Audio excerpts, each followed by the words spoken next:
Well, good evening, everybody. How are we tonight?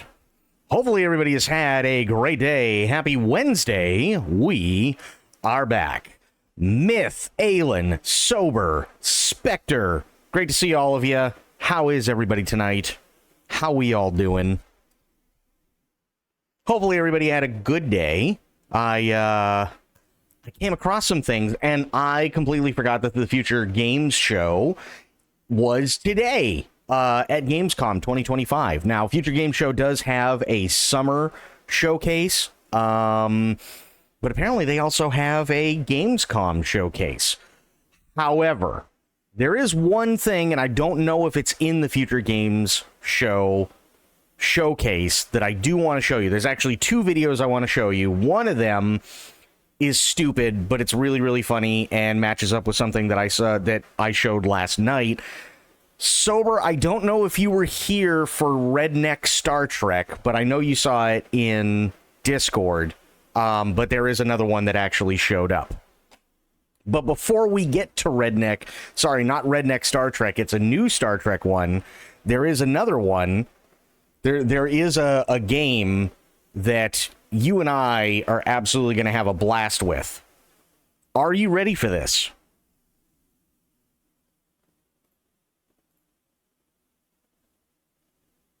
I already know for a fact we're going to be pumped for it. You am prepared. Good. Good, good, good.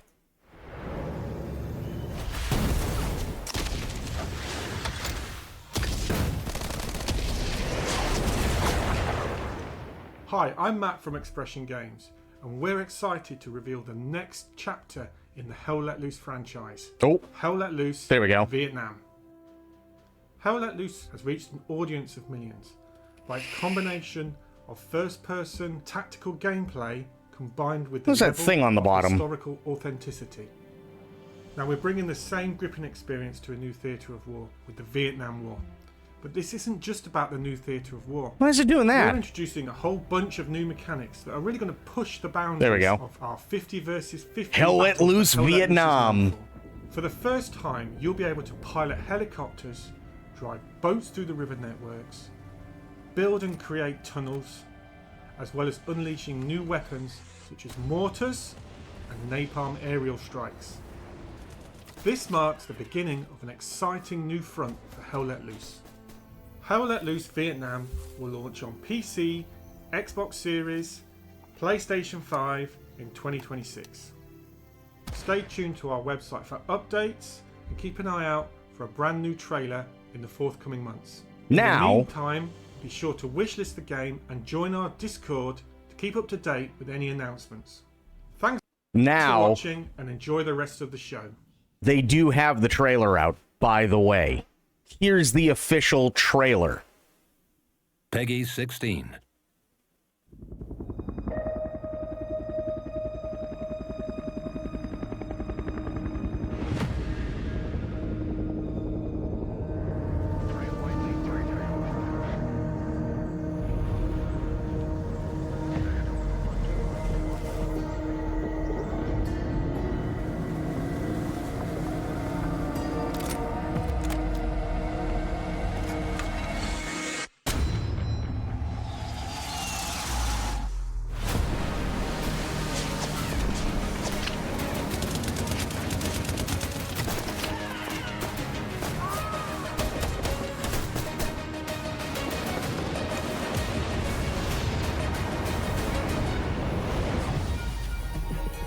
And you know the sounds are going to be amazing in this.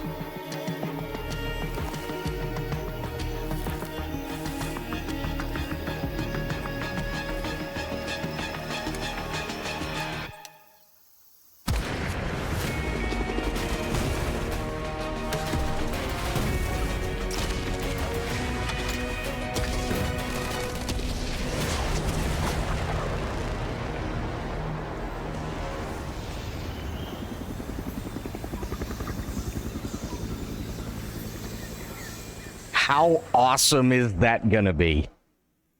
That is going to be absolutely fucking amazing. I can already tell you it's going to be insane. so good. Oh, dude, the sounds are just literally I mean, just imagine the fucking sound of F4s coming down on the deck and just dropping napalm. That's going to be insanely scary. Bleached, it's good to see ya. You're going to be in and out? That's okay. How you doing? How are the things?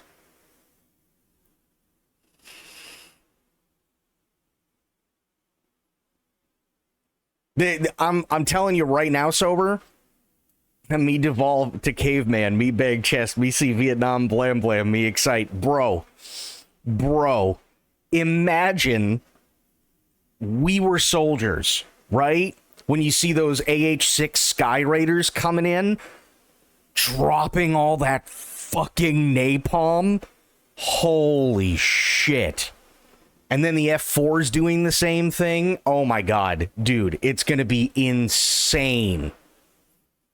And they better, I'm not even kidding, they better let us call fucking Broken Arrow. If they don't, they're doing it wrong. It's just that simple. Mostly just family stuff. Sister got married, plus getting ready for the holiday seasons coming up at work. Oh, well, hey, congratulations to your sister. Absolutely, that's awesome. Hope that they are both incredibly happy and it was a great day. And hope the family stuff is going well. Artillery is scary as fuck as it is. Imagine napalm. Oh, dude. Oh, the napalm. I love the smell of napalm in the morning. Smells like victory. Gonna be amazing. But now, here's this.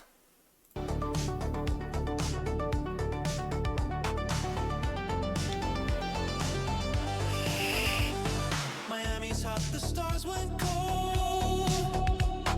We lost the line, we broke the mold. No fleet, no orders, just the glow. Of crew cut loose, with nowhere to go. Yo, Riker. Holy shit, Riker's dripped out.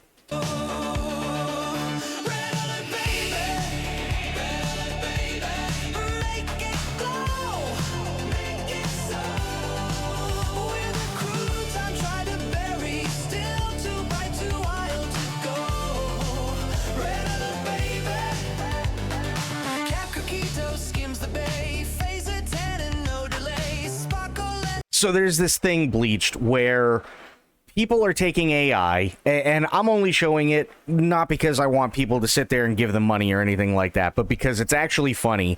They're taking Star Trek shows and characters from Star Trek and dumping it into AI and making music videos out of the whole thing. So I will show you actually one that we didn't see last night, but it's from Star Trek Deep Space Nine. We did see Star Trek Voyager and The Next Generation for Redneck Star Trek, but we didn't see Deep Space Nine. So I'll show you that one after, but that's literally what it is. They're making parody music videos out of Star Trek characters. So drops the beat, brain on fire, logic heat. Lenny's muttering through his scans. Horlina jams the bands. No prime directive, no command. We take the heat, we make the stand. Scotty turbos, patching tech with duct tape, sweat, and synth cassette. Bever Lux in midnight heels, heals the herd and breaks the deals. Viz reroutes the traffic flow, roaches skates and steals the show.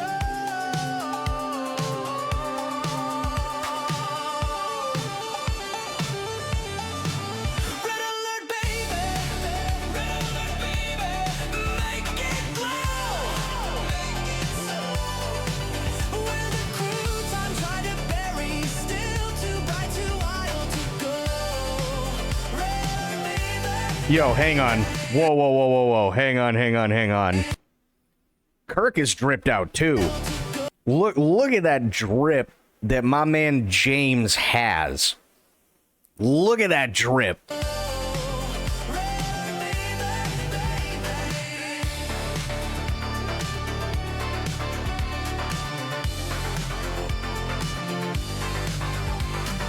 Hard drive slams a time cop flat. Dawn looks smooth, Rico grins and flips his collar. Wow. Riker's always dripped. Successful crimes just make him baller. DA learns to cry in loops. Macho K flexes through the troops. Madame Troy, she sips and sees all your trauma in the breeze.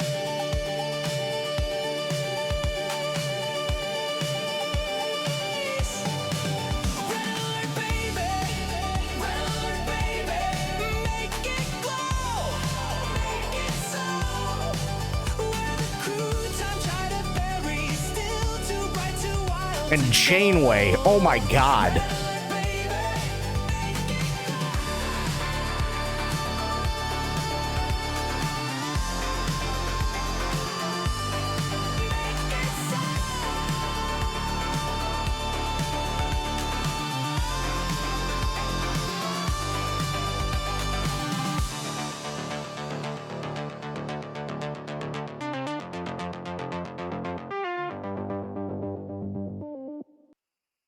So that's the 80s one. Then, hang on.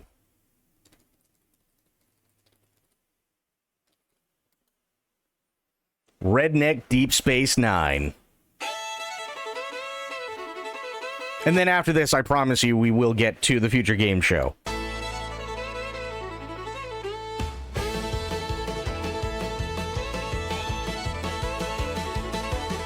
Out in the stars where the trackers don't go, a space station spins where the beer don't flow. O'Brien's out back fixing wolf coal again. Ain't no break for that Irishman. Red alert, what's the fuss this time? Don't y'all see it's deep above nine? Deep above nine where the wormhole shines. The only bar in space serving moonshine. Cisco shouting, quarks counting, worth looking mad. O'Brien must suffer, it's just kind of sad. Cardassian neighbors, they ain't too polite, stealing our cows in the dead of night. Klingons on the porch asking for a fight, but Bubba's got phasers, so they'll be alright. Red alert, grab your shotgun tight. Don't y'all see it's deep Bubba night tonight? Deep Bubba night where the wormhole shines. The only bar in space serving moonshine. Cisco's preaching, Kira's screeching, Dax looking fine. O'Brien must suffer, it's his storyline.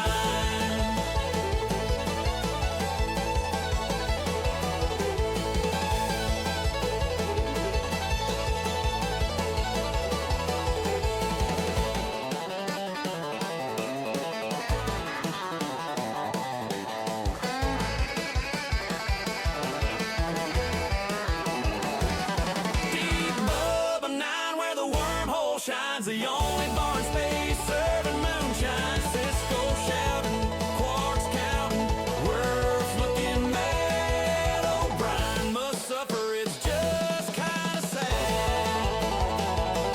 Deep Bubba nine where the wormhole shines. The only bar in space serving moonshine. Cisco's preaching, Kira's screeching, Dax looking fine. O'Brien must suffer, it's his storyline.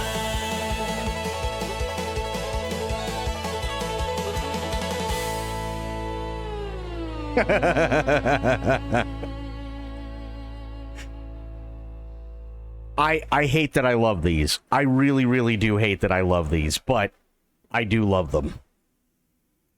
Jadzia with the boing boings, and Esri, same thing. My God.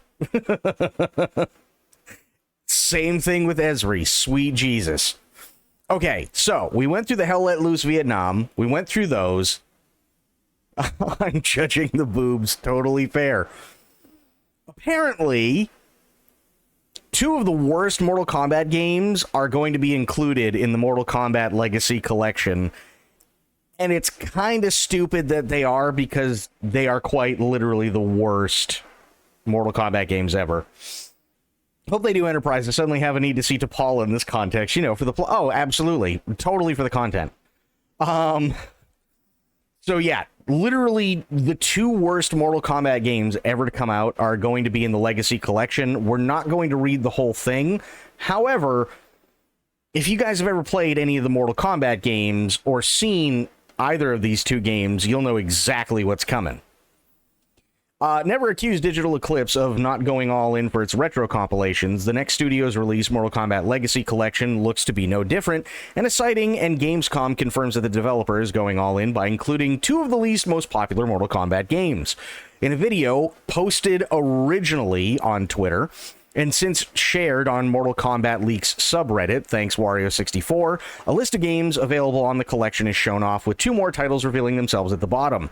Those two games: Mortal Kombat Mythologies Sub-Zero and Mortal Kombat Special Forces. Not two particularly beloved games, if memory served, but every single game deserves to be preserved, so we're really pleased to see them there. After all, it wouldn't be a true history lesson or timeline if you simply covered all the cracks, and some people probably like these games. Be back, need to get dinner before it gets overly late. We'll be lurking. Sounds good, Bleached? Sounds good. Bring back the bad... Oh, no, they are bringing back the bad games, for sure. I just think it's really, really, really funny that they're bringing in these. Actually, no, we can just read the rest of this, because that's literally, it's these paragraphs and that's it. Those unaware of the two Mortal Kombat spin-offs, let's take you through them. Mythology Sub-Zero launched on the N64 in 97, shortly after the PS1 release, and focused on the elder Sub-Zero Bi-Han, who was on a quest to find Shinnok's amulet. Acting as a prequel to Mortal Kombat 4, this isn't a traditional fighting game.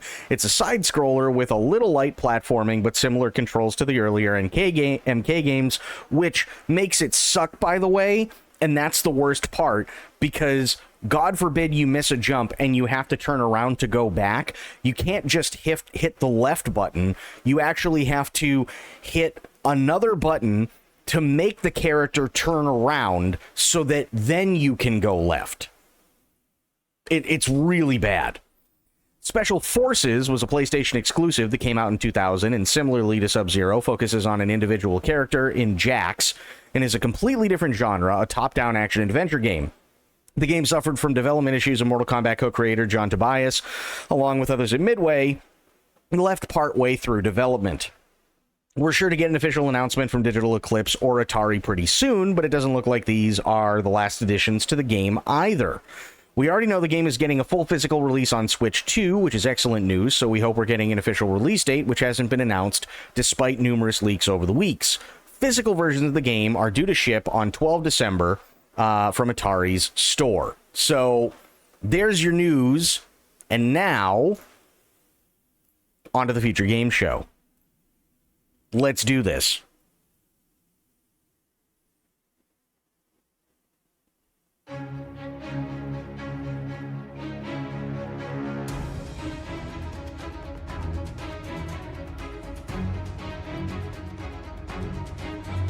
Sounds good, Sober.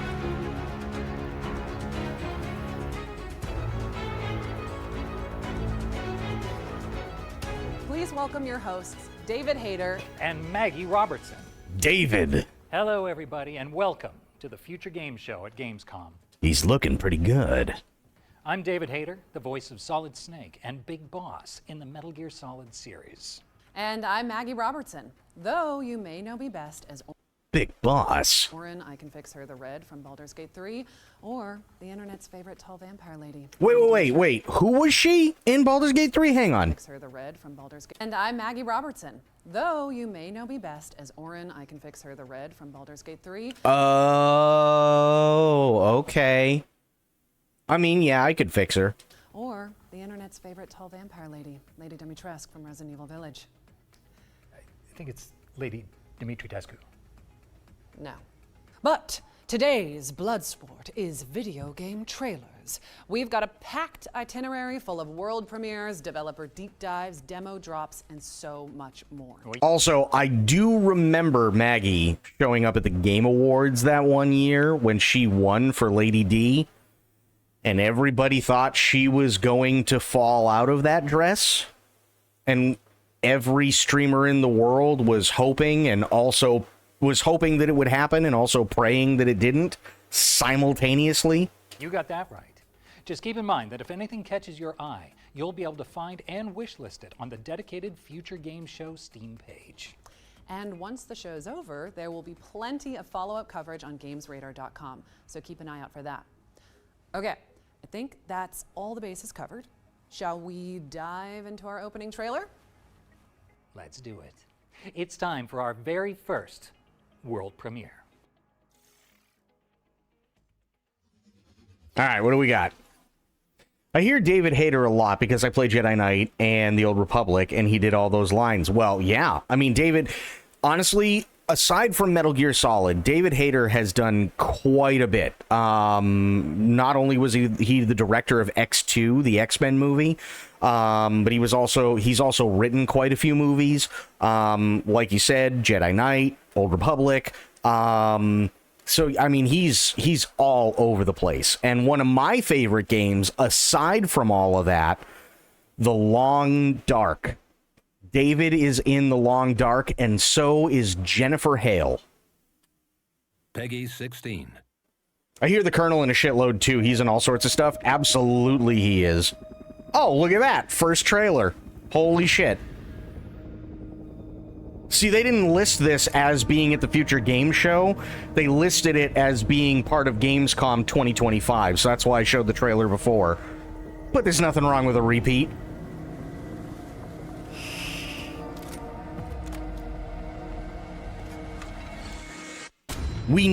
I'm telling you, we need those AH-6s and those F-4s just buzzing the treetops, dropping fucking napalm.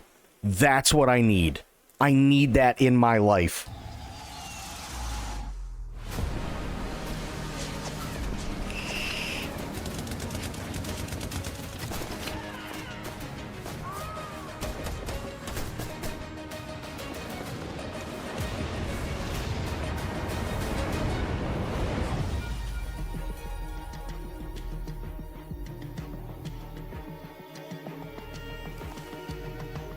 They should list it under causes of semi.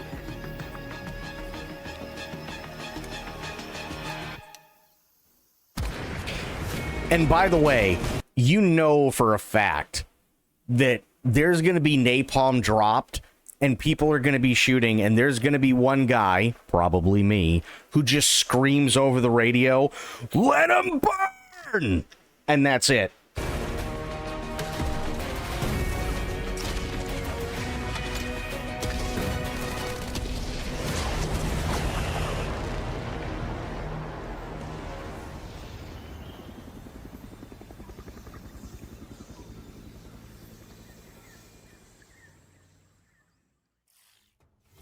Surprise!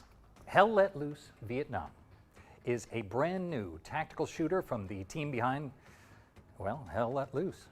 It's coming to PC, PlayStation, and Xbox in 2026. We are starting as we mean to go on. And, oh, David, I just realized. So yeah, 2026, make sure you bring out the acid rock and the CCR.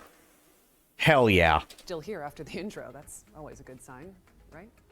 I'm not leaving. I'm not going anywhere. You want to stay? I am very stealthy, but Okay. you should be able to find me throughout the show. I guess Look now at I'm it, though. locked It's in. across the board semis, too. I don't care if you're male, female, trans, non-binary. This is semis. Oh, absolutely. And you should be too, because there's more where that came from. Specifically, we've got a closer look at Edge of Memories, a JRPG with intense real-time combat. Let's find out when you can get your hands on it.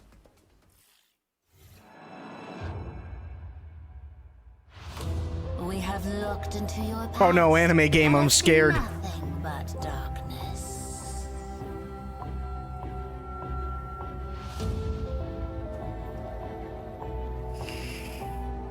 You have all failed time and time again.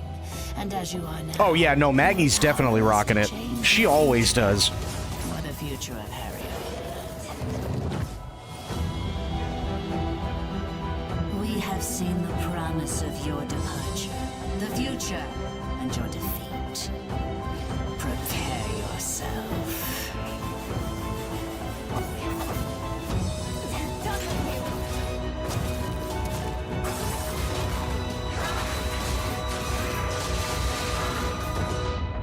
the last warning of the gods.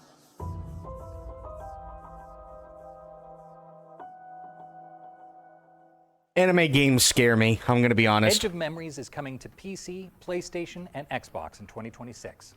Add it to your wish list so you can stay up to date on the road to launch.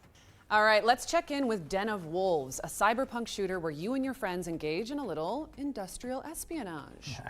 I like the Edge of sound that. Memory. Let's Yeah, see it. exactly. That's why I'm scared of anime games. Techno thriller co-op heist FPS from the creator of Payday the Heist, Payday 2, and GTFO. Oh boy.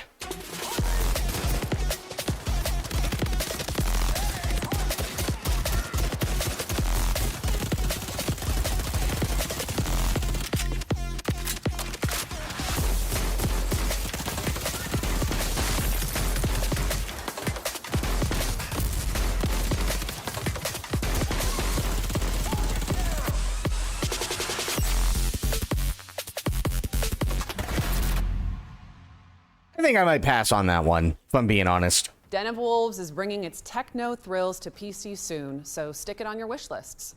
Yeah, right stick flicks at the ready, folks, because our friends at Full Circle are here to tell us more about Skate Full Stop.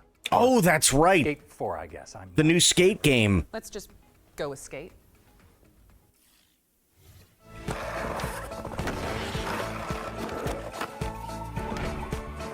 Hi, I'm Darren, Senior Creative Director on Skate. I'm Jeff Seamster. I'm the head of creative at Full Circle. Right now, we're working on Skate, which is the next evolution of the Skate franchise that's taking place in a large-scale multiplayer world. So all the things that you know and love about Skate will be happening alongside. So this is why I'm actually really interested in Skate, or this version of Skate, is because the last one that came out, I think, was for the Xbox 360, but this one is supposed to be MMO. It's not MMORPG, but it's MMO. And that should be a lot of fun.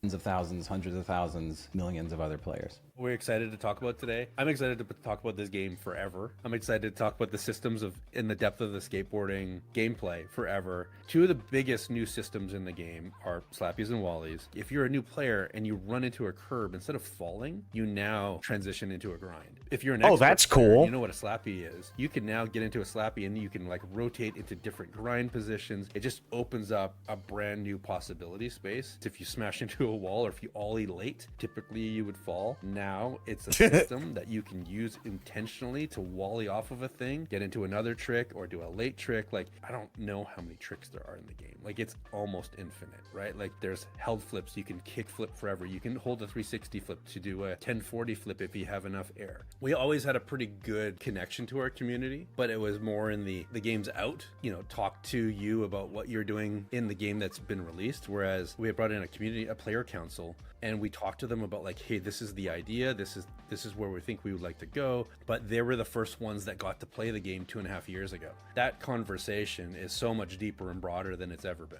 There's a verticality that's different in the game now. It isn't just about footprint. In Skate 1, you couldn't get off your board. In Skate 2, you could walk around. Skate 3, the walking around got a little bit better. We are light years ahead of where we were in the previous games, and now you can climb, and now you can swing, and now you can combine all of these systems together. This will be cool. The skating is better and bigger than it's ever been. I'll leave you with one last thing anecdotally. I've had, in the last 5 to 10 years, I can't tell you how many pros that are either just pros or established pros that have connected or tried to reach out to me to be like, this game, this franchise is why I started skateboarding. Like Tyshawn Jones, who's like GTA RP skate niche, me too. Started skating because of this game.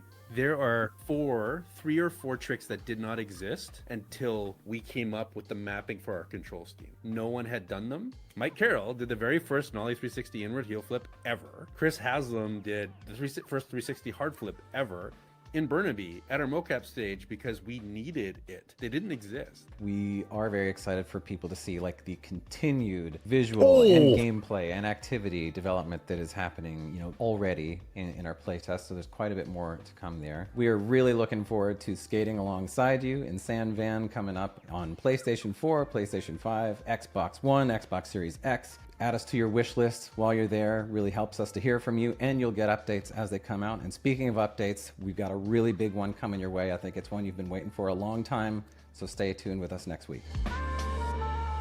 Nice. Skate is launching into early access later this year, and it's already looking pretty damn steezy. Steezy. That's just something the kids are saying these days. You know, back in my day, I remember Solid Snake flipping and popping his way around the big shell. Good times. Yeah. With all due respect, David, you sound like old Snake right now. Damn, you're probably right. Listen, And while I there is nothing wrong with old Snake, Maggie. You take that back. recover from That man crawled through a microwave hallway.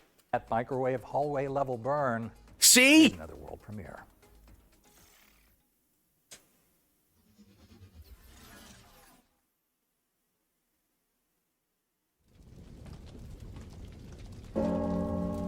Uh-oh, 14th century. Have they taken you?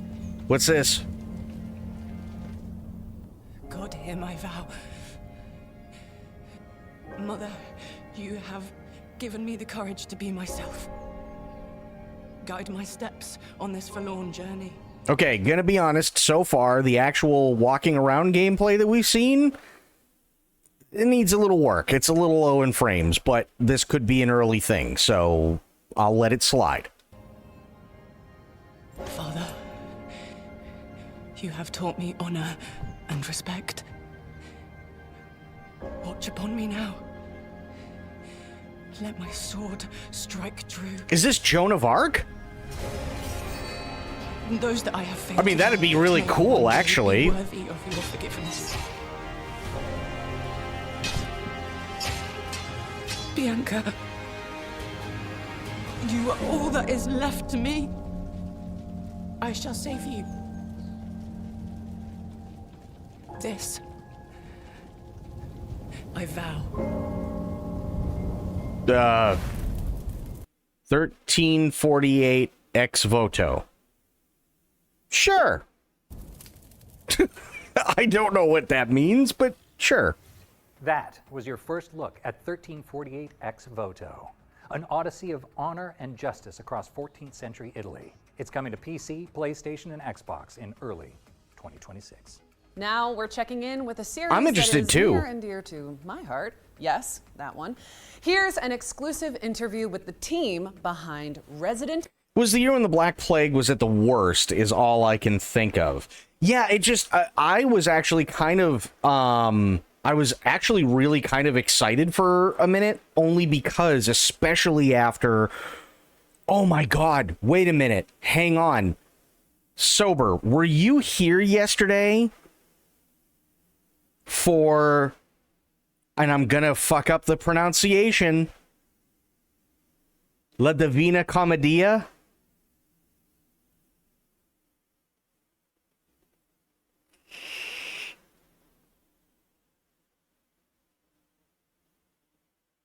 I don't remember if you were still awake or not by that point.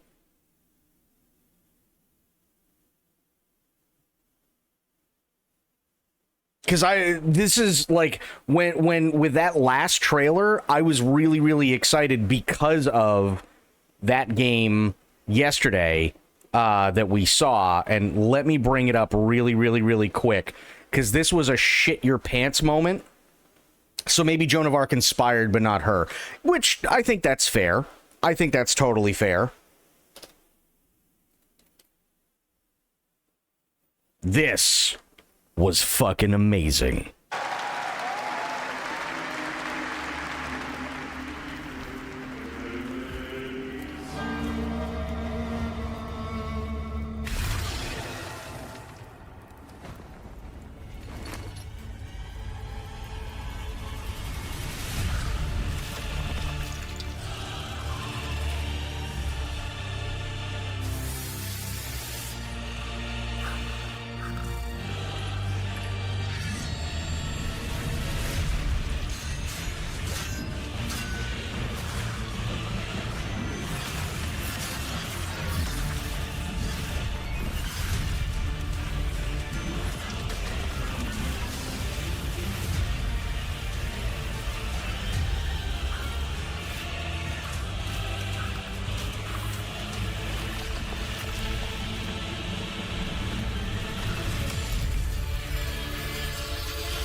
I was so incredibly pumped for this because years ago there was Dante's Inferno, which was like old style God of War and done really, really, really well. It kind of fell to the wayside because it didn't have a lot of advertising to it, and it was kind of lumped in with everything that wasn't God of War, right? You had God of War 1, 2, and 3, and then you had literally not God of War.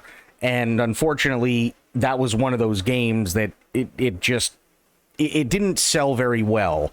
But I always wanted to see the follow-up to it, which is the Divine Comedy, or La Divina Commedia, and finally we get it, which is amazing.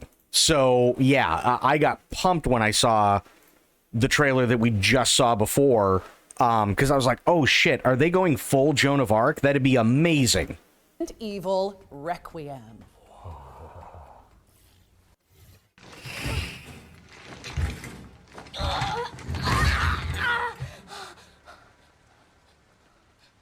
More RE9.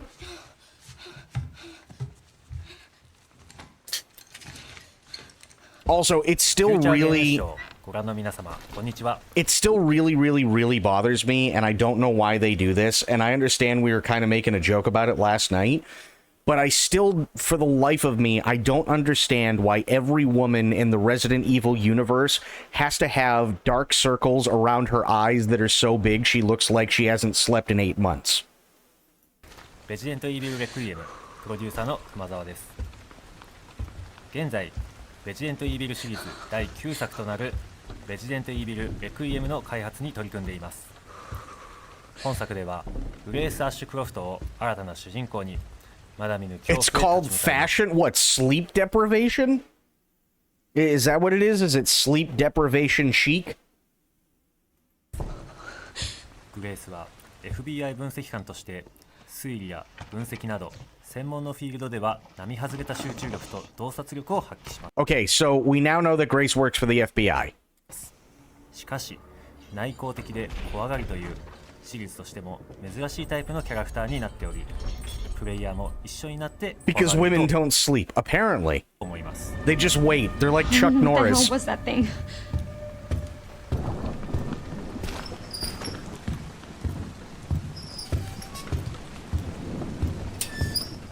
廃墟と化したラクーンシティが登場するこのストーリーを描くにあたっては、ラクーンシティ Oh, really? So this is actually taking place in the Raccoon City ruins. That's interesting. We haven't been back to Raccoon City with a new title in fucking forever. So I really, really like this. そのものに因縁を持ったキャラクターがふさわしいと考え、ラクーン事件の生還者を If I lived in Raccoon City, I'd never sleep. ことになりました。 Fair. 本作のゲームプレイでは一人称視点と三人称視点を自由に切り替えることができます。 I like the switching between first and third person. 没入感のあるゲーム体験が好きな方は一人称視点で、プレイヤーのアクションをしっかり見たいという方は三人称視点で遊べるようにしています。皆さんは一人称視点と三人称視点どちらで遊びますか？ Also, I do have to look something up, so just give me 1 second here. 影の表現での没入感が楽しめますし、 Sorry, there we 三人 go. 称視点ではグレースが驚いたり焦って転んだりするアクションなども見て楽しめるようになりました。本作でもたくさんの恐怖脅威が待ち受けています。サバイバルホラーというゲームの性質上、グレースが立ち向かうクリーチャーの正体をここでお話しすることはできませんが、未知の脅威から生き残るゲーム体験を楽しんでいただけると嬉しいです。Infected.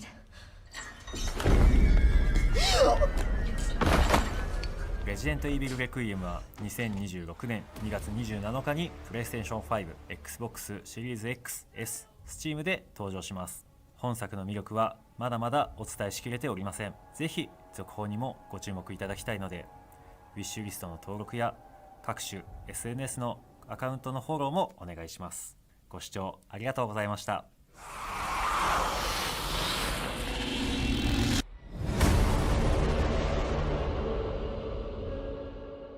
That looks so good. Wish Okay. So I found it really, really, really quick. I know where I know the name Ashcroft from, and maybe I'm just piecing too many things together. And I know we talked about it last night a little bit, but the name Ashcroft comes from Resident Evil Outbreak. I knew I had heard Ashcroft before, but that's not what it actually was. It was Ashford Manor. So it was Ashford Manor on Rockford Island, which I think is where I got confused. I thought it was Ashcroft Manor. It's at the ready because Resident Evil Requiem is coming to PC, PlayStation, and Xbox on February 27, 2026. And I genuinely cannot wait. But don't stop typing CapGod into the chat just yet, because while we're on the subject, here's a little extra something for the fans. What's this?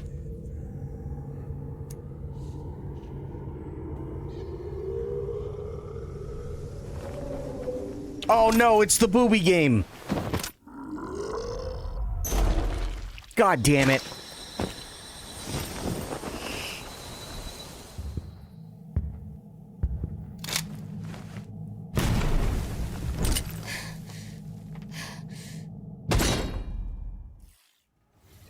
Jill Valentine is joining the fight in Goddess of Victory Nikkei. Yeah, and the worst part is that not only is Jill Valentine joining Nikkei, but I guarantee you her ass and her booba are going to be blown the fuck out in that goddamn game. An official collaboration with Resident Evil. Stay tuned for updates on the upcoming in-game events. All right, what's up next, Maggie? We're digging into the cryptic atmosphere of Hell Is Us, an open world adventure game where you use your instincts to explore a supernatural world. Okay, I'm incredibly skeptical now of open world games. Open world games used to mean something where there was a lot of content everywhere you looked, and unfortunately over the last few years, open world just means shit. So I'm really, really hoping that's not the case. I was born here, but I grew up on the outside. I spent years trying to get in. Why come back? I had to find my parents and confront them about the past. Never come back.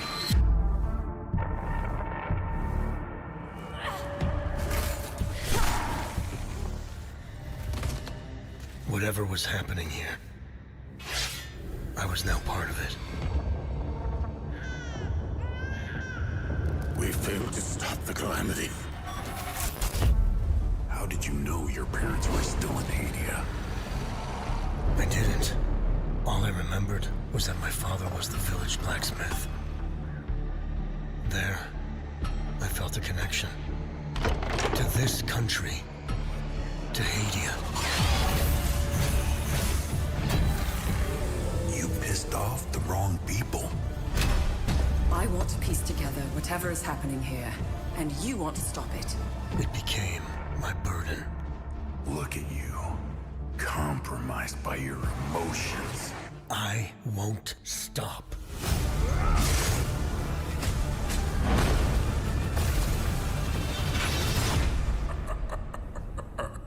Let's continue. I need to see a lot more gameplay before I'm interested. Is coming to PC, PlayStation, and Xbox on September 4th. All right, so fans of the broadcast will know that in the run-up to each Future Games show, our team puts together a trio of exclusive deep dives into some of the most exciting upcoming games. That's right.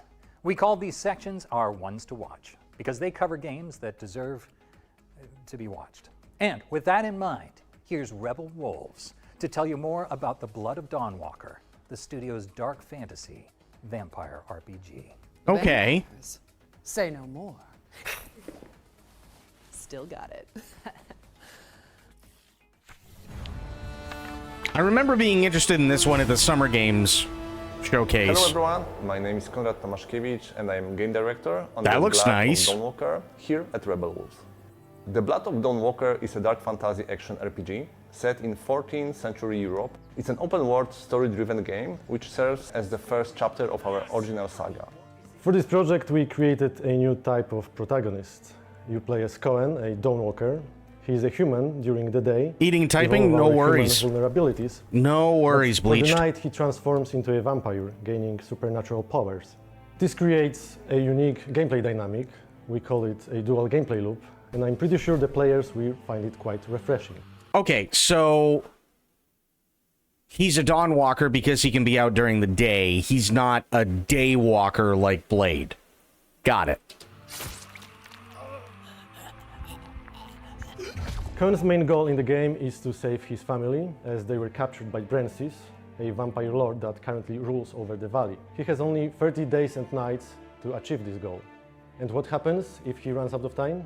Well, it surely doesn't end the game. His family may suffer some consequences, but we will let the players discover what exactly happens in this scenario. Wait, are you Mihai? Each quest moves the time forward, and it's entirely up to you to decide how you want to spend this resource. You have to manage it and face the consequences of your choices. Choices and consequences in our game have 3 layers. The first is quite traditional. I'll be honest, the combat looks a little lacking, but it is beta. I think they said it was early beta, so I'm not gonna like fault them for it, but it's just commenting. It kind of feels like the combat was a little stiff. Similar to other RPGs. You make choice and then deal with the consequences. The second layer takes into our dual gameplay loop. Day and night often presents different choices. And finally, not making a choice is also a choice. Ooh, you can okay. simply choose not to act, and the world will respond in ways that are often hard to predict. I do realize that it may sound intimidating at first, but don't worry. First of all, you will always know upfront how much time given activity is going to take. And secondly, there is no need to rush, as exploration in our game doesn't consume time at all. You have only one goal in front of you, and everything else is optional. We give you the pieces, but it's up to you how you put them together. Okay. The story follows your lead, whatever you take it. It is even possible to storm Brancis' castle right away, but of course at this point it would be extremely difficult. So instead, we encourage you to explore the world, finish different quests, find allies, and level Cohen up to make the task at hand easier. Okay. Everything in our game stems from the duality of our protagonist, including the combat, of course. During the day, when he is a human, Yeah, he's able to see what I fight mean? with a sword It just seems like and with really black magic, stiff. which is carved on his body as runes. It doesn't look terrible. I can see where they're going with it, but it feels stiff. And again, this is pre-beta, so this is alpha footage basically. It may not even necessarily be alpha quite yet. This might just be concept, but yeah, it feels very stiff. I'm not gonna deduct points or anything for it, but I'm hoping that the combat does get better. We are drawing from various combat archetypes and creating something new. We built responsive directional combat that is intuitive, immersive, and fluid. It's easy to learn and fun to master. Okay, so that's actually really cool. So one thing that he did say is that it's directional, which is really interesting. So the little arrow here, it's telling you where you need to go to, like what direction your sword needs to go to block, and then as you keep going, hang on, and fun to yeah, there you go. So as you keep going, the 3 arrow, it's a lot like Kingdom Come Deliverance 1 and 2, right? Which I don't think is a bad thing. I just think it needs a little bit more polish. master. And at night, after he turns into a vampire, he becomes faster and stronger, gaining an ability to fight with his claws and teeth, and a few other vampiric powers. One has different skills at his disposal, which not only affects the combat, but also the way how he explores the open world. Plane Shift is one of his vampiric abilities that allows him to break the law of gravity and walk on the walls and ceilings. Another example is Shadow Step, which allows Cohen to teleport on short distances. Thanks to these abilities, we can find unique ways to complete the quest. I do love a good shadow We are step. really grateful for your Anybody who's ever played D&D knows shadow step. That's a good one. feedback, and we can't wait for 2026 when The Blood of Dawnwalker will release on PC, PlayStation 5, and Xbox Series X and S. Thanks for watching, and enjoy the rest of the show. Fair enough. I mean, it doesn't look bad. The graphics actually looked really good. From what we saw, it looked like maybe they need to add a few more people in there, like a few more NPCs, to make everything feel like completely lived in terms of the setting. But I mean, otherwise, you know, it looked pretty decent. Graphics were on point. I didn't see any frame drops or anything like that. Sink So, my you know. teeth. I mean, your teeth into the Blood of Dawnwalker when it lands on PC, PlayStation, and Xbox in 2026. Now, here's a game we haven't seen for a long time. We've got the latest trailer for Deer and Boy, a puzzle platformer that we can all fawn over. I remember Deer and Boy. I remember the trailer for that. Metal Deer. Okay. Metal Deer. I like it. Hell yeah, David. Fable? I really want Fable to come out. I really, really, really do.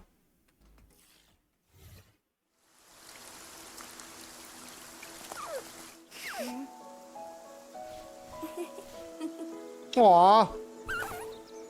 Aww.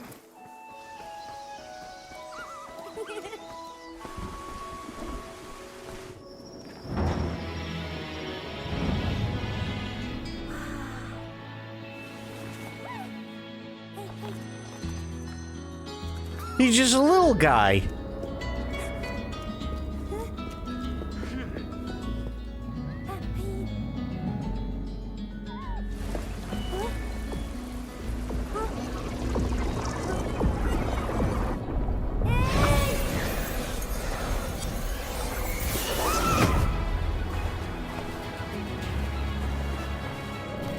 Oh, he grows up? That's cool.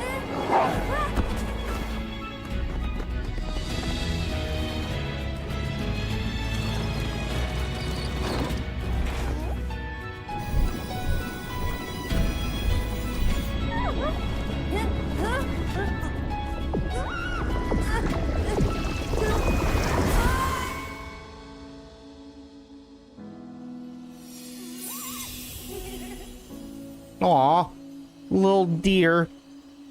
Although, I do have to say one thing. I apologize in advance for the rest of the show, only because I've done everything that I can on my end in terms of the audio. So if shit comes in really, really, really loud, it's not my fault. It's the fact that for whatever reason, and it doesn't matter what convention it is. It could be the TGAs, it could be Gamescom, it could be O&L like it was last night, it could be Summer Games Fest, it could be like all of these things. For whatever reason, the audio is always all over the place.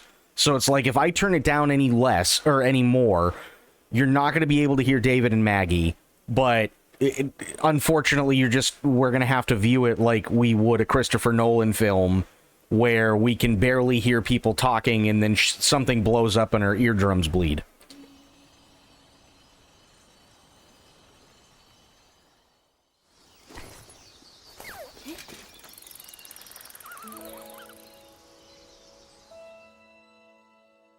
True, what's going on, buddy? That was Deer and Boy, which is launching on PC and consoles in 2026.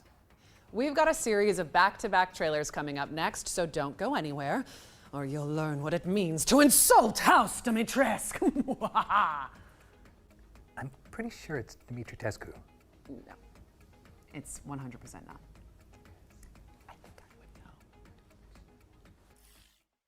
not. When we founded Elaran, it was just an ordinary research outpost. We had no idea. Can't wait for the true ending unlocked behind the 240 Lego Riddler. Oh, fuck that noise. If there is any Riddler bullshit in that Lego Batman game, like there was for Arkham Knight or Arkham City, you can absolutely guarantee that I will not be doing it ever. Yeah, what lay ahead. Food shipments from the capital shall cease. Abandoned by the capital, we've faced isolation and starvation. Our explorations take us from the safety of the tree to the fog-cloaked lands below, which poison the soul and steal the mind. To survive, we have had to make hard choices. But we learned to fight back against the threats. This actually almost kind of reminds me a little bit of Frostpunk. Like, not it like just kind of how everything is set up and how like the information is disseminated. Does that make any sense? Anything good? Hell Let Loose Vietnam is coming out next year. And we did get an even newer trailer for RE9.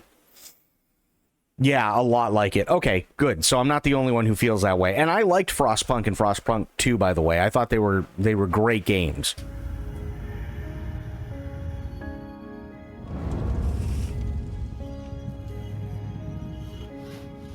With resources secured, we are expanding, living without fear, instead of surviving in it. We uncover ancient technologies, and new discoveries reveal themselves to us, as do new allies and new enemies. I actually haven't seen anything about RE9 other than the announcement. I kind of just missed it all. So there are little things here and there that you pick up with each trailer. For instance, we picked up two things with the RE9 trailer earlier, which is that Alyssa Ashcroft, who is the main character that you play, she grows up and ends up working for the FBI. Also, you can, on the fly, switch between first and third person, which I think is really, really cool. And this is probably the first time I can think of since Resident Evil 3 or Resident Evil Nemesis, whichever one you want to call it, where we actually end up going back to the ruins of Raccoon City, which is really cool. The fog is relentless. The monsters who call it home innumerable. And when fear is about to consume everything, only the tree's light can bring hope.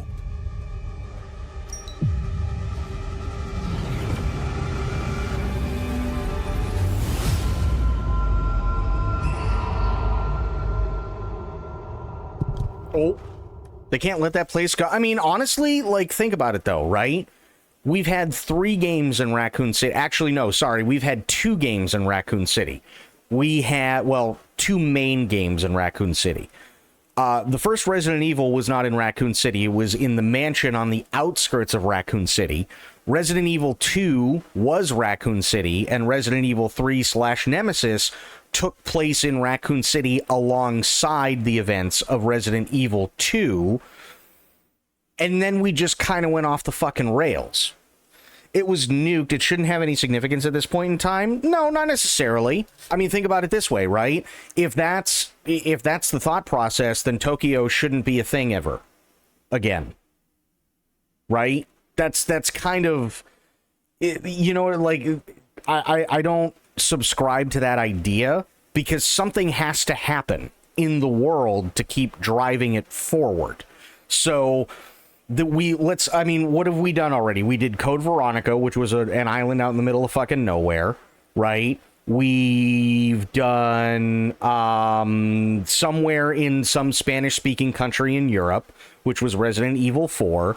Resident Evil 5 was an island in the middle of nowhere yet again that had boulder punching.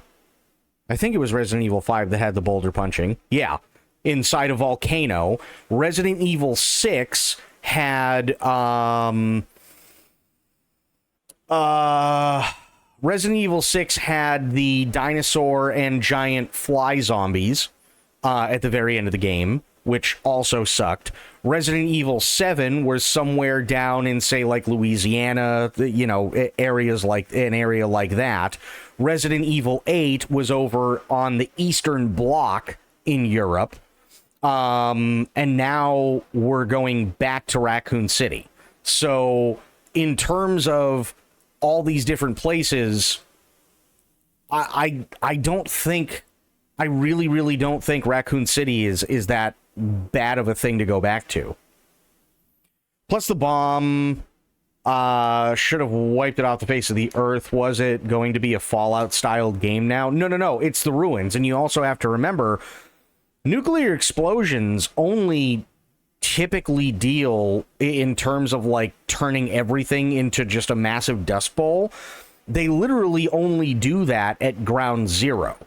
So if you're a mile outside, the buildings could still very well be standing. And then the further away you get from that, you're going to still have buildings. Everything's fucked and destroyed, yes, but you'll just have this giant ass crater in the middle, and then everything else expands out from there. And just like in terms of construction and infrastructure, it does get progressively better the further out you go. So we do actually see a picture of Raccoon City from what looks maybe like a helicopter or a plane at high altitude, and there is in fact a massive fucking crater, but then all around it, after, I don't know, a mile and a half, something like that, you do see a lot of blown out buildings and stuff like that, but there is still infrastructure there.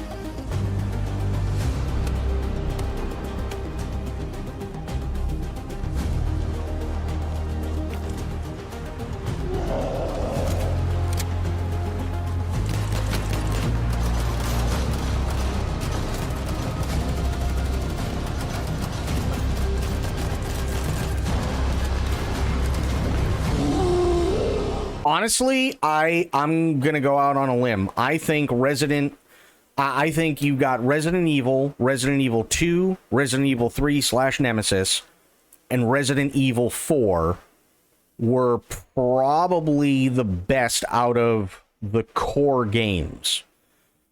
5 was kind of barely playable. They were trying new things, and that's fine, but 5 was kind of barely playable.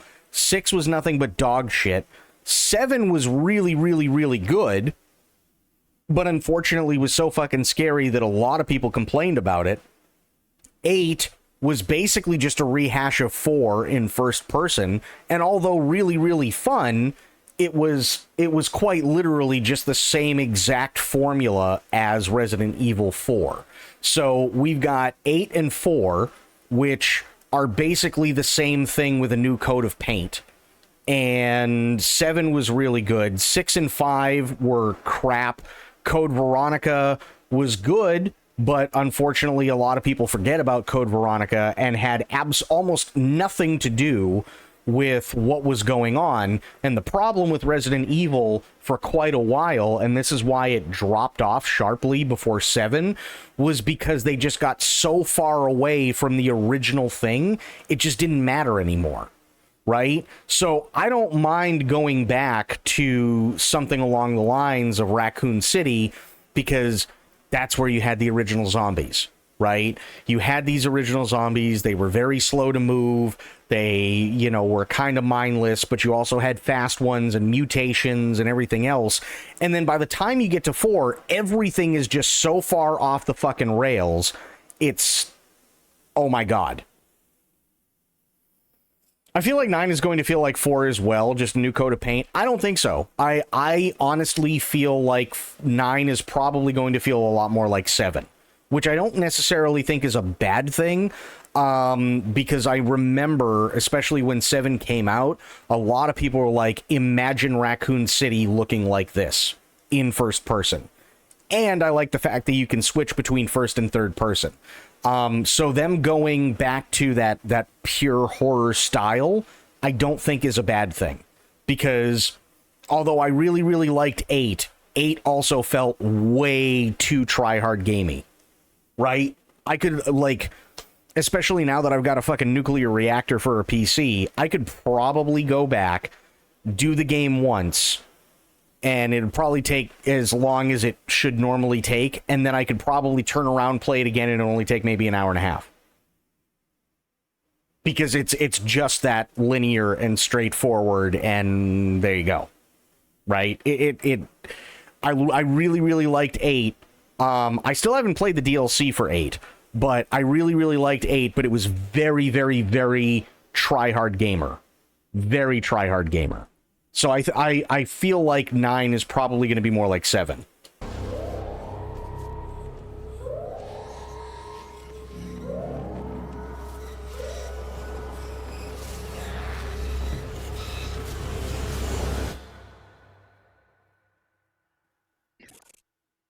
Yeah, Lost Rift I'm not crazy about.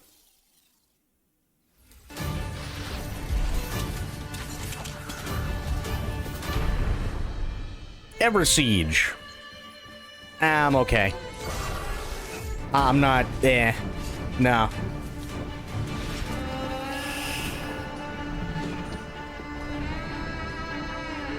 Plus, like you just said, too many people complained about 7 being too horror. No. It wasn't people complaining about it being too horror-esque. It was about it being too scary.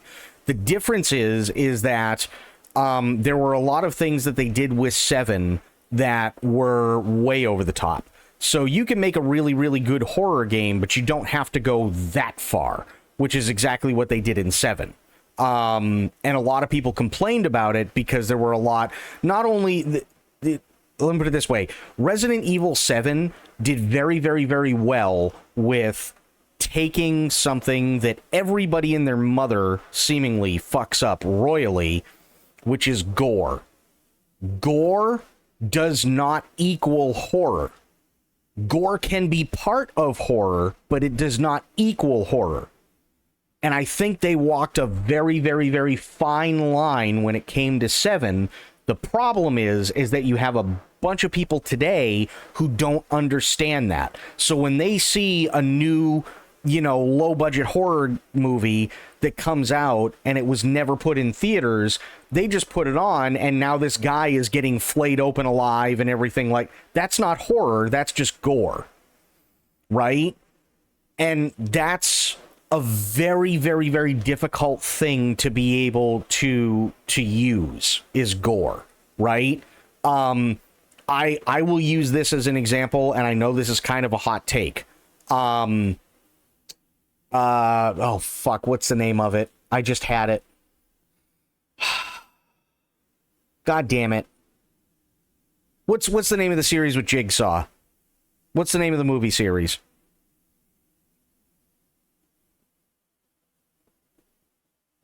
I can't think of it. Saw, thank you.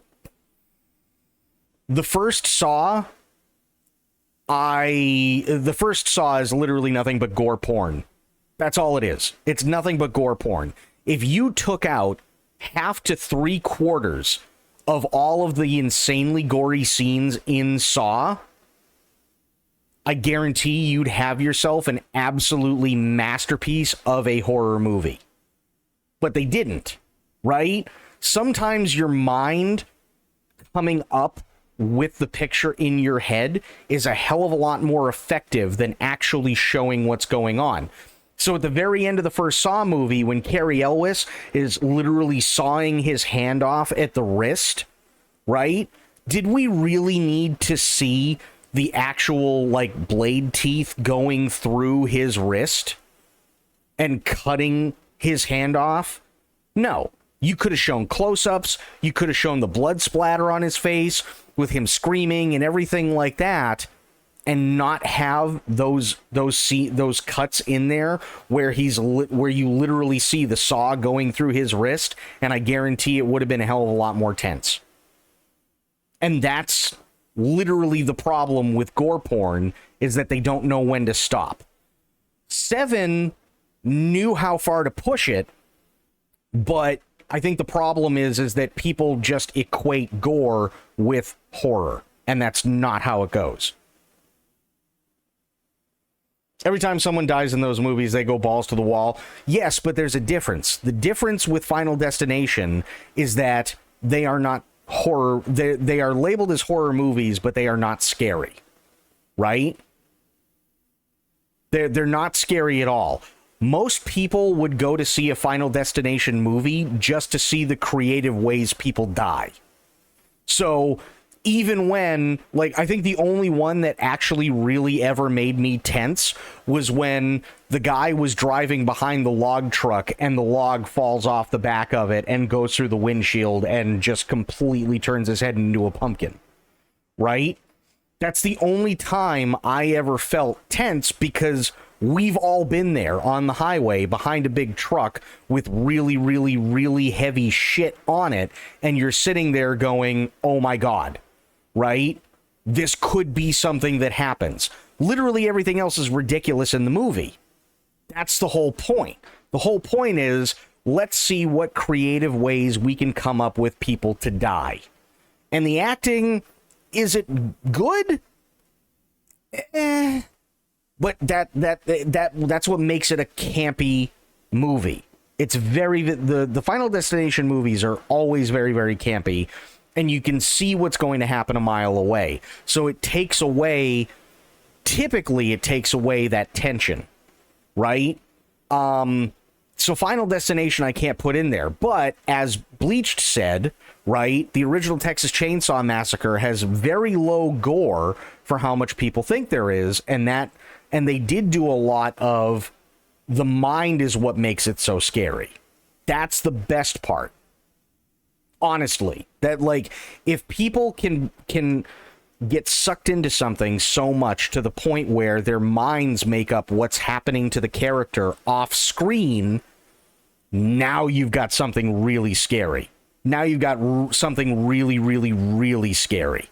But people very easily mistake gore equals horror.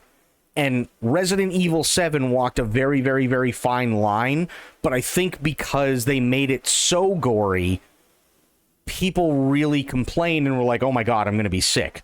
There were a lot of people that said that. So tone the gore down a little bit, I guarantee you'll have a masterpiece. Easily.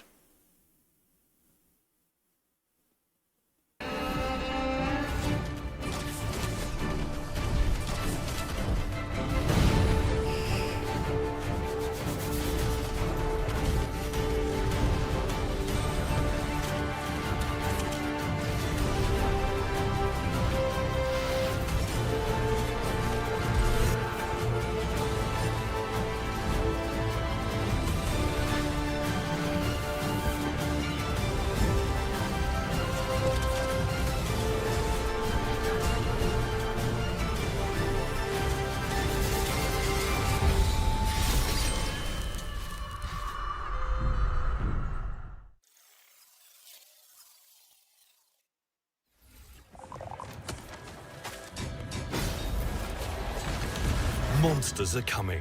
Rock'n Road is a tower survival game on wheels where your city never stops moving, and neither do the nightmares chasing it. What? Slay monsters, scavenge resources, and build up your rolling fortress of choice with ever-evolving defenses. Okay, interesting. Forage and fight. Monsters are coming. Rock'n Road.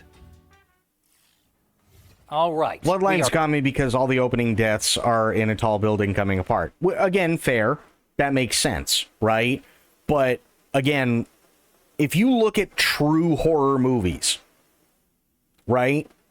If you look at true horror movies, there's very little gore until they need to use gore to accentuate something that's going to happen, and typically it is a highlight, right? Whereas if you make an entire thing that's just gore, that's not horror, that's just gore porn. That's all that is. Perfect example of what I'm talking about, look at Hostel. I fucking hate those movies.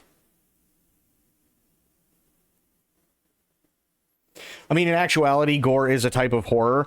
No. You're missing the point. The point is that there is, in terms of movies, there is horror, which is high tension, putting you on the edge of your seat, and then there's making people throw up for 2 hours. That's gore porn. That's what Saw is. That's what Hostel is. That's what a lot of things are, unfortunately. Seriously, go back to the 2010s. If you go to the 2010s, I guarantee you most of the horror movies, and I know this because I've seen most of them, if you watch most of those horror movies, they're not actually scary. What they are instead is a typical trope that you see where you have a bunch of teenagers, they go out into a cabin on the woods, or they go out to they rent out an Airbnb, or they go somewhere that's secluded, and then this big monster of a person, doesn't matter who or what it is, comes around with some type of weapon. Could be a machete, could be a chainsaw, could be a pitchfork, could be a spear, it could be a shotgun, it could be whatever, and then literally does nothing but horrifically kill people in the goriest way possible. And you have to watch that for 90 minutes to 2 hours. That is not horror, that is gore porn. And they're doing it and using it that way for the shock value. And that is all they are doing. And you can clearly tell when a movie, or a video game for that matter, does it for specifically the shock value, because you can see it coming a mile away. If you see massive guy who's Kane from WWE in the middle of the woods, and he's just got this massive fuck-off chainsaw, you know for a fact you're probably going to see somebody get chainsawed in half from the top of the skull down, and for whatever reason, Kane's probably going to pick up an eyeball and pop it in his mouth and chew. And the camera's going to be zoomed in on that motherfucker. I'm not even kidding. That is gore porn. That's what that is. Don't forget that Hostel and Saw also make sure that we hate everyone in them. That's true too. It's literally just gore porn. Gore does not equal horror. Never has, never ever will.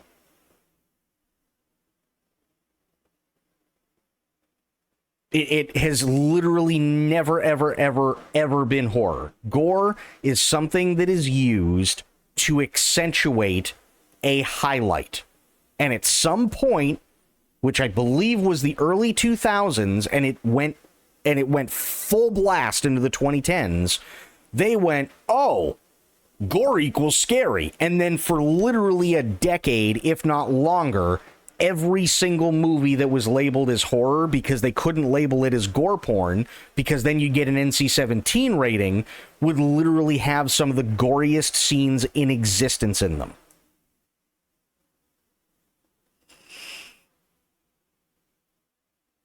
With slasher films, part of the horror is knowing there's something more powerful out there for blood. Yes, but, and again, here's the thing, Cora, and I'm just bringing you up to speed. My argument is that when you take something and you take it away from the audience, right? If you take gore and you just put gore everywhere in a movie or everywhere in a video game, and you take the act of the audience's minds trying to wrap themselves around what is happening to a character when you can't see what's happening, and you just show them, the magic is gone. You have completely taken the tension away. You may make somebody throw up, but you have completely taken the tension away from the moment. I will give you a perfect example. 1979, Alien. We see the xenomorph have its tail wrap right around that woman's leg when she's standing in a very, very dark room, and then it cuts. And all we hear is her scream. The insinuation is that there's some sort of very devious, horrific sexual act that is being perpetrated on her. But if they just showed that, all the tension's gone and it'd just be fucking disgusting. It'd absolutely just be fucking disgusting and people would throw up.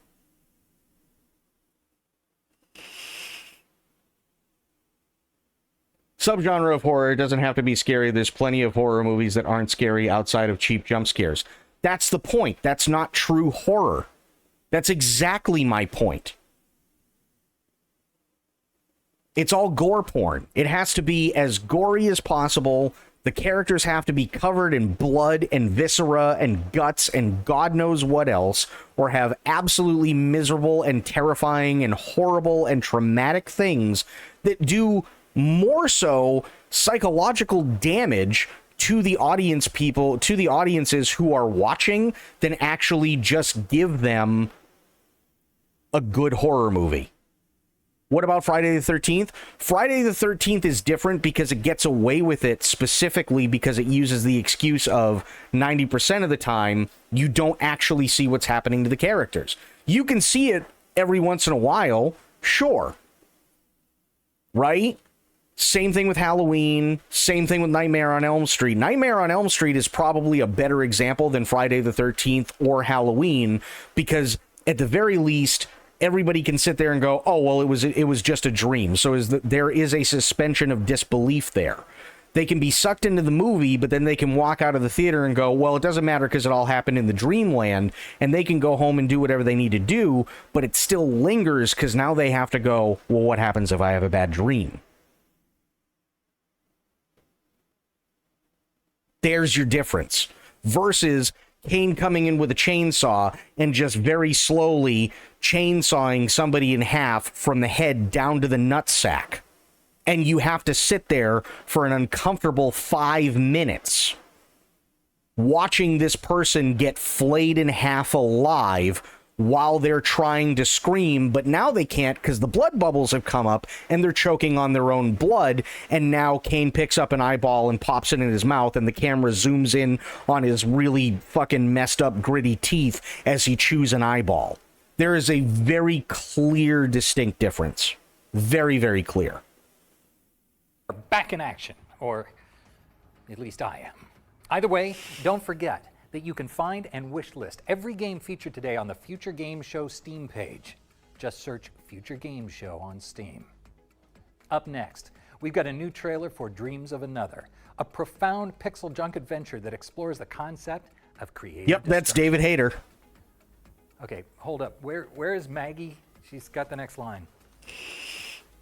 Kept you waiting, huh? Yeah, no, I don't watch shit like that. Because I don't like clowns. I think clowns are fucking stupid and they're antiquated. And I honestly, I've just never liked clowns. I think 90% of the time, clowns are just complete bullshit to begin with. And B, I don't like the fact that what they're doing, especially after everything that happened with all the clown shit more than a few years ago, a lot of the time they're trying to capitalize and bring that fear back from something that was real and that actually happened. You're pretty good. Yeah. Book me. I'm available. Please hire me. Stop it. Stop. No, I'm taller than you. I'm taller. And they're just gore fest. Yeah, exactly. And it's like, nope, I'm good. こんにちは。ドリームサナザーのディレクターバイオンです。今回ゲーム全体のディレクション。Also, Don, good to see you, buddy. How you doing? 私は今、私が住んでいる京都のシンボルの一つである鴨川に来ています。ここは私がリラックスする場所であり、ゲームのアイデアを考えるために時折訪れていた場所でも。The Ring and Silent Hill were actually really, really decent. Well, I can't say that Silent Hill was decent all the way through, but most of it was actually really, really, really good. I think there were a lot of stupid things that were done towards the very end of Silent Hill that, although it was supposed to be a highlight, unfortunately cheapened the experience of Silent Hill. 本作では木やドアなどと夢の中で会話することができます。 10 Cloverfield Lane, as much as I don't like J.J. Abrams, was really good. 見かけた鳥の動きや風に揺れる木、長時間に及ぶアリの巣の観察などから得ました。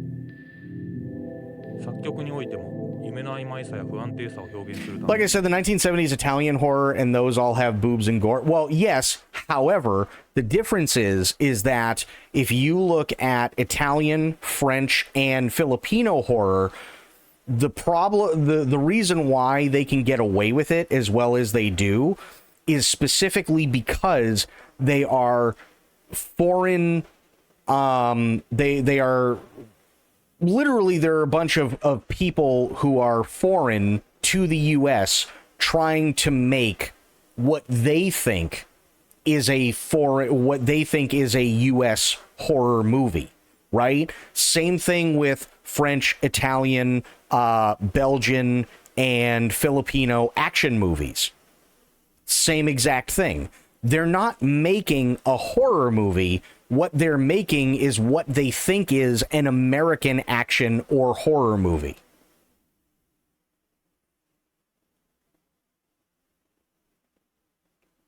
That's one thing we will lose once they go third person over the shoulder cam.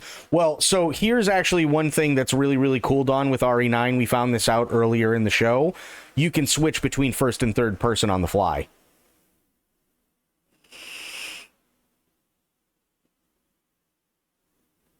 No, I agree, True. But you don't see that you don't see Leatherface peeling the skin off of a person. It is insinuated that that's exactly what he does, but you do not see him do that. That's the difference. So somebody's mind is making up in their heads that Leatherface is literally skinning these people and peeling off their skin and then stitching it together to come up with some kind of suit. Right? That's fine, because now people are terrified. But once you show him actually peeling somebody's skin off, the magic is gone completely. So it doesn't need all the gore, and it doesn't need all the body horror, and it doesn't need all that extra shit, because the movie itself carries itself well enough to insinuate that, and you believe it. And that's what makes it terrifying. 楽器だけでなく、身の回りにある日用品や自分の記憶と深く関係する場所でフィールドレコーディングした音なども取り入れました。I think the Space Jason X gets a bad rap, but I think they just did not realize it was not serious. I'd agree with you on that, for sure. It's supposed to be a schlock. It's supposed to be a schlock horror film. Humans can't choose what they want to remember or what they want to forget. I'll probably forget all about this someday. Are you talking about The Exorcist, True? So, if you're talking about The Exorcist, there are a couple of scenes, but those are supposed to be highlights. Those are supposed to be the moments that stick with you for shock value. And that's the point. Gore is supposed to be used sparingly for shock value, so that it sticks in somebody's head and the rest of the movie carries itself well enough. So now, because you've seen one or two or maybe three crazy things, right? Now the tension is on and it stays there, and they use it sparingly until there's a payoff, right? That's the difference between The Exorcist and Alien and Texas Chainsaw Massacre versus basically anything you see from 2010 to 2022.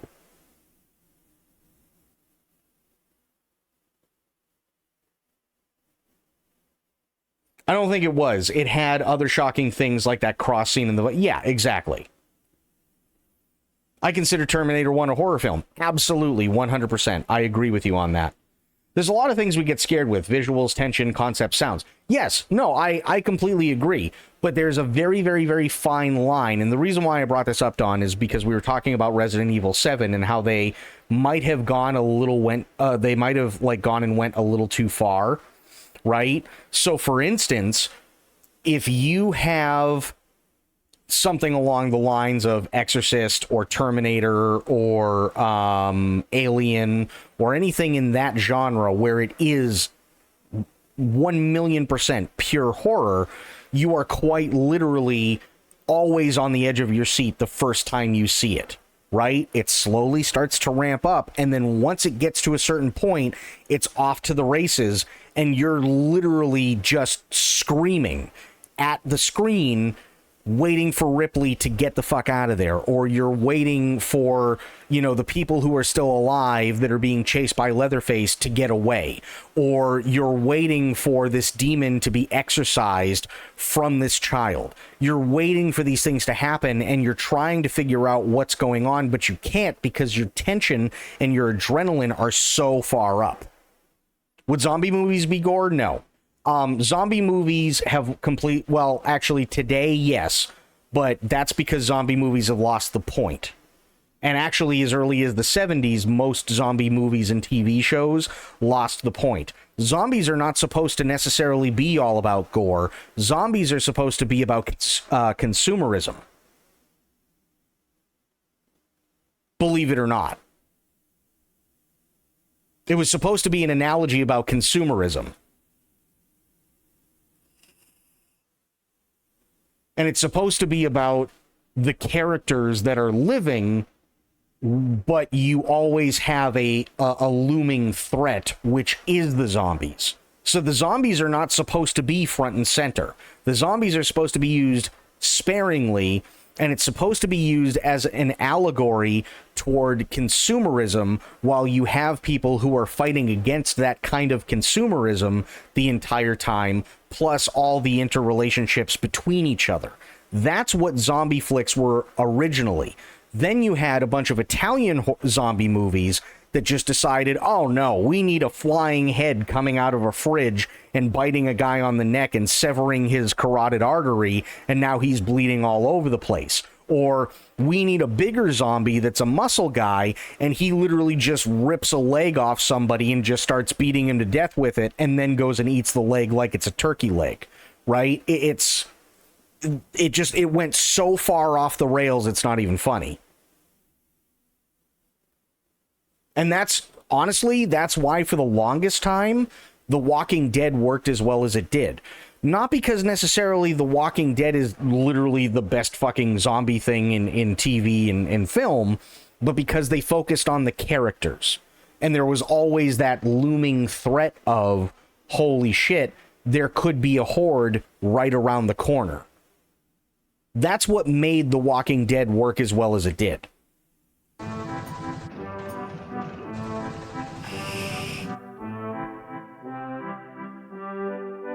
Jaws, I feel, used the gore right, but it made sense thematically. Absolutely, and here's why. Because you don't see the shark for 90% of the movie. Why is it that human beings are so trapped by how free they are?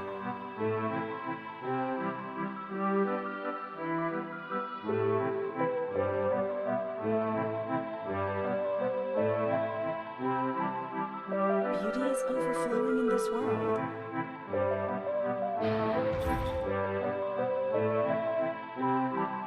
I don't think that's what real freedom is about.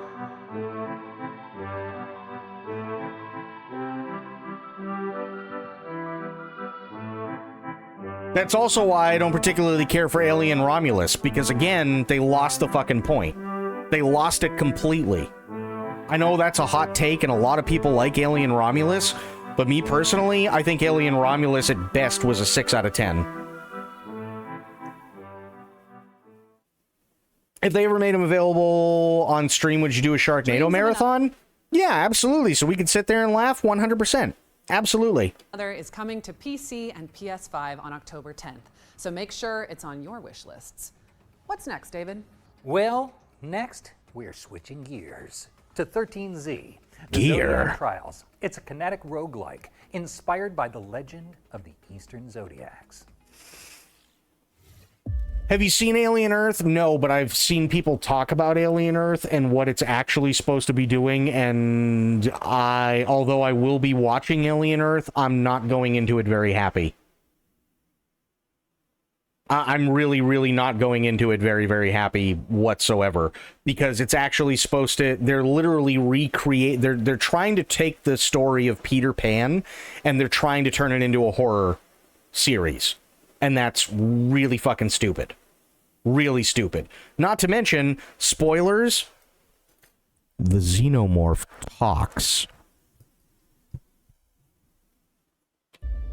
For ages untold, The 12 Zodiac Guardians of the East have safeguarded humanity's fate.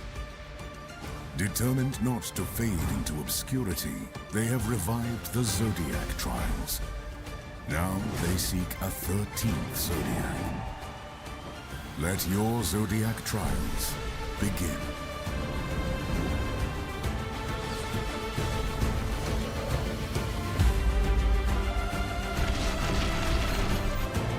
That's fucking stupid? Yes, it is absolutely fucking stupid. And here's the thing, and I'm going to say this until the day I die. Aliens, the sequel to Alien, Aliens did just as much bad for the franchise as it did good for the franchise. Because everybody and their mother wants to recreate Aliens. They want to see people getting ripped apart. They want to see the Marines go in and get their asses kicked. They want to do all these things because it happened in Aliens, and they want to put their own stamp on it. And since Aliens, with the exception of Alien 3, because that was definitely more horror than it was action sci-fi, which is what Aliens was, with the exception of Alien 3, you have Alien Resurrection, AVP, AVP Requiem, Prometheus, which Prometheus tried to do more Alien than Aliens. You had Alien Covenant, which arguably was more Aliens than Alien. And then you had Alien Romulus, which was so far off the fucking beaten path. It's, in my opinion, it's actually like a parody of the Alien IP. It's actually a fucking parody.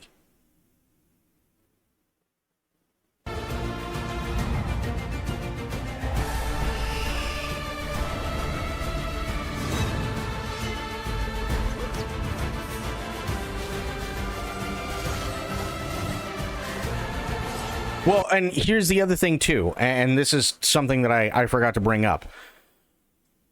The Alien franchise and the Blade Runner franchise both take place in the same universe. Blade Runner is about what makes what it means to truly be human. Okay? The Alien franchise looks at that same kind of thing, but flips it on its head, which is, who is the real monster? Is it the monster that is sitting there and tearing people apart because it was put in an environment that it shouldn't be in, and it's literally working off instinct, and it's doing exactly what it has always done for God knows how many thousands of years?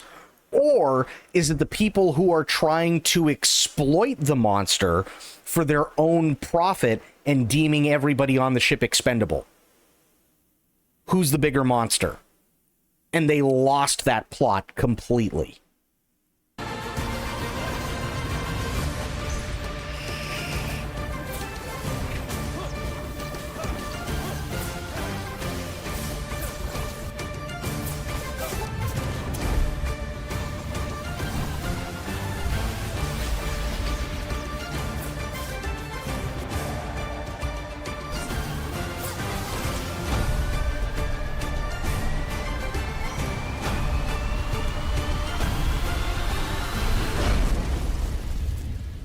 Xeno's kind of like Shin Godzilla. The Xeno just does exactly what the Xeno does. That's the whole point, right? Is it a monster by our standards? Yes. But is it worse because it's working off of instinct and because that's what it does? That is its entire purpose, which is to be an apex predator? Or are the people who are trying to exploit it and deeming a group of other people expendable more so the monster because they are actively going out of their way to put people in that situation where you have the monster go after you? So does the alien talk in Alien Earth Episode 1? Surprised they did that so early. I don't know, but I know that the alien does in fact talk. I haven't seen the series yet, but I know that it does in fact talk, and that they are trying to take the story of Peter Pan and they are trying to turn it into a horror series.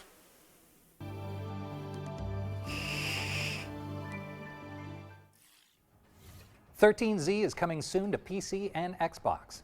but you can also dive into the demo on Steam after the show. And now for something completely different. A game where you and your friends grill steak and dodge missiles to fund your doughy dreams. Let's chow down on a vertical slice of Pizza Bandit. Pizza Bandit? Okay. Kinda interested.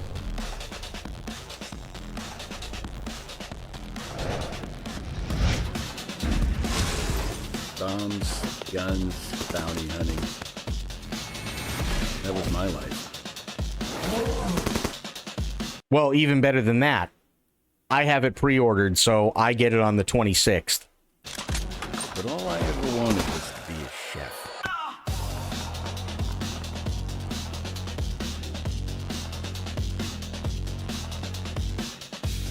You wanted pepperoni, right, Creamy? How you doing? Good to see ya.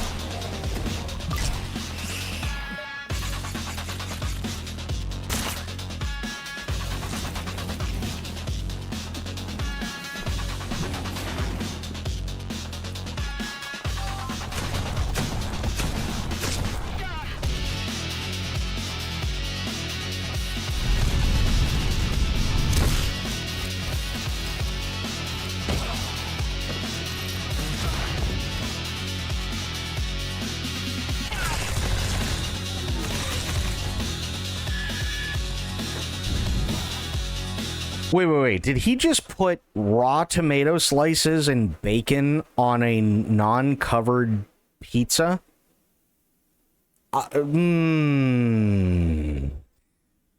Okay, I will say this. This game, goofy enough to give a shot. The alien is more a victim than a monster. If the alien was on its native planet, it would probably just do the same thing, kill for survival. Yes, but that's exactly what it's supposed to be doing. Right? So, which is the bigger monster? Is it the monster that's doing exactly what it's been doing for thousands of years that's based off of instinct? Or is it the people who are actively going out of their way and cognitively putting other people and into a situation where they can easily be deemed expendable to exploit said monster?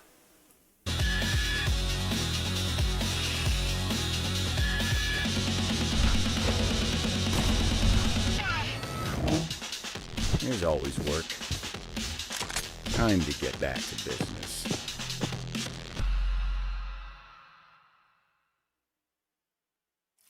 You don't have to read much on its origin planet. You know why? Because, and this is one of the biggest issues, and it doesn't matter what anybody else says because none of the books are actually considered canon with the exception of, I think, 3. Literally, the only thing that it was originally was a bioweapon. That's it. And we learned this in Alien Covenant. It was a genetically engineered bioweapon. And that's why everybody hates Alien Covenant. Pizza Bandit is coming to Steam Early Access on August 25th, and trust me, you don't want to miss it. Okay, we just hit the... And also, that was something that was shown at least a little bit in Alien Romulus when they brought Ash's character back but called him by a different name when you see the black goo. That is a timeout on all pizza puns. Yes, that's totally fair. That one was pretty cheesy. Okay, and I'm ignoring you now. And would you look at that? It's time for our next game, Recur. It's a puzzle platformer. Also, I know I'm a fucking pause Andy here. Again, I have to apologize for this.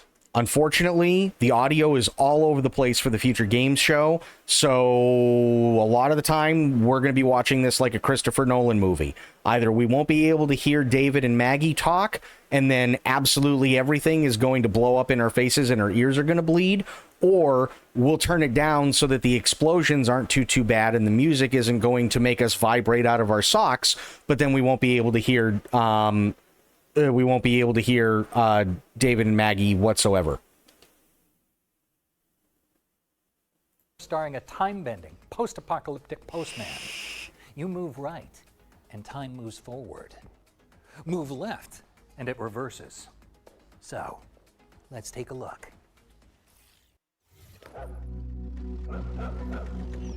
It is a cop-out, and that's the problem, Don. Exactly.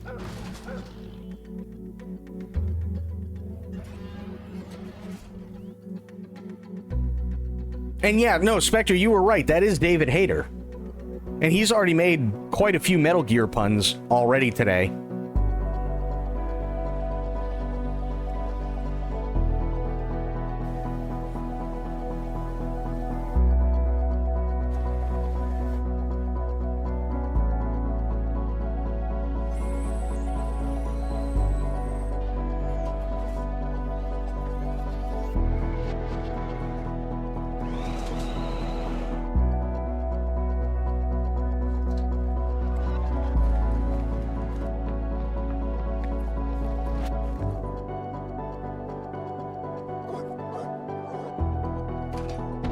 Okay. I mean, it looks kind of interesting. I'll give him that.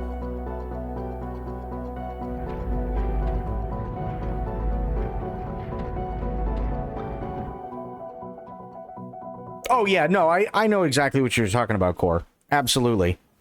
Special delivery. Recur is coming to PC in 2026. Okay, I think we've got another world premiere up next, right, David? Oh, we sure do. Here's a closer look at the next eerie odyssey from indie puzzle game royalty, Rusty Lake. They're royalty?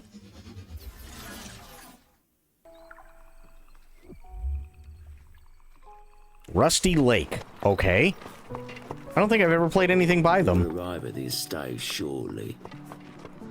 I hope you are well prepared. Trust me, serving the Vanderboom family can be exhausting. Cleaning the house, serving food, the long working hours.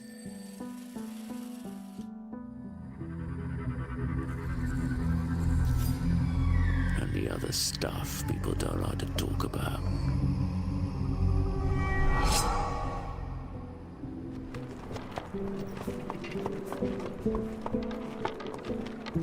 We're here. You can get out now. That almost looks like the Addams Family house, I'm not gonna lie. Servant of the Lake is coming soon to PC and your collective wish lists very shortly, I'm sure. Next up, we've got a special announcement from our friends at Heart Machine about Okay. Hyper Lightbreaker, the studio's frenetic procedural roguelite. Okay. What do we got? Arc Games. Oh, no. God, does anybody remember Arc Games?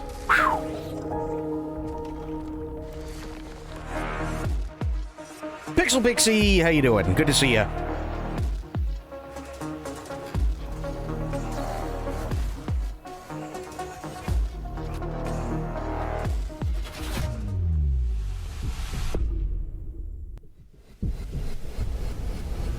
And Creamy coming in with a Prime sub. Thank you so much, Creamy. Really, really, really appreciate that.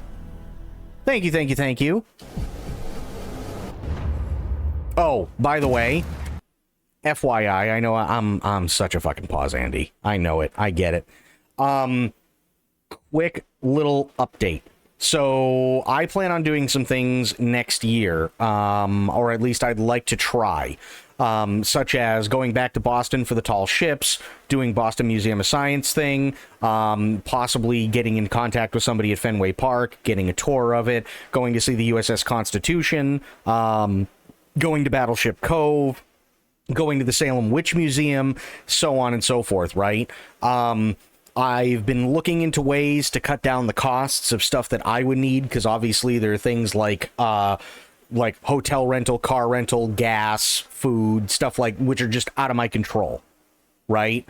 So I'm actively looking ways to cut down costs and stuff to do IRL streaming for that next year, and hopefully within the next couple of weeks I'll be talking a little bit more about what I'm planning for that, so that I can start to get a fundraiser going for it.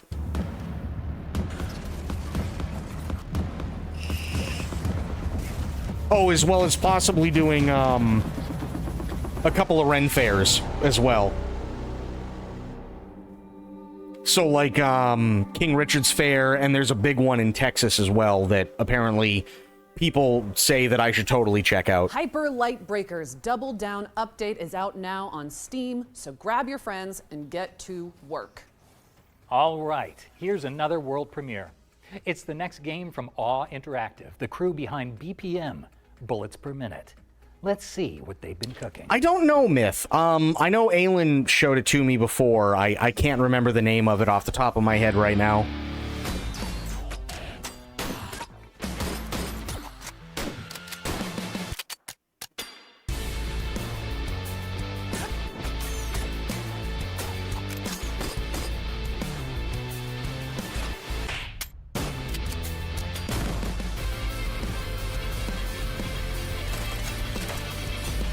It could be that one, though. I just don't remember.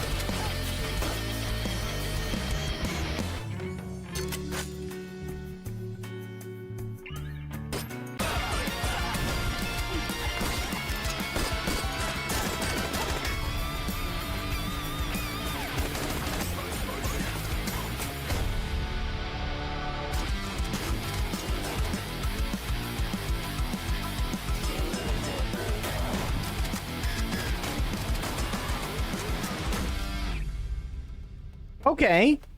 Kind of interesting. Get into the groove when BPM Bit Crushed comes to PC and consoles in 2026. We're checking in with Hotel Barcelona now. It's a slasher roguelike from avant-garde game devs Swery and Suda51.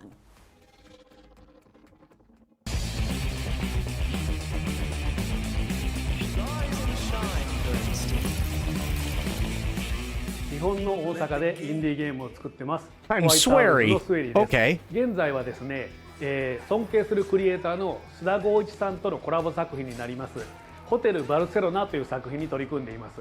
この作品はパロディホラーローグライクスラッシャーという感じで、本当に僕たちが好きな要素を詰め込んだ作品になっていまして、1980年代ぐらいのホラー映画の世界の中に入り込んで敵をどんどん倒してクリアしていくっていう、そういう超高難易度な横スクロールアクションゲームになっています。ペンシルベニア州とウェストバージニア州の境にあるホテルバルセロナっていう場所にですね、アメリカ中のシリアルキラーが集まってるんですね。で、主人公はこのホテルに閉じ込められています。ですから彼らを全員倒してホテルから脱出する必要があります。ただ主人公のジャスティン自身にも秘密があって、物語を進めるにつれてそれも徐々に明らかになっていく、そういうゲームになってます。このゲームはたくさん死ぬゲームなんですが、死ねば死ぬほど有利になっていくというか、まずもちろん死んだ際には素材とかお金とかを手に入れたものを持って帰ってパワーアップできますし、さらにこのゲーム新しい特徴スラッシャーファントムというものがありまして、それを使うことで That brought me some calorie made from Japan. Now I have food already for. Oh, you lucky bastard! I've always wanted to try a calorie mate. ホテルバルセロナは2025年9月発売です。Xbox と PlayStation 5、それから Steam で同時発売になりますので、ぜひ発売当日にチェックインしてみてください。よろしくお願いします。I miss Kat. I hope she's doing well. Reserve your room at the Hotel Barcelona when it lands on PC, PlayStation, and Xbox this September. Better yet, we've teamed up with Cult Games and Katana Records to give you the chance to win some very exclusive Hotel Barcelona goodies. So just head to the link on screen. Oh, that's cool. The competition details. Let's keep it moving with a new trailer for the 7 Deadly Sins Origin. This thing you're eating on stream so I can get a real reaction? Hell yeah. Based on the beloved anime. Oh, 7 Deadly Sins. Again, if you guys haven't seen 7 Deadly Sins on Netflix, if you don't feel like crying, pass.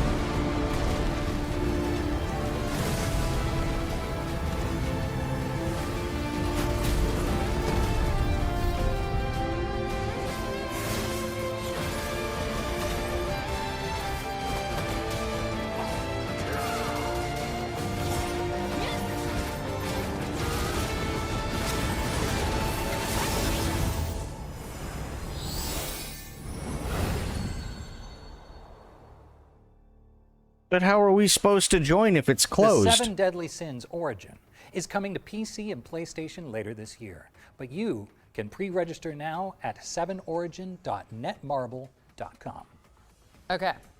Our second Ones to Watch deep dive is here, and this time we've got a dispatch from Poland about Kronos: Yes! The New Dawn. Bloober Team's time-traveling survival horror adventure. Nice. Kronos. I'm actually excited about this. That lady seems familiar. Yeah, that's Lady D.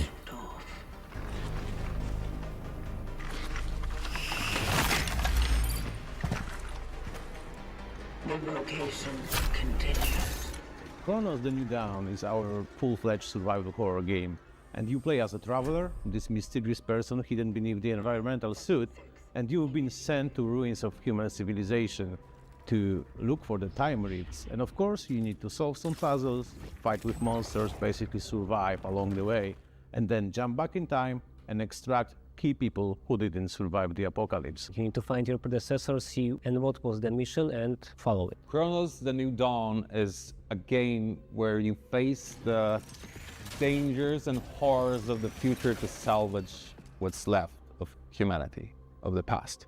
There was this disease that basically wiped out humanity at some point. So people at the beginning were like getting blind and feel this urge to come together, which ends with the merge. Yeah? So they are merging the body horror elements.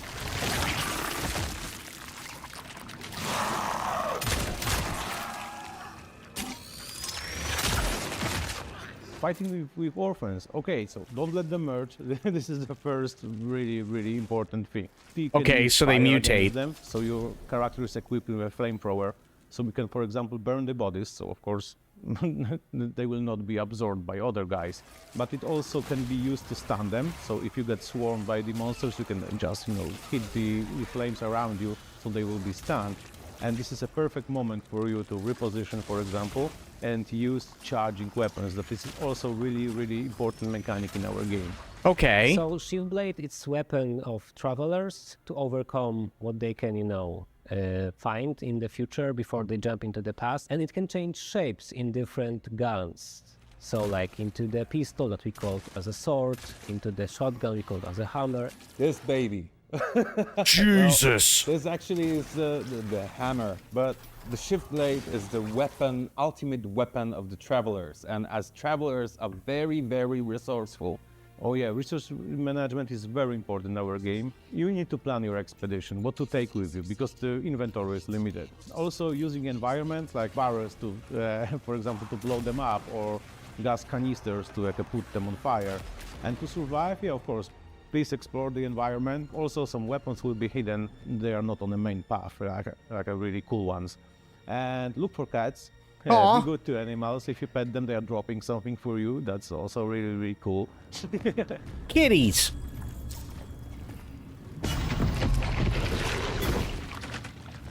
Kronos: The New Dawn will be available at fall 2025 on PS5, Xbox Series S and X, PC, wishlist now. Don't let them merge, and pet all the cats. Always pet all the cats. Always.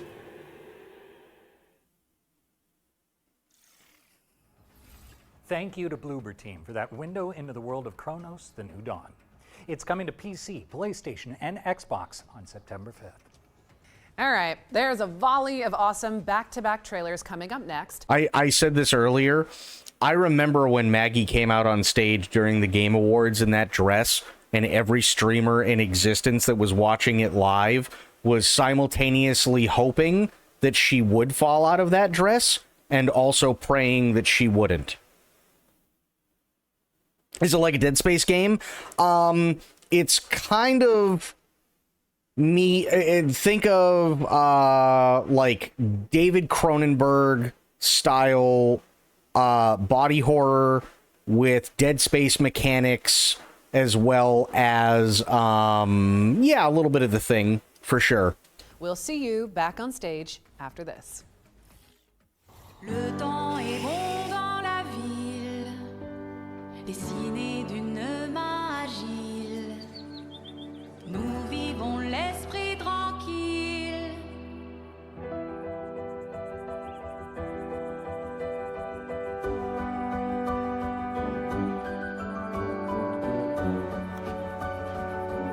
Oh god, if this was The Sims, like a Sim City kind of thing, I'd make an amazing city and then I'd just drop a nuke on it. Or like a 30 Richter scale earthquake. Or an asteroid.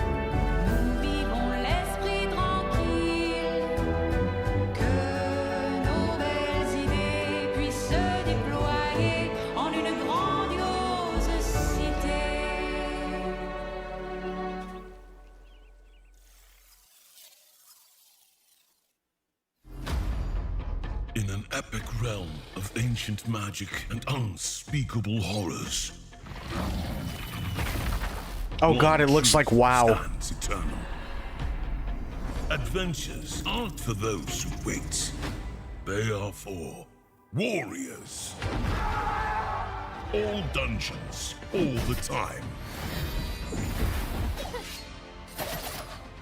Join fellow brave souls to answer the call.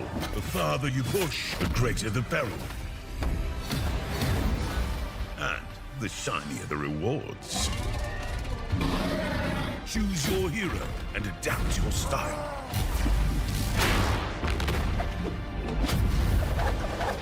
Wait. Hang on.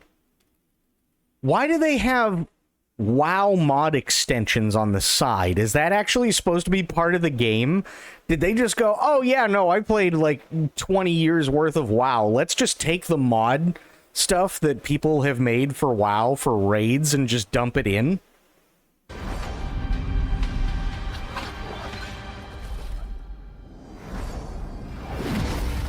Find your fellowship this fall.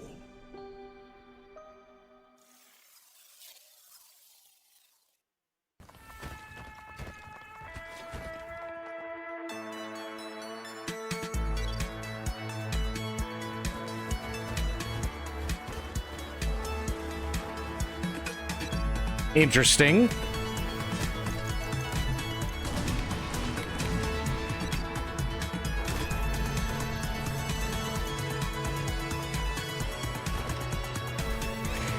Kind of reminds me of Terraria. A little bit. This is Blomkest Business Report. Locals have staged a boycott of the new Discounty supermarket, leaving its aisles nearly empty. Just weeks ago, an upstart out-of-towner rebuilt this failing shop into a thriving supermarket.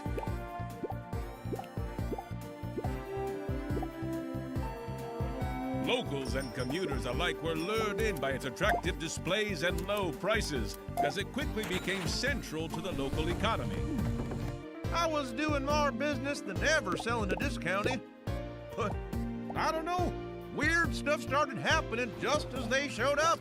Others say the store's frequent expansion has gone too far and risks damaging the town's cultural heritage. Huh. Can Discounty find a way to meet protesters' demands? Or will they be forced to close so soon after opening? Stay tuned. Discounty launches August 21st on PC and consoles. Looks cute. I can see Welcome that multiplayer back. with people. Maggie is just ironing something out. Oh, you ungrateful, selfish wretch! You come onto my stage, you lay your filthy man hands on my script, and now you even try to feed me skimmed milk? How dare you! You okay? You all good? Oh, yeah, no. I was just dealing with some riffraff. Sure, yeah. I don't think they'll mess with me again. Just wanted to make sure you were okay. Yeah, never better. All right, here's the latest on Dual Effects throwback survival horror shooter, Tormented Souls 2. Oh, dear God. Whoa. Hang on. There's a lot to unpack right there. Why is it that she has spark plugs sticking out of her?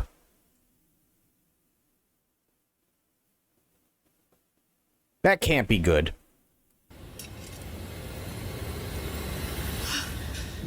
My name is Caroline Walker. I came to this town to find help for my little sister, Anna. She does this thing where she draws terrifying images and somehow they become real.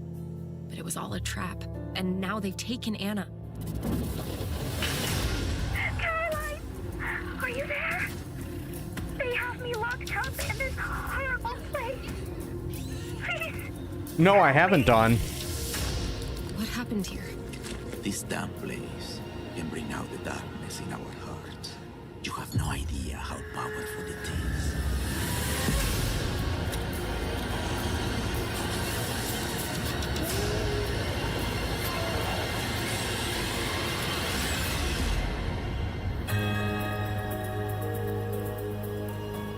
Jesus. It's kind of cruel the map takes an Tormented inventory. Souls 2 is coming What? to PC, Wow. PlayStation, and Xbox on October 23rd, 2025. Okay, Maggie, it is that time again. We've got another world premiere. Oh, For boy. an action RPG with innovative extraction mechanics. Sounds amazing. Let's see it. Uh-oh. Make your choice. I am told this stings somewhat.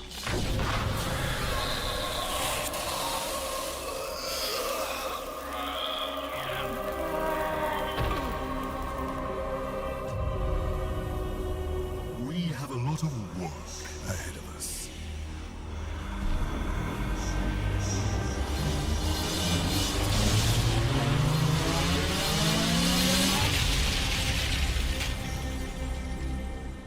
Rise, Reaper. Prepare yourself. Your initiation begins now.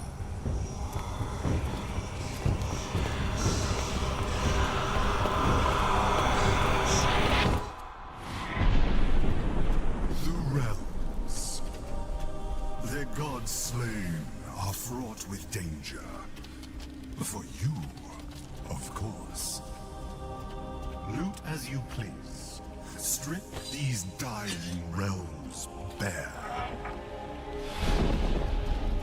The denizens of this world have not taken kindly to their god's demise. They struggle in vain, gripping onto what remains, unaware that their time has already passed. I care not what you do to each other, so long as you return with your and my mission accomplished. Huh. You are Legion, an instrument of a larger plan to rebuild my domain. Your sanctuary will become a new afterlife. What we build now will restore the balance, restore order. My order.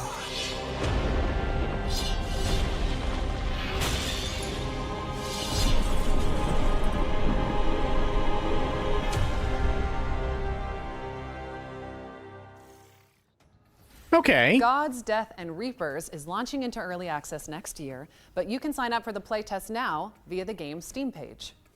All right, eyes up, Stealth fans, because we've got gameplay from the next game in the Stick series.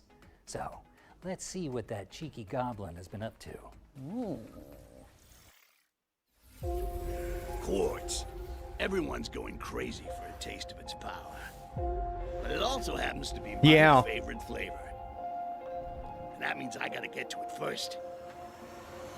What the fuck are you doing? Can't you see I'm working here? Just try to keep out of sight. Okay. Nighty-night. Sleep tight.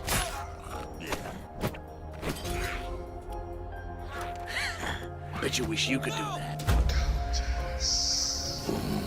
Tasty. Now comes the fun part. And you guys were worried. I told you nothing could go wrong.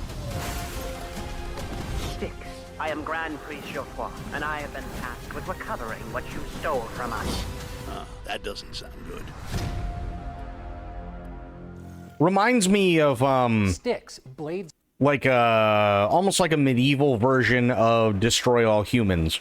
of Greed is coming to PC, PlayStation, and Xbox, so don't hesitate to sneak it onto your wish lists. And let's keep things moving with a new trailer for Anno 117 Pax Romana, the latest installment in the legendary city builder franchise. Yeah, there is. It's old, though, if I remember correctly. You, young governor, have been generously relocated to the soggy, sheep-strewn fringes of the Roman Empire. While I wouldn't even put one sandal in Albion, you're braver than most. And now the choice is yours. Will you protect Celtic tradition or enforce Roman ambition? You are far from the marble columns of Latium, and with that distance comes freedom. The freedom to govern as you choose, to civilize the land or be changed by it. You must be starving from the exhausting boat ride over, so warm your toga and fill your belly at the local tavern with a hearty meal of roast beef and beer. I mean, that's definitely better than getting sick and filling your toga. Well with wine. Don't ask how I know. Maintain Celtic ways to learn their myths and melodies at the Bardic Hall, or test your physical might at the recreation grounds. If you're truly craving a taste of home, Romanize and build the Grammaticus or the theater. Befriend the smiths, their forges, glorious. With copper, tin, and silver flowing from these hills, no wonder Varda's army strikes like thunder. Drink water, true. If you feel dehydrated, it probably means you are a little bit. Will notice your Roman ways, and if pushed too far, you'll need to be ready for battle. Their gods, strange as they seem, carry weight. Epona blesses horses, making carts travel faster over stilted roads. Ken Nunos enriches forests. Learn the ways of their gods, and your rule may go more smoothly. You live in duality, but you will always be a Roman, so you can either govern like one, or be a sympathetic leader. Just imagine this marshland filled with terracotta roofs, paved roads, bathhouses. Oh, civilization. True, Don. Also true, sober. This place is wild, from Wicca men to mystical Celtic rites. But it is also your blank slate. So will you rule with a Roman fist or a Celtic touch? What happens next? That's up to you. You can take it from here.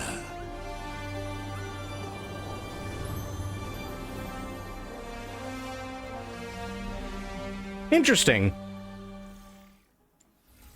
Anno 117 Pax Romana is coming to PC, PlayStation, and Xbox on November 13th, later this year. Time for another future games show tradition, the Ones to Play montage. We are about to show you a series of great games that you can play once the show's over. Okay. And hey, if our elevator pitches convince you, you can head on over to the Future Game Show Steam page and dig right in. Let's kick things off with Aethermancer, a monster-taming roguelite with challenging turn-based combat and intricate sprites. Next up, we've got Twinkleby, a frankly adorable diorama builder where you decorate floating islands with dreamy little homes. Or how about Morsels, a creature-collecting roguelite They haven't showed it yet, but I saw the same thing, true. Mouse who gains the transformative powers of a sentient fat bird. However, I will say Gamescom is really, really weird with how they do stuff, because you would think something like that would be on O&L, but it's not. But they have no problem dropping the trailer, but that doesn't mean that it won't be on the Future Games Show as well, but it won't be labeled as being on the Future Games Show. It's really weird how they do it. And last but not least, here's Woodo, the scene-building puzzle game with a profound story and a unique art style. That was our Ones to Play montage. Remember to follow up on anything that caught your eye. Now, let's take a moment for a quick PSA. We here at the Future Games Show recognize that gamers have diverse perspectives on what constitutes a good time. Personally, I can attest to the unique comforts of skulking around military bases in a cardboard box. That's just me. Cardboard box. Or you need to come in the box. Then you'd understand. running away from evil babies and vampire lords and getting called a stupid man thing. Yeah, that one. Well said, David. But for some, you know, driving a virtual big rig from Finland to Sicily is their idea of heaven. And we just want to say that is totally valid. Yeah. In fact, if that is you, then we think you're going to really love our next trailer. Oh, is this King of the Roads?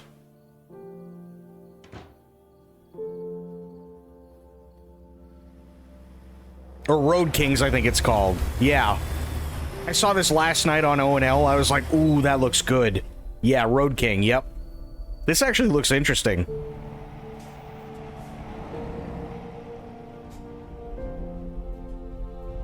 Oh. Ooh, it's American Truck Simulator. Ooh, okay. Okay. Okay.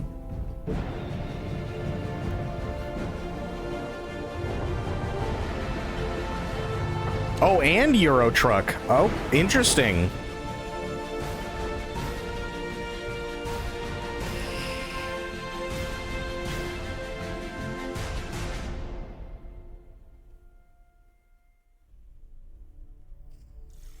It looked all realistic as fuck and sim, and then the end just showed them driving into a fuck. Well, so here's the thing. I feel like Road King might actually have some sort of story.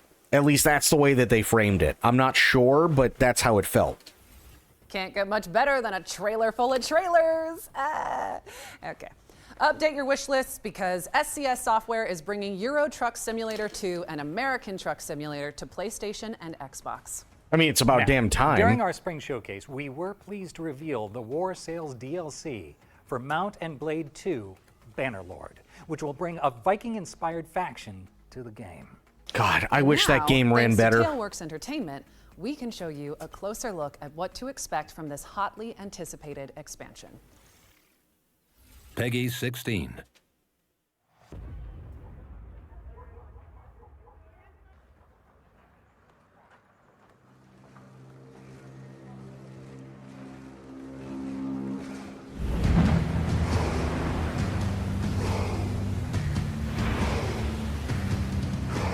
Yeah, Bannerlord.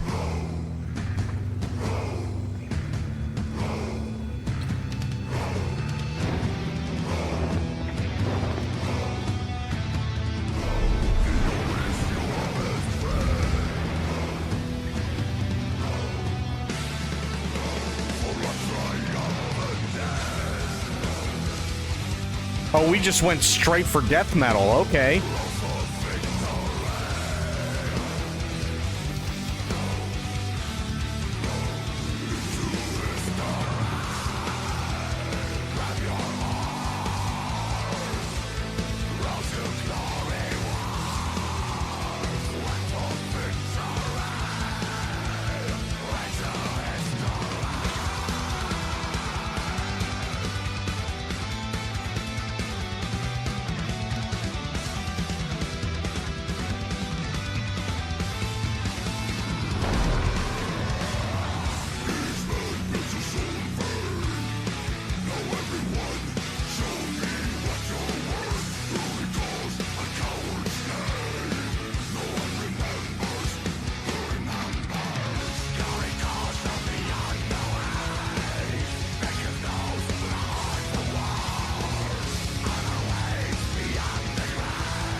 That sounded like Death Clock. Yeah, I can tell you from experience, it's a single-player game. You can download a mod, that allows people to remotely control certain characters, and that's cool. But I can also tell you the Mountain Blade 2 Bannerlord looks absolutely nothing like what we just saw. And it runs like crap. Mount and Blade 2 War Sales launches on PC, PlayStation, and Xbox later this year. What's next, David? Well, we've got the full gameplay reveal of Wild Blue, a nostalgic on-rail I did, shooter yeah. inspired by Star Fox 64. Do a barrel roll! Sorry. She did it wrong. It's do a barrel roll. Couldn't help myself. That takes me back. Use boost to get through.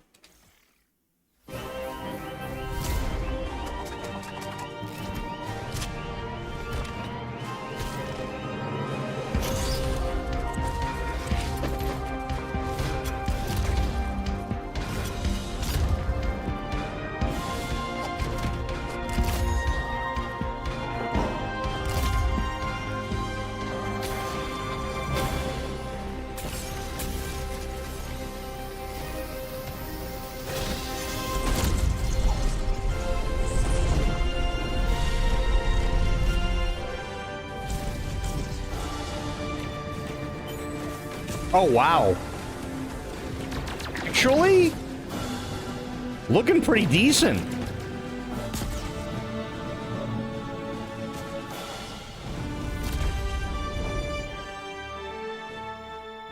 All right.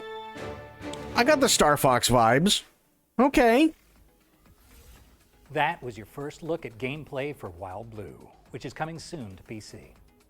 Now let's check in with Windstorm, the Legend of Himori, a horse-riding adventure where you play as a brave courier in 13th century Mongolia. Oh, no. Why do we Mongolians never stop riding? Because there's nothing in Mongolia. Some days, I believe I know. I ride to carry out my duty as a courier. Out there, they wait for answers, for aid, for hope. I ride to survive.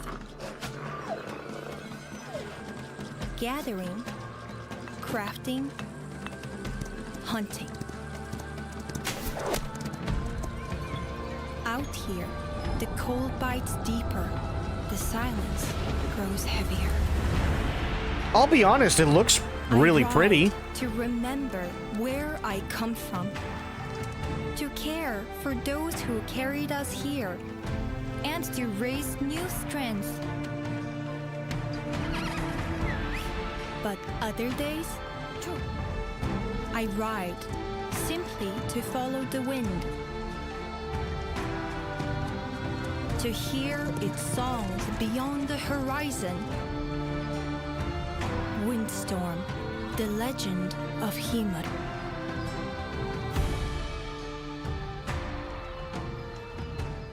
Wild RP is back, Mongolia Windstorm, edition. Legend of Himori is launching into early access, so quit horsing around. Add it to your wish list. David, we talked about the jokes.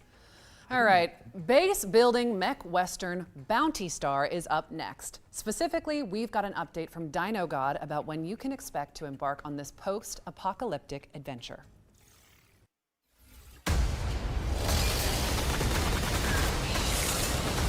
Got a lucrative job, just sitting here. This building, the Junkie Mark II, primed to be the foundation of a legitimate operation. So wait, this is Annapurna Interactive, which is all well and fine. And Annapurna has put out some really decent stuff. But where the hell is my fucking Silent Hill game by them? Didn't we get a trailer like 3 years ago about it, and we haven't heard shit so far? Clean it up, power it up, and take on a handful of low-risk bounties. And then the cash will start pouring in.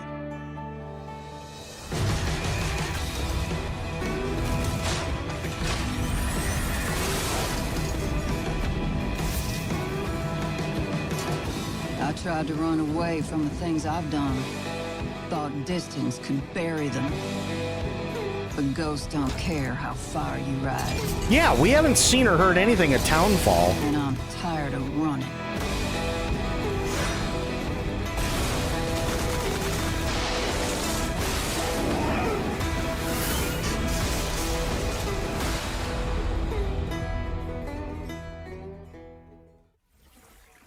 Suit up and build your homestead in Bounty Star, which is coming to PC, PlayStation, and Xbox. But while we're still here, let's keep things moving and check out Toa and the Guardians of the Sacred Tree. This is a mystical anime roguelike where you fight to protect the future of a vibrant village.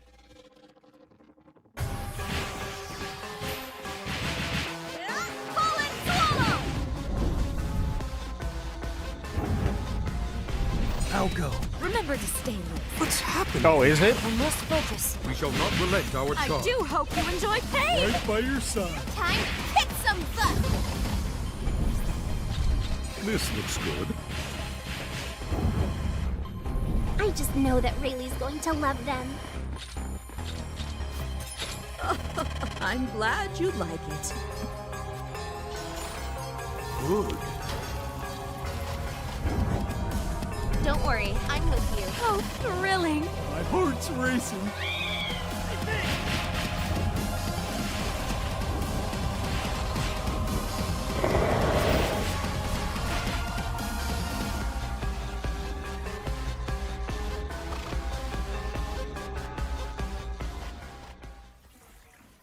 Toa and Guardians of the Sacred Tree launches on September 19th for PC and consoles. What's next, David? We've got the release date trailer for Shape of Dreams, a MOBA roguelike fusion where you fight through procedural worlds with highly customizable character builds. I'm not a fan of MOBAs.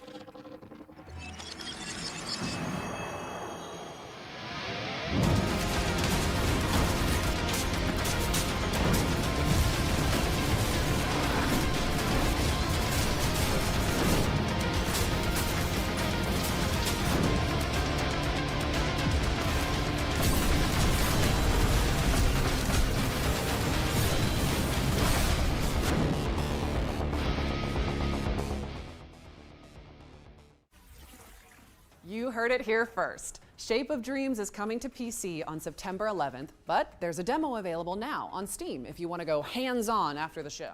Okay, I think it's about time we gave you all a VR mission.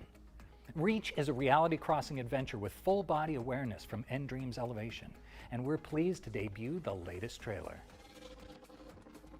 Wonder what's going on with that Pokemon MOBA that blew up? I don't know. Good question. A human? You have returned. If you're here, something has gone terribly wrong. Farah is fraught with danger. You'll need help to survive. Take these gauntlets. They'll enhance your strength and help you heal. They are one of my finest accomplishments. Did anybody else, when they said Reach, immediately think of Halo? Or is it just me?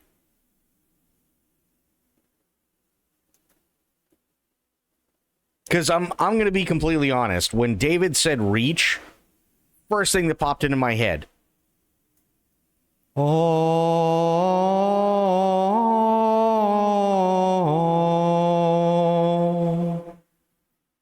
And I was like, God damn it. Having the gauntlets enables the use of a throwing shield. The shield can be used to protect yourself and to help you climb. And climb you must. Upgrade your tools to survive and turn their weapons against them. And climb metal surfaces. Ah, you found the grapple drones. I built these as an ingenious way to extend the reach of your poor oh boy, medicine. Arms. Let's not forget your bow, an ancient but effective tool. Collect grubs to synthesize different arrows, then stun, freeze, and blast your way through Farah. Careful, Rosa. Quick, Rosa, we have to run! Quick, Rosa, jump! And activated like a sleeper cell. True.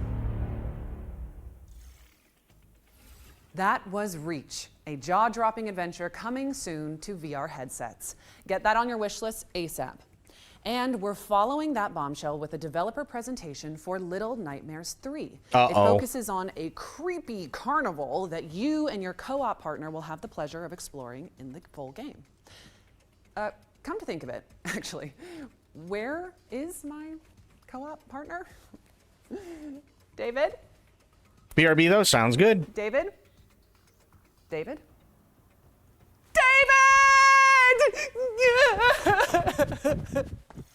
All right, a decent Metal Gear reference. Hi everyone, I'm Coralie Feniello, global producer on Little Nightmares 3, and today I'm thrilled to introduce you to a newly announced chapter of the game, Carnival.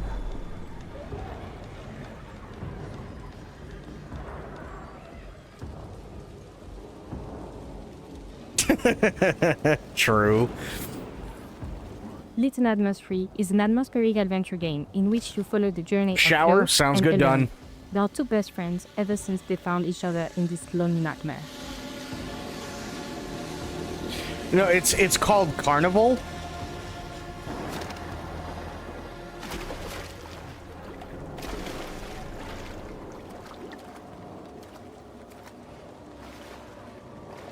Or maybe this is what they're showing of Little Nightmares 3? I'm not This time, entirely they sure. are trapped in the carnival, a place that might seem joyful and welcoming at first, but of course, appearances can be deceiving. Behind the colorful lights and twisted attractions hides an uncanny resident. I think it's made by the a same people. mysterious, menacing presence whose shadow looms over the entire place. You'll feel it, you'll hear it, you might even catch a glimpse, but never quite enough to feel safe.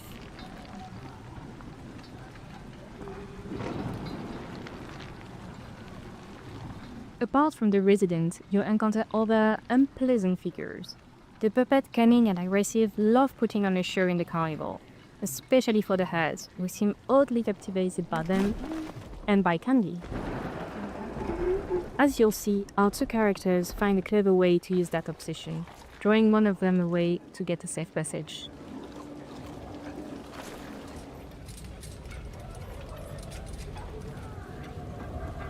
It very well Nightmares could be 3 done. is full of eerie challenges. Sometimes you'll have to run for your life.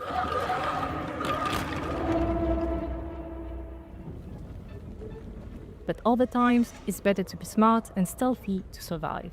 Like here, where patience and silence are your best allies.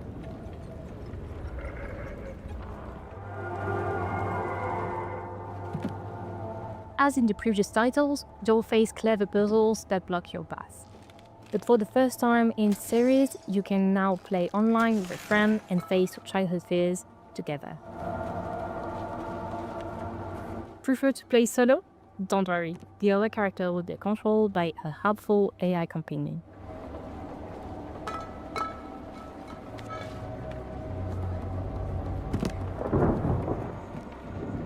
Looks like the puzzle has been solved, but don't worry, no spoilers here. You'll get to experience it all for yourself when Little Nightmares 3 launches October 10th, it is Little 2025. Nightmares 3. Yep. And if you want to dive into the nightmare right now, pre-order a digital copy of the game on PS5, Xbox Series and PC to get early access to the first title of the franchise, Little Nightmares NS Edition, on the same platform.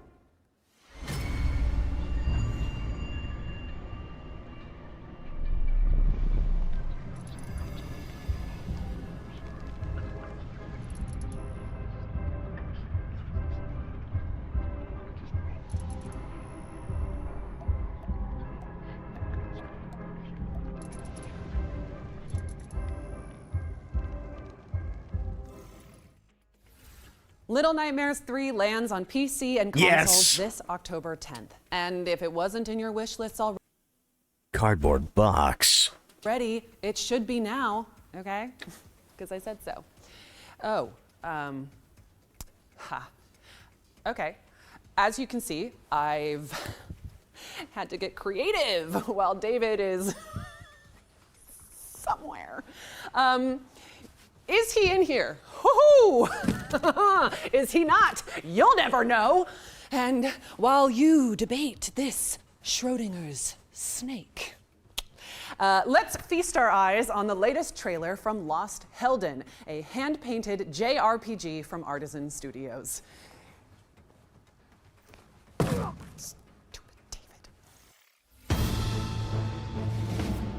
Okay, it was kind of cute.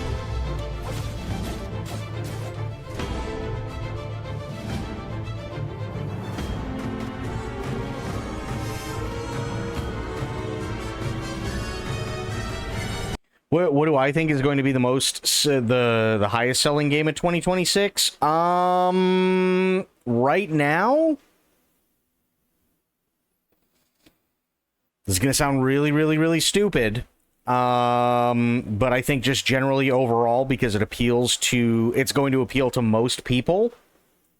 Much as I love the idea that they're bringing back Onimusha, and there's going to be new Indiana Jones stuff, and Toxic Commando, and Ninja Gaiden 4, and Silent Hill F, and Chronos, and Vampire the Masquerade Bloodlines 2, and there's new DLC for KCD 2, and Resident Evil 9, and Black Myth Zhangque, and like all that stuff.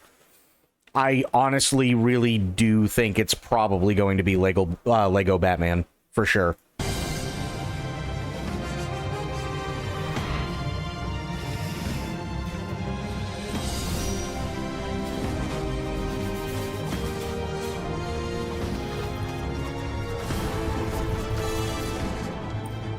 Wish they continued the Onimusha Dawn of Dreams storyline. I never played that one.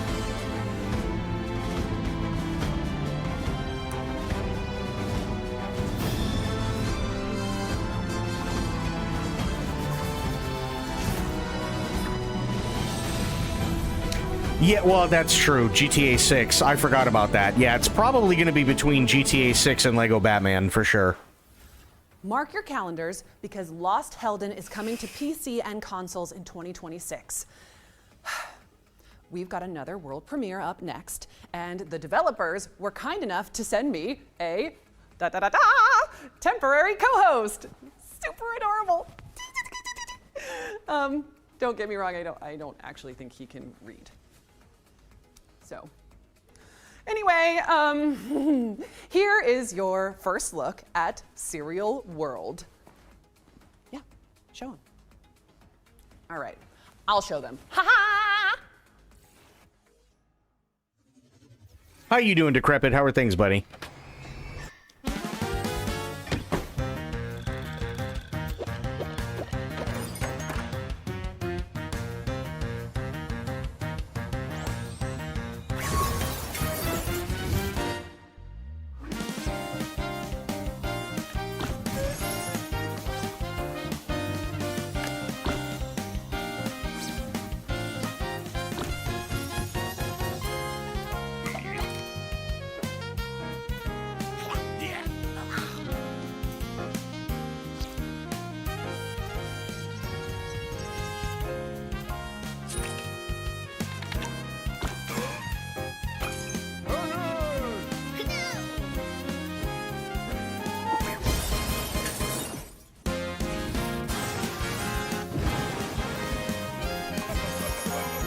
Oh, that's badass, dude. Hell yeah.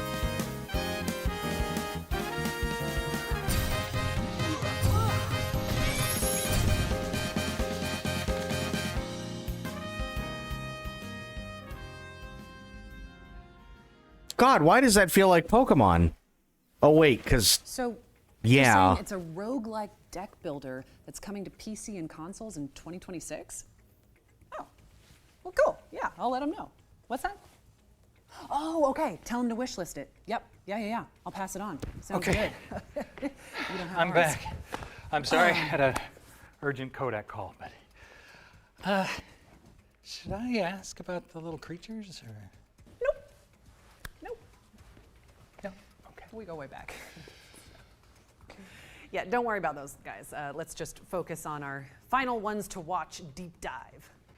Yeah, sure. No further questions. Look, here's an interview with the developers of Phantom Blade Zero, where you play as an elite assassin.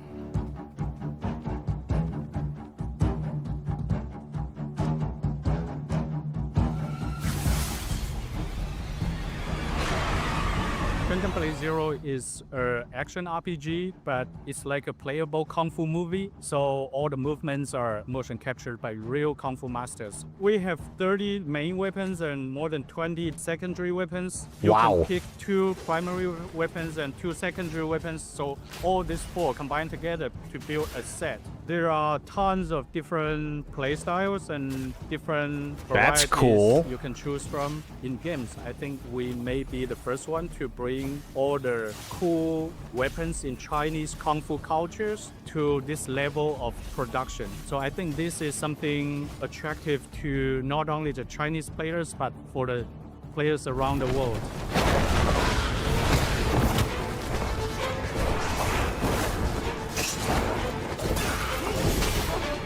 People will never understand what it is exactly until they actually play it. We're something in between a Souls game and a really big like Baldur's Gate or Witcher. There are many accessible ways to navigate people around the map.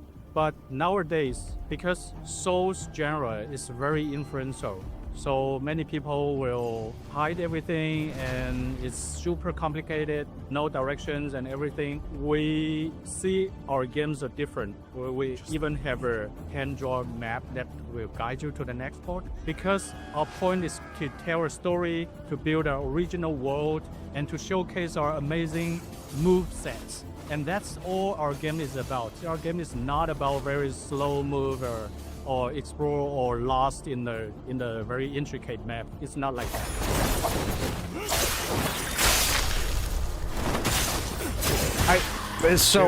I'm gonna be honest. I feel like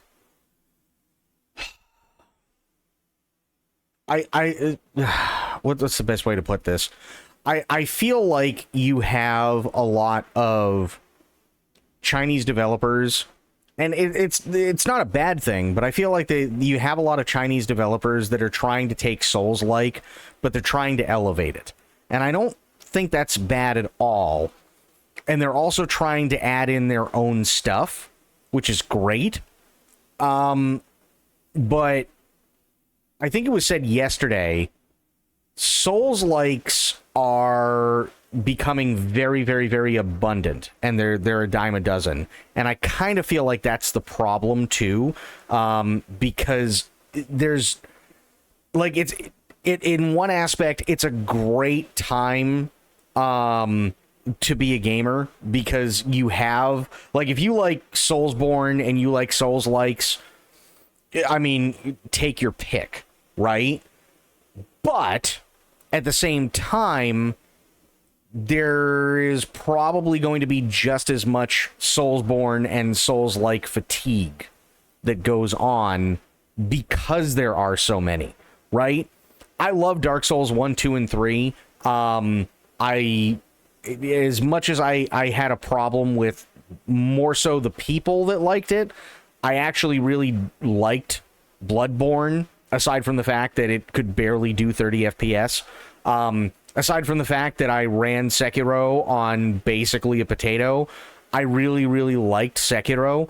I loved Armored Core 6. I absolutely fell in love with Elden Ring and Shadow of the Erdtree. And Black Myth Wukong was actually really well done for what they were supposed to do. But then you have all of these other games that are also Souls-like, and it's just the same process over and over and over and over and over again. Like, you could never get me to play Dark Souls 1, Dark Souls 2, Dark Souls 3, Bloodborne, Sekiro, Elden Ring, Shadow of the Erdtree, and Armored Core 6 all in one go. It just won't happen.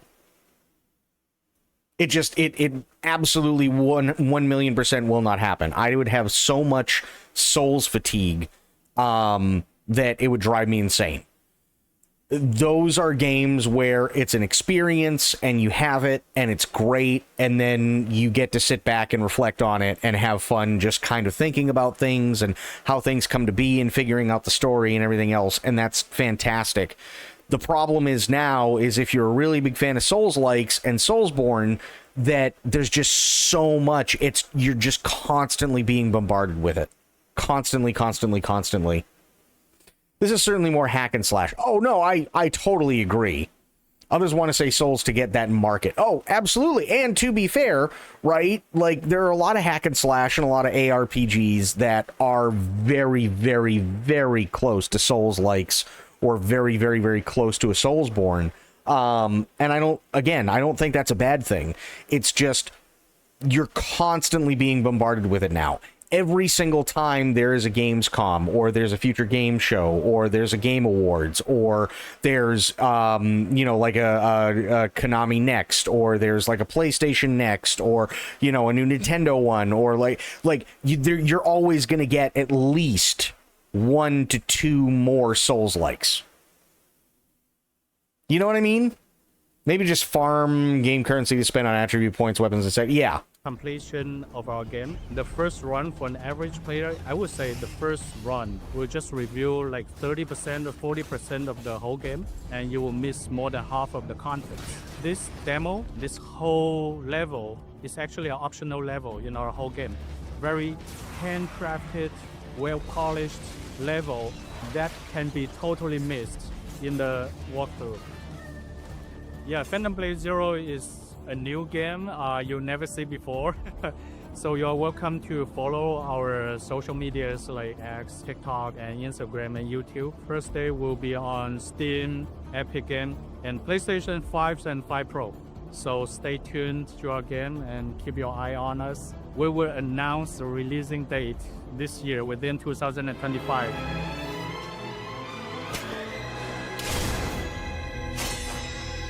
Okay. And to be fair, Phantom Blade Zero does look really, really good. Thank you to the team at S-Game for the lowdown on Phantom Blade Zero. It's coming soon to PC and PS5. We're closing in on the end of the show now. From a lore and story standpoint, I like how Souls games are more mysterious. You have to fill in the gaps. I like that too.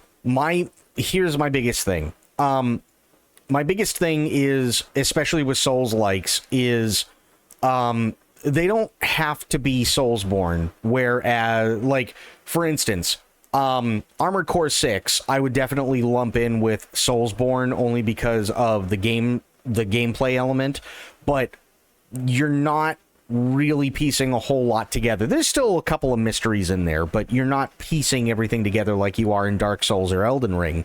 Even Sekiro is pretty straightforward in terms of the story, right? But Bloodborne, Dark Souls, Elden Ring, you have to piece all that together, and I don't think that's necessarily a bad thing. I like that style of story progression. But having said that, when it comes to a lot of the Chinese Souls-likes or action RPGs, whatever they want to call it, it's based off of ancient Chinese mythology.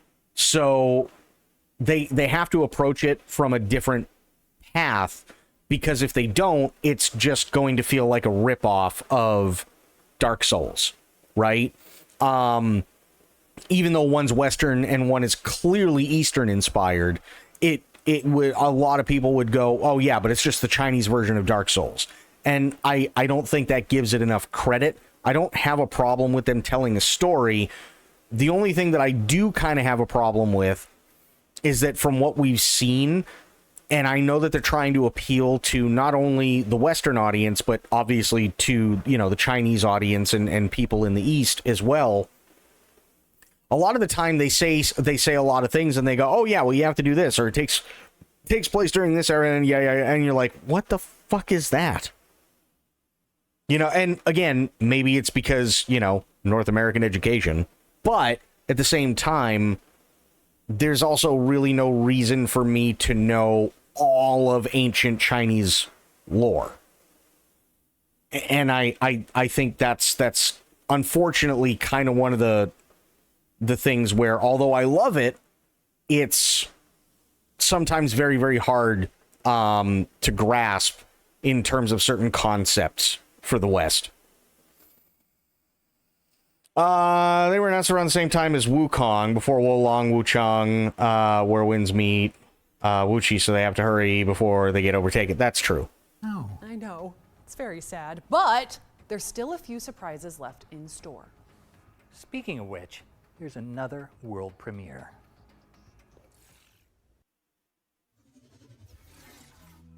The Witch Spire, as old as time itself, and just as powerful. A door to new worlds, far away. Oh, no, Don, I completely agree with you. Absolutely. Absolutely, I 1,000,000% agree with you. Bloodborne, unfortunately, is the other thing that Bloodborne suffers from, aside from barely being able to keep 30 FPS, is that Bloodborne is so nebulous and vague that when, like, and I hate to bring this guy up, but the guy was like, oh, you're stupid because you don't know what the game, you don't know what the story is. Yeah, literally, it's my first time playing it, so why don't you tell me? And then they couldn't.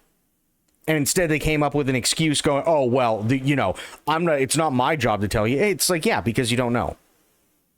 You have zero idea. You just like playing the game. And there's nothing wrong with just liking playing the game, but if I'm specifically asking what the story is and you can't answer, then you're just as dumb as you're telling me I am. And that obviously means that there's some sort of problem, because now everybody has to go to somebody like Vati Vidya, or somebody has to go to Zeostorm, or somebody has to go somewhere else to actually sit there and go through and play for thousands of hours to play the damn thing, specifically so that they can get some semblance of a story that at best is still nebulous and vague. Filled with places to explore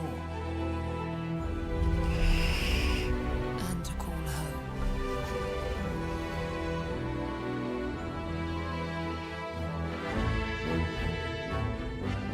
But also filled with dangers.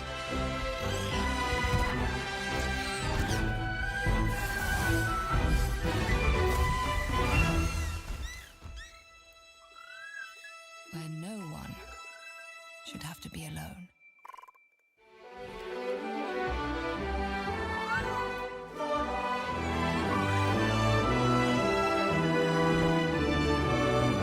But a darkness rises.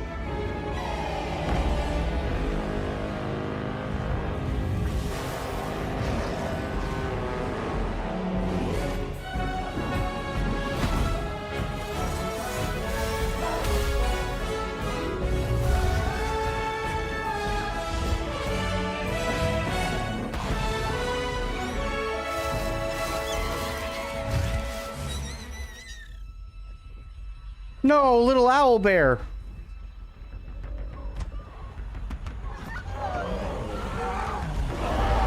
Uh-oh. So open the doors and step through the witch spire.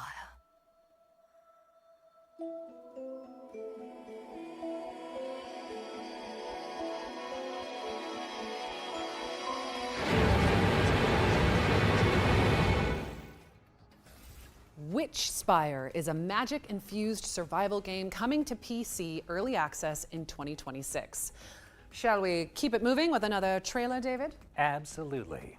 Here's gameplay for Active Matter, a high-octane extraction shooter where players fight across a fractured multiverse. Oh, so Tarkov, but many universes. Got it.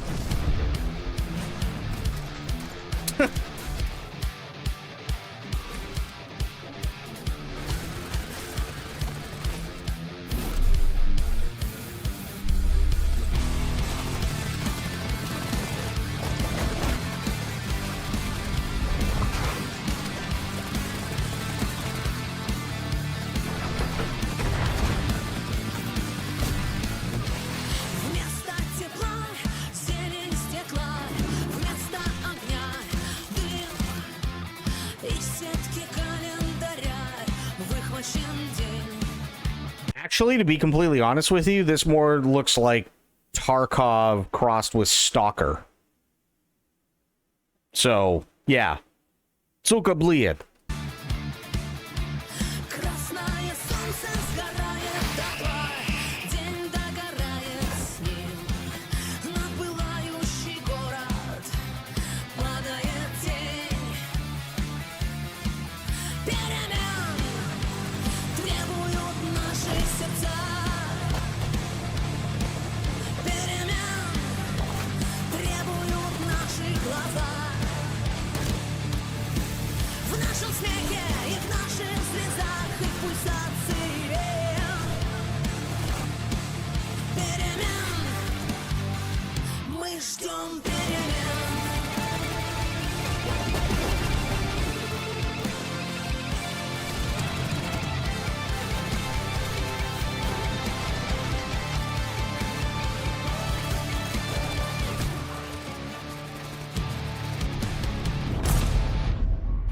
Did I just see Last of Us mushroom people in there?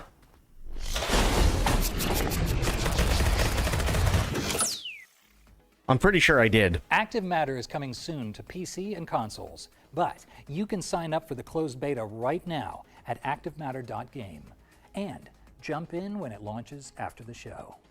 All right, let's throw it over to our friends at Capcom to learn more about the publisher's upcoming space station adventure, Pragmata. Oh yeah, I forgot about Pragmata. Hang on, I'm just bringing this over here, sorry. There you are. All better.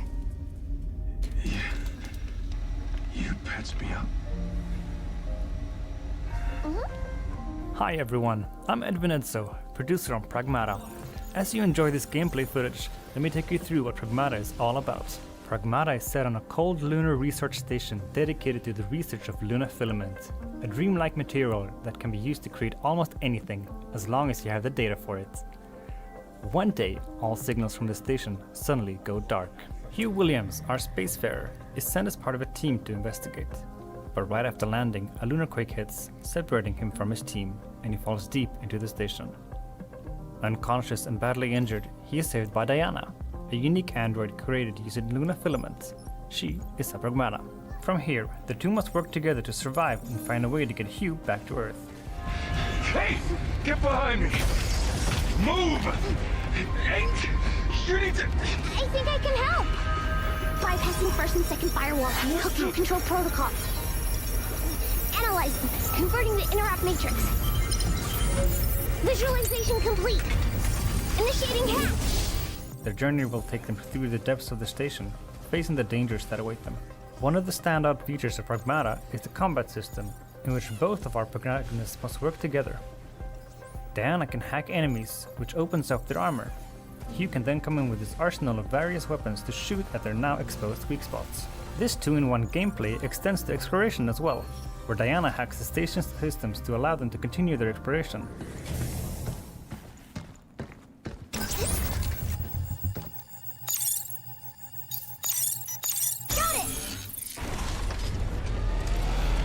And Hugh can use his thrusters to hover around the station and to quickly dodge enemy attacks.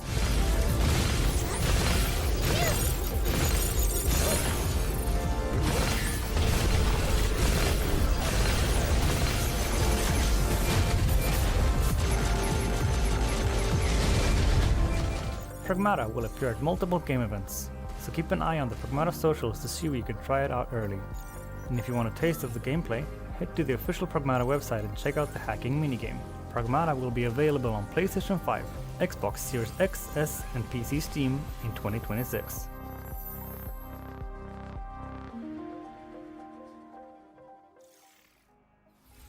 Pragmata is coming in 2026, so wishlist it now. And if you're here at Gamescom, you can play it on the show floor. Okay, we've got one more thing to show you before we go. Yes, what would we be without a one more thing? Spooky season is approaching after all. Oh boy. Ooh, and this is our final girl.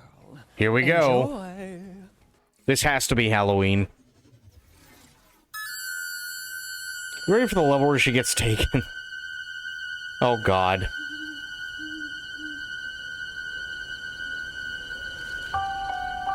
A quiet town. Just like hundreds of other small towns all across America.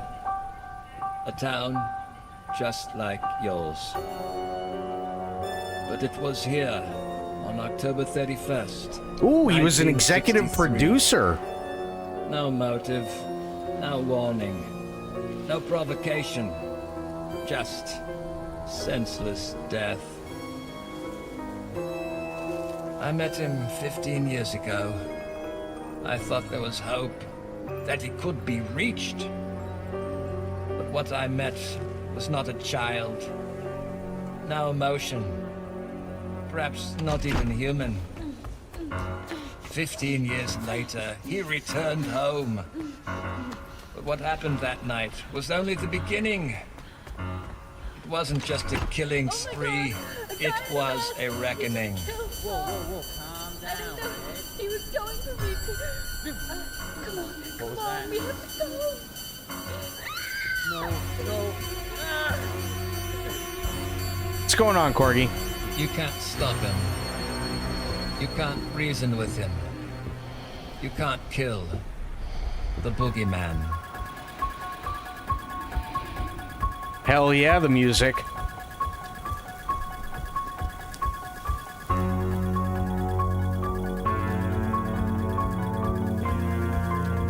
Single player and multiplayer horror experience.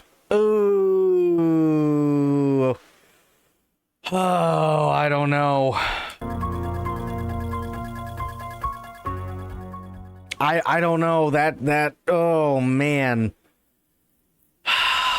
That's I'll put it down on the list. I just don't know how it's gonna go, but I am interested. That's right. Halloween the Game is a stealth horror game based on the beloved movie from 1978. Yeah, it features a story mode as well as an online multiplayer component. And it's coming in 2026, so update those wish lists. But with that, we've officially reached the end of the show. Damn. Well, before we go, we want to extend a massive thank you to all the talented developers who contributed to this year's Gamescom showcase, as well as everybody watching at home who came along for the ride. Remember that you can head to the dedicated Future Games Show Steam page to wish list your favorite games from today's show. And we also have a ton of follow-up content dropping across GamesRadar.com, so you can dig deeper into your favorite reveals. And if you want to watch all of the individual trailers from today's show, just head to the FGS YouTube channel.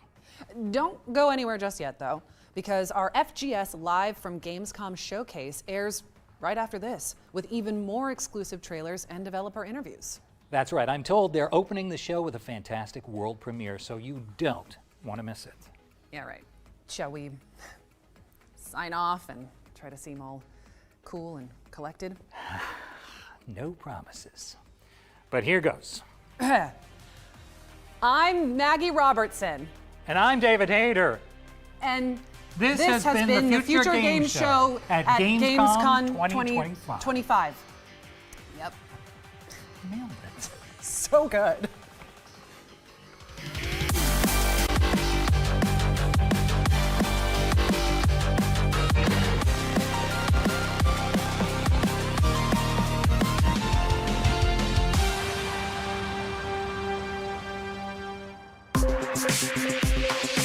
Yeah, so it's I don't know. Like, don't get me wrong, it's interesting, and I really like that Halloween is actually getting some love.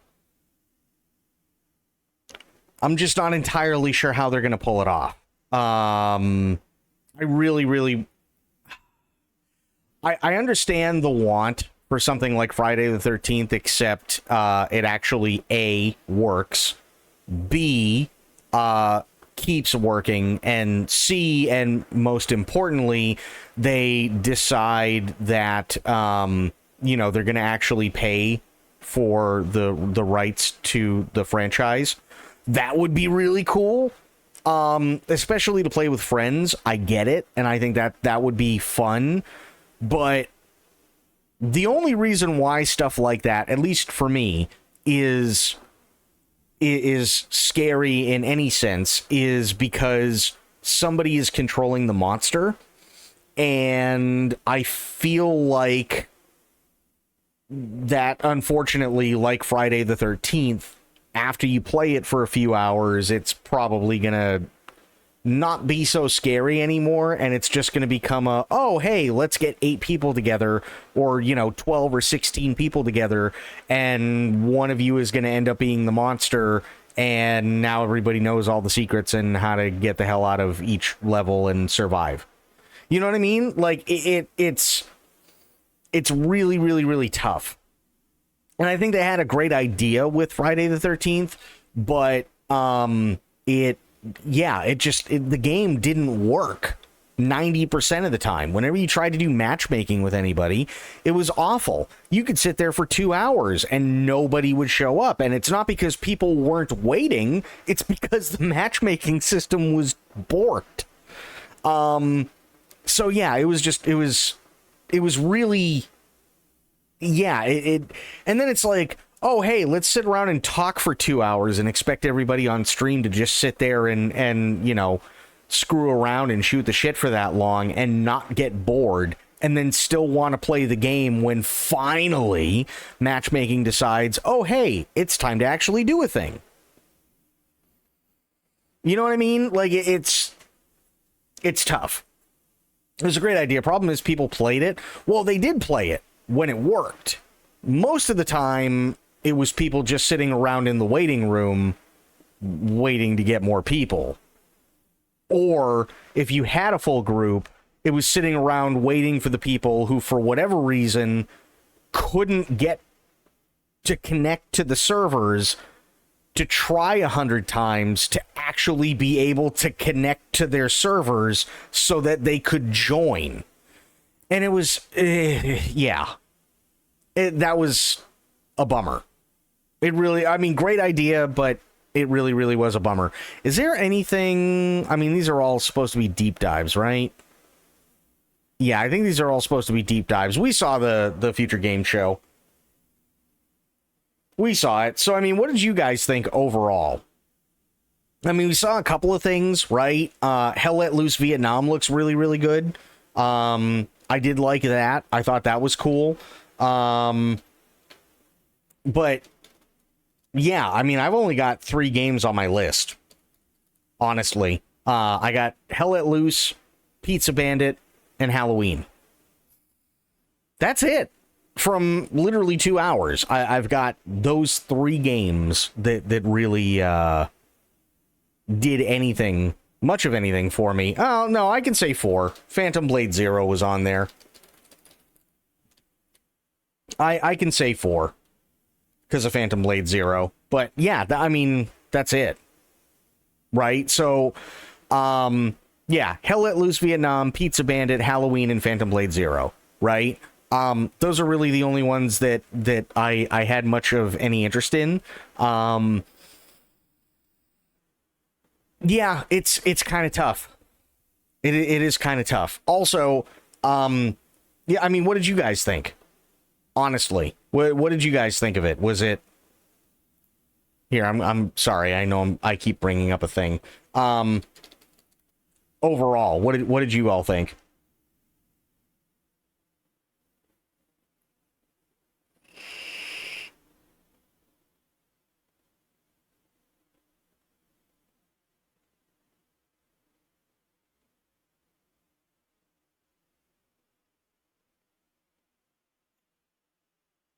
Boring?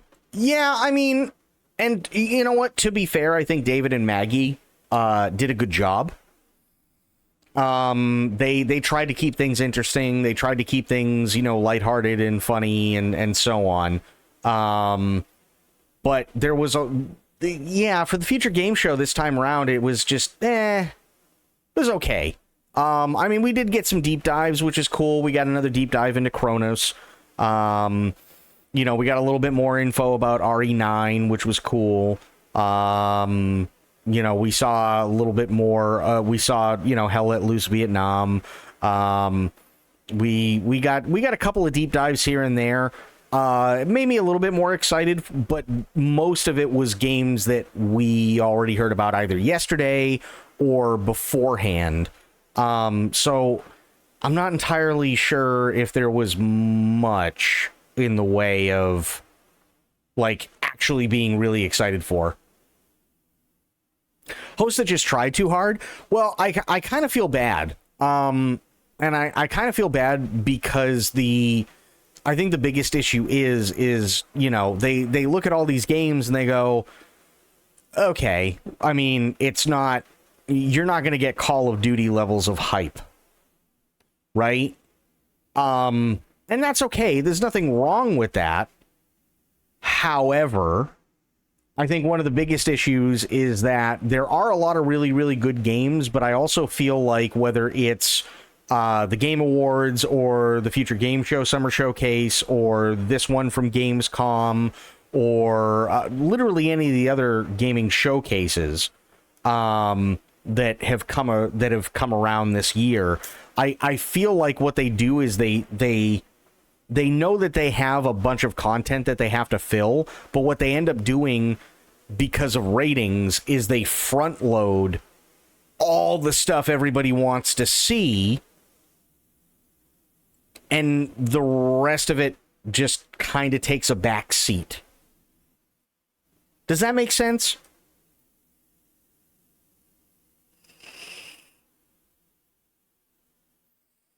I mostly just get sad when I see a cool game from a small studio knowing they can't afford a wide physical release. Though if I see good games, amazing, and if it's bad games, also still good news because it means I can catch up on backlog. Yeah, that's fair.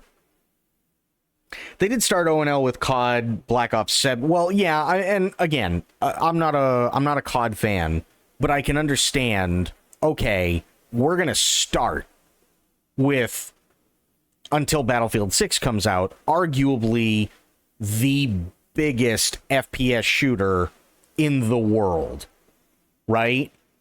Makes sense. Start with a bang. But I feel like you could take something like what we just watched here, and I really feel like they could divide it a little bit better. So, hey, take the Chronos stuff, right? Like the Chronos deep dive, the Phantom Blade Zero deep dive, and stuff like that. Put that with the stuff that you're front loading, and then turn maybe something like Future Games Show into, say, like Indie Games Show, right?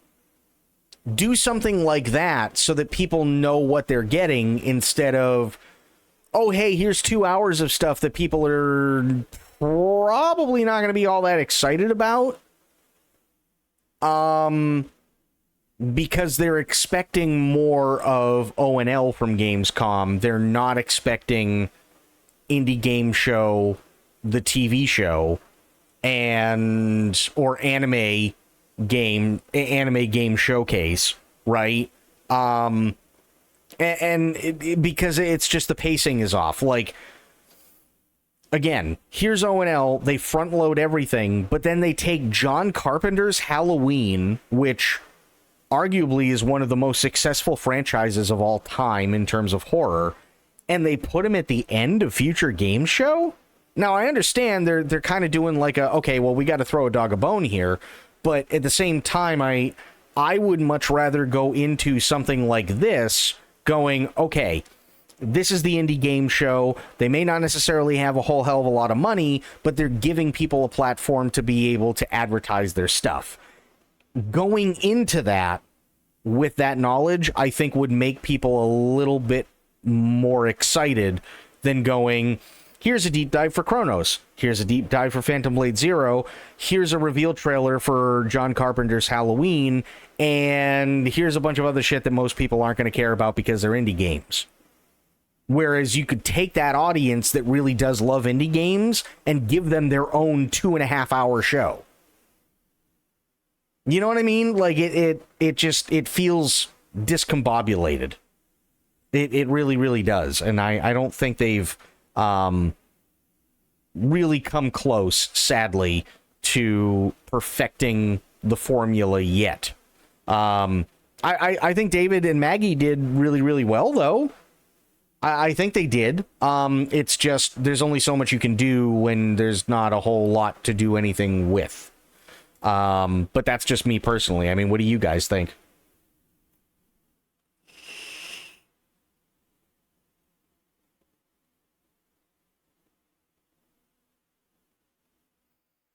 Because there's so many other games like it, so there's not going to be much hype.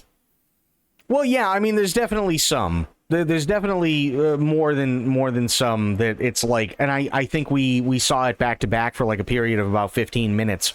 And I kind of like zoned out and was talking to you guys more so than anything, because it was like, and I think only one game actually like announced themselves as like a MOBA kind of deal. But if you look at the other like 3 or 4 games that they showed in very quick succession, which by the way is probably why they did it that way, they literally all look the same. I couldn't tell you the difference between literally any of them, because they all look the same. It's the same art style. It's the same kind of game mechanics. It's the same kind of, like whooshing colorful effect behind the weapon when they go to use it. It's the same kind of like cartoony art style that they're using. And I don't even think we heard any voiceover for any of it. Like, we didn't hear any voice acting whatsoever. So you're just literally sitting there staring at the screen. You might as well be just watching Dota. Right? And sure, there are people who like those kind of games, and there's nothing wrong with that. But if you're going to take those kind of games and put them in something like Future Game Show, then take the Phantom Blade Zero, take the Chronos, take the RE9, take the Halloween, and put it with all the stuff that you're front-loading on ONL. That's kind of what I feel. That way you have your set audience, right? I feel like this is kind of one of those, if you try to appeal to everyone, you're going to end up appealing to no one kind of situations. They tried to throw everything in, including the kitchen sink, and unfortunately, it's mostly just us talking, and 90% of it, we were just kind of bored. Every once in a while, we go, "Ooh, wait, hang on, what's that?" And then it would just be like, like another 20 minutes of boredom, which is a bummer. It is a bummer, but I feel like going into that with that knowledge would probably help a lot of indie devs. I really do feel like that would help quite a few indie devs. And unfortunately, they just didn't. So, yeah. That, and they have to fix the audio. They really, really, really need to fix the audio. The audio this year, and I actually just posted this on Twitter, like literally 10, 15 minutes ago. The audio this year for almost every game showcase, unless it was something that was pre-recorded, has been absolutely disastrous at best. I'm not too mad or bored with these, but I really wonder how many of the Game of the Month type game fans, that looks like a game or that looks free to play. Well, and yeah, that's kind of the thing, right? Is what, like, okay, cool. Like, I know that there were people who, there was one that was set in Roman times and you had to fight the gods and everything like that. Okay, awesome, I get it. But that was good for about a month, and then everybody just kind of dropped it. You know what I mean?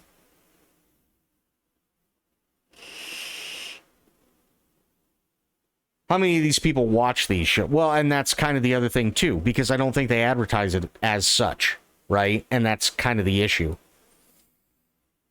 Wouldn't have mattered what they front-loaded ONL with. All people would have cared about was Silk Song. No, I don't think so. I don't think so at all. I think that you got the people who really, really like Hollow Knight and really have been waiting for Silk Song, and there's nothing wrong with that. But I guarantee you've got at least 20-fold that for people who are going to play Call of Duty. Guaranteed. For the thousands of people that are going to play Silk Song, you had at least 20 times that amount who are going to play Call of Duty Black Ops 7. Before they finally realize that it's shit.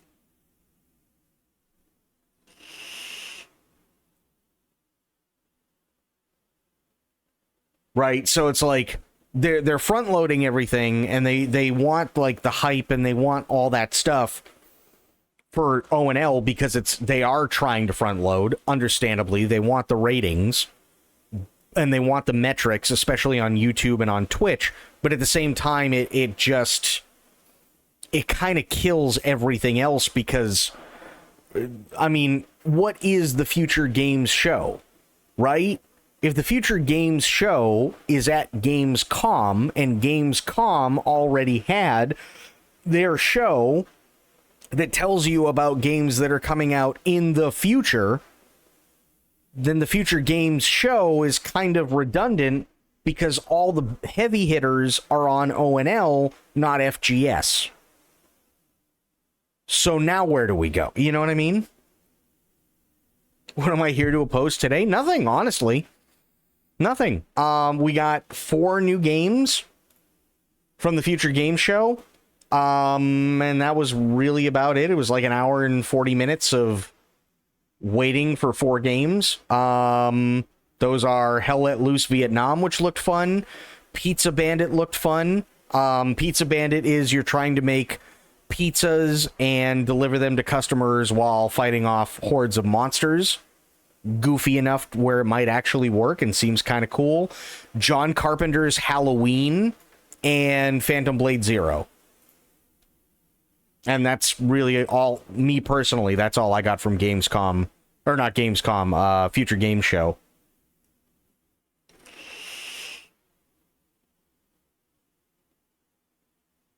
Silksong has a lot to live up to. The hype and expectation is crazy. No, I completely agree. The hype and expectation is crazy, and I'm sure. Oh, okay, I'll go finish cleaning the kitchen. Wow. Spoil's just like, I'm here to oppose shit. And then we're like, oh, no, it's fine. You don't have to oppose it. Okay, I'm going to go clean. Bye. Oh, thanks.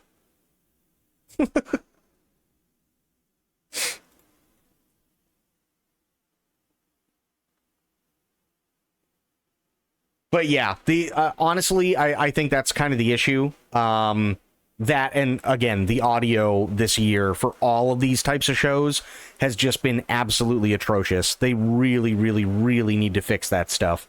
Like, really need to fix that stuff. The audio's been bad in previous years, but I think this is the worst it's ever been. Oh, that, and whoever the guy was at the beginning, for the pre-show for O&L. Oh my god, I don't know if that was supposed to be a shtick that he was doing, or whether he just really hates life, but man, you gotta get somebody where if it's a joke, everybody's in on the joke, and if it's not, then maybe you should put somebody in who's gonna be a little bit more awake and, you know, a little bit more awake when they're doing stuff.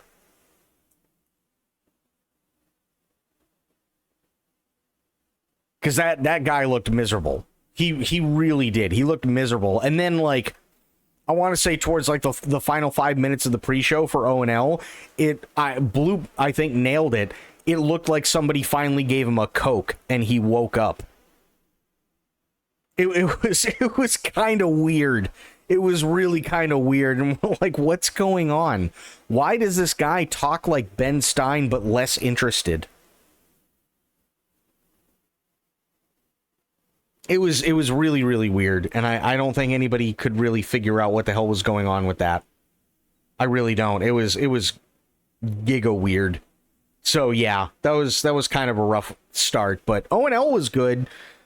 Future Game Show, again, I like David Hayter, I like Maggie, they were both really good, but I just felt like they were trying to do everything they could because they knew that they didn't have much to work with, sadly. What was he doing? Oh god, hang on, watch. It was just like, what is going on? Why?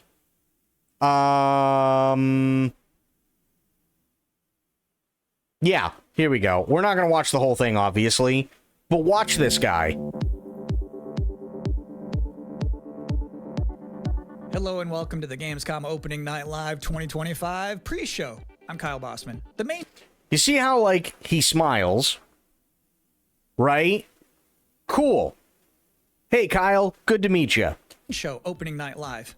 The one with Black Ops 7 and Resident Evil Requiem, hosted by Jeff Keighley. That's soon, but not yet. This is the waiting room. And the secret about the ONL pre-show is that it's good itself.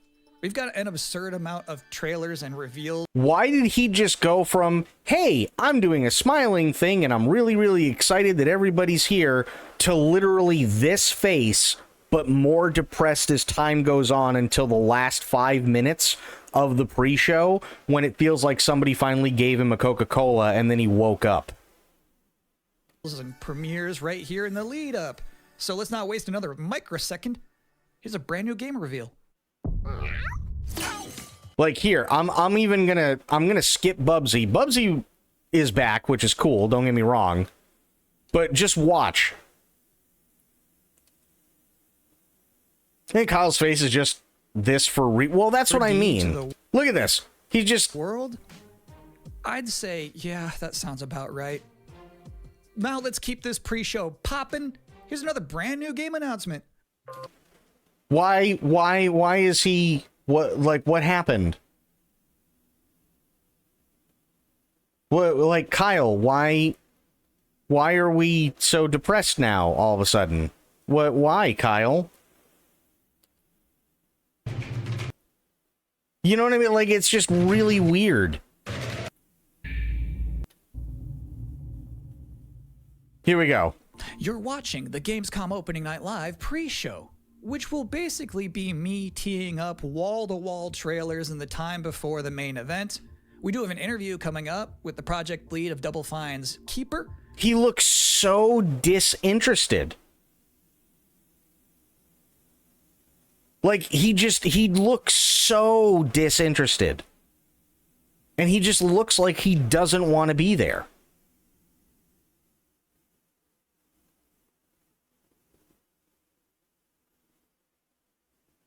I heard the joke, the inside joke is he played Bubsy way back in the day and hated it.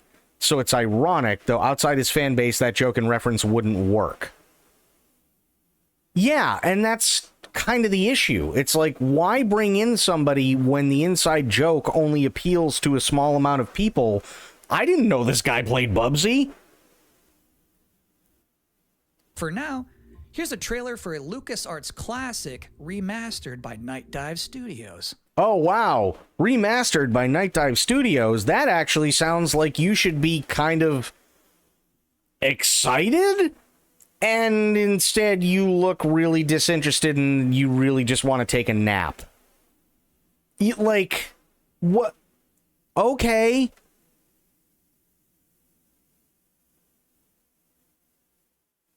He likes it. He just isn't acting that he is interested, but he is being a genuine fan, not being a host. That's what I mean, right? You can have somebody who is genuinely interested, but if you don't emote that you're interested, the entire audience is going to be bored.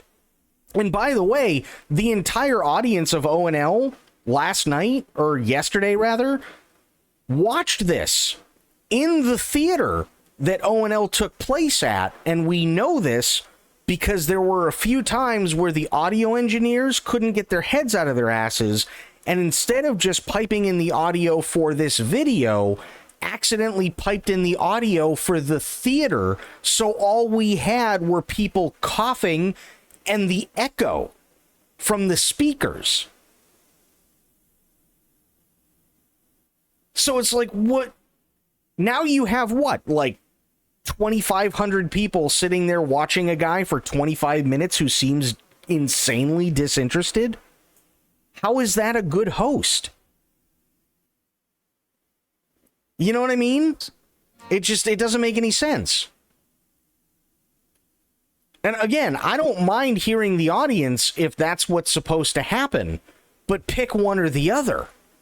Exaggerating a little bit. You see what I mean? Like, he looks even more tired and disinterested now. And we're only on the third trailer. Said this pre-show is filled with exciting and really good trailers because it's my job. Normally you'd be right. However, sometimes a trailer is actually just unmistakably exciting and really good. Well, if it's unmistakably exciting and really good, why is your heart rate not going over 7? You know what I mean? Like, it just doesn't make sense.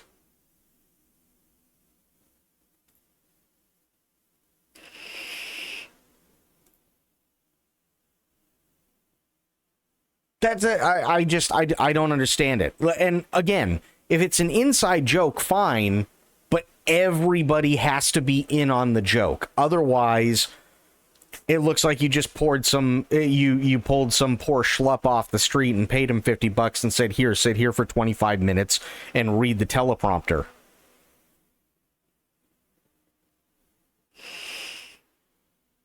You know what this guy needed? Puppies. Well, no. So hang on. Watch. This is really, really, really funny, actually. I think it's... I'm trying to find it. There's routine. Okay. So it's... I'm going to turn the volume down a little bit here. There we go.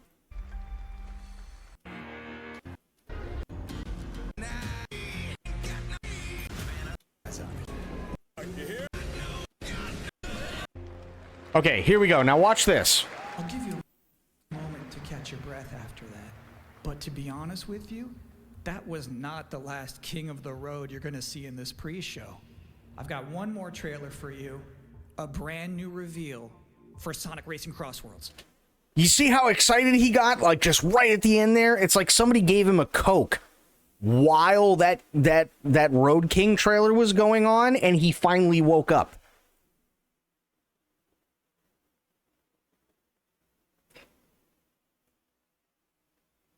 If the entire audience isn't in on the joke, then why do the joke? Right? Like, it doesn't make sense. If I sit there and I make a Family Guy reference, right? Oh, Barbara Stanwyck and I used to take the trolley. Does anybody here know who the fuck Barbara Stanwyck is?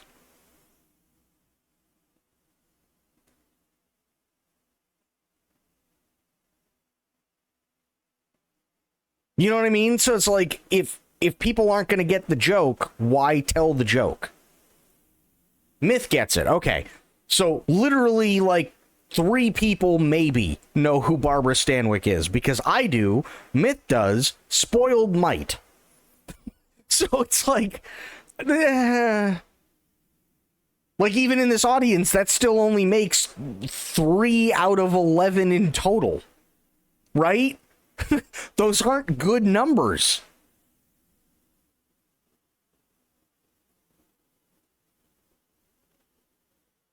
That's less than 30%. So why are we doing the joke? It's one of those deals, right? I think it's great that this guy played Bubsy. I think the joke is funny that yes, he hated it. Fine. But if you don't say anything about the joke and people don't know it's supposed to be a joke, this guy's just going to come off as he doesn't want to be here. He's really boring because he's really bored and somebody just paid him $50 to sit here for 25 minutes and read the teleprompter. So, yeah. Plus, they really got to work on their audio. They drastically need to work on it. Like, here, I'll tell Jeff Keighley. Here, wait a minute. Hang on. Jeff Keighley, okay? I know that I'm a very small streamer in terms of my audience. However, one thing that I can say is that I do a pretty good snake. And I can act and emote that I'm actually really, really excited better than this guy. You should hire me. And as an added bonus, pay me the salary.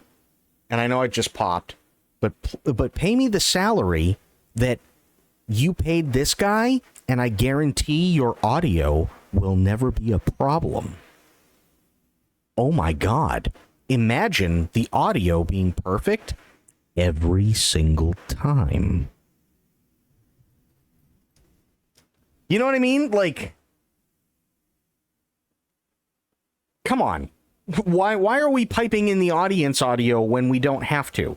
If we're supposed to be watching the recording, let's watch the recording. I don't want to hear the dude in row, double G, seat 37, farting. Or moving in his chair. Or sneezing. And I don't want to hear the guy in row R, seat 13, burping because he just finished his Mountain Dew. I want to watch the video.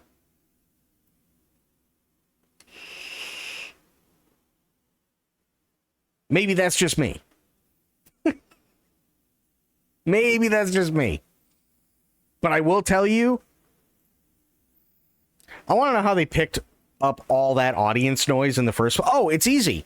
It's actually really, really easy. I can tell you, because what they did, and I'm not going to play this whole thing over again.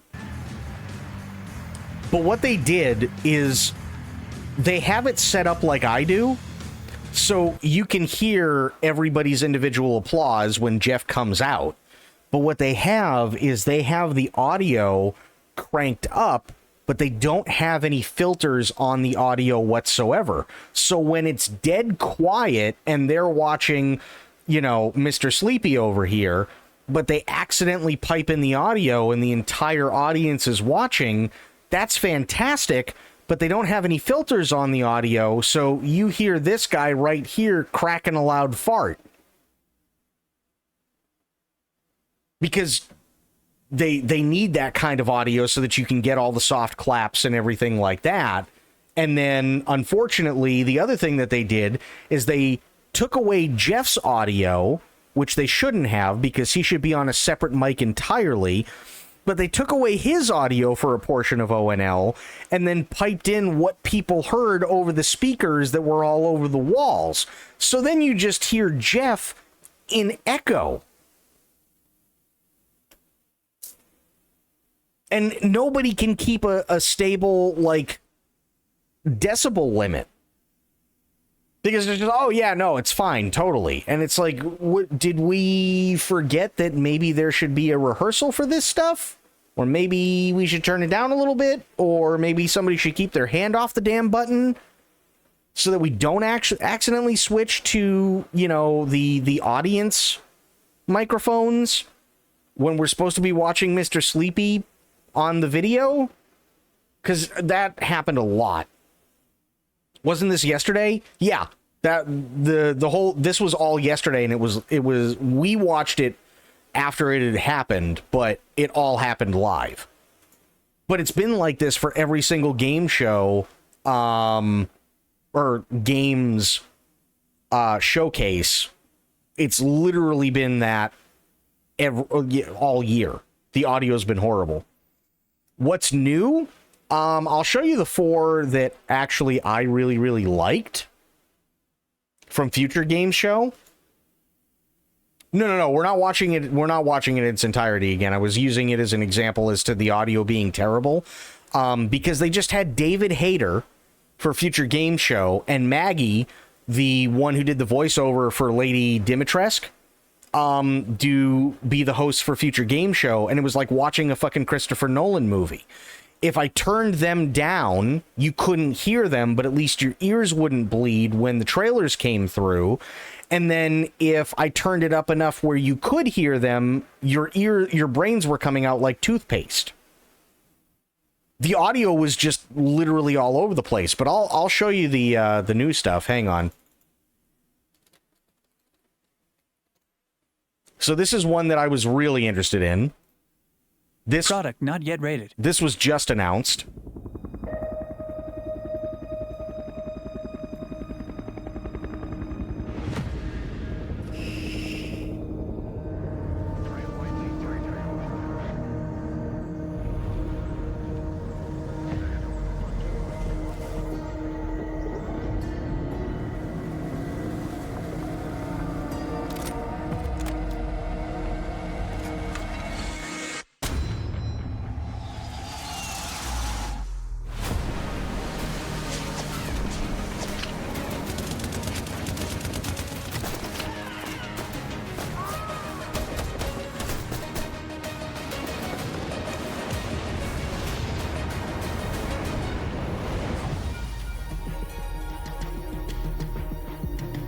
Also, by the way, this is a game where I'm never, ever, ever going to play with pubbers.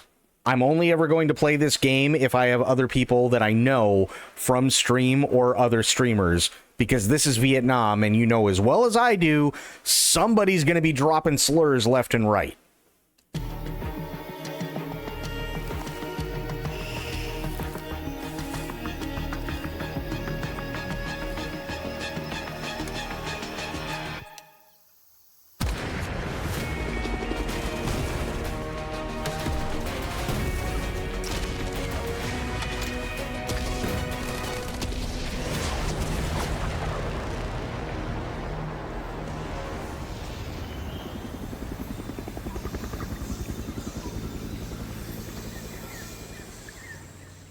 You know they are.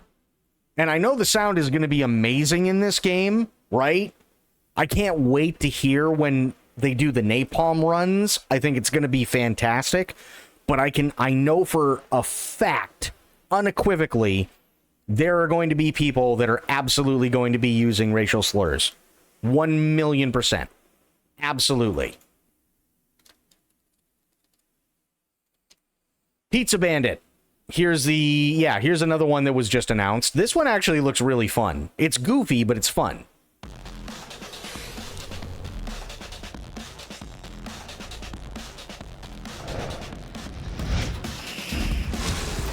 Bombs, guns, bounty hunting.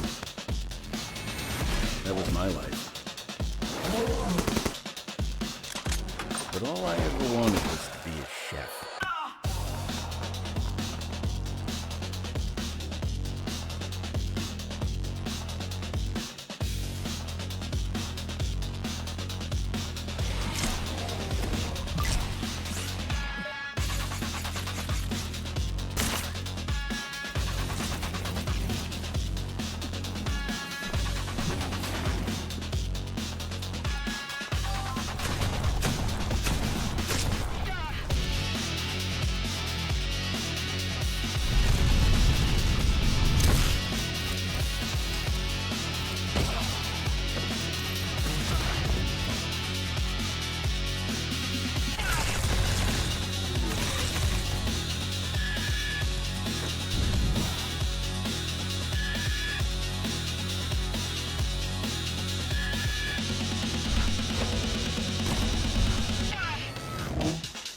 There's always work.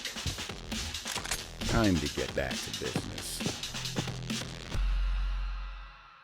Yeah, it to me it looks like, okay, your character wants to be a chef, so you're trying to make pizzas and you're trying to make all these different meals for people so that you can get their orders ready, but at the same time you're also fighting off zombies and monsters and everything else. Kind of interesting. Looks goofy enough where it just might work. So I was interested in that. Halloween. Yeah, hang on.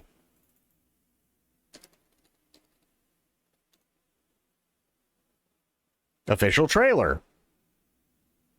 Yeah, finally IGN got it right this time.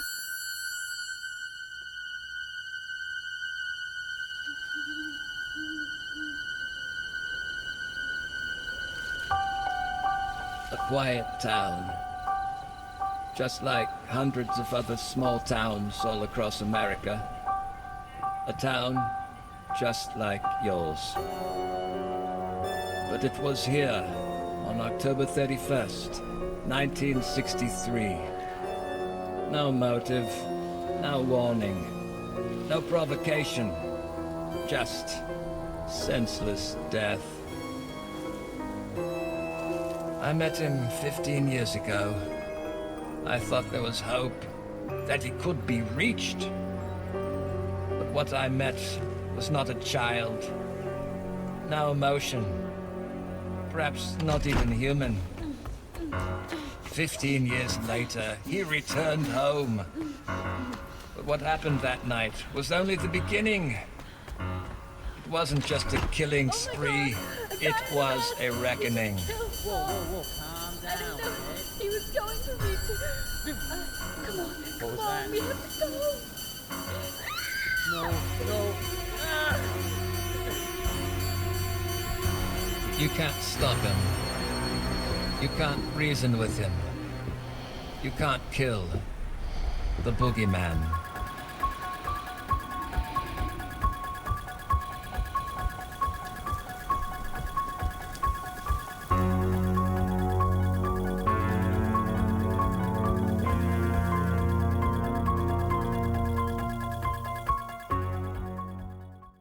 So that's that. So that's number 3. And then they did a deep dive more into Phantom Blade Zero.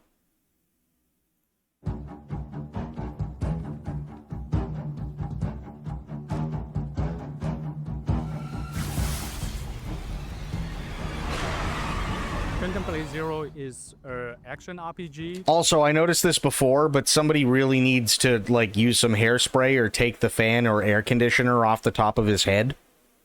but it's like a playable kung fu movie. So all the movements are motion captured by real kung fu masters. We have 30 main weapons and more than 20 secondary weapons. You can pick 2 primary weapons and 2 secondary weapons. So all these 4 combined together to build a set. There are tons of different play styles and different varieties you can choose from in games. I think we may be the first one to bring all the cool weapons in Chinese kung fu cultures to this level of production. So I think this is something attractive to not only the Chinese players, but for the players around the world.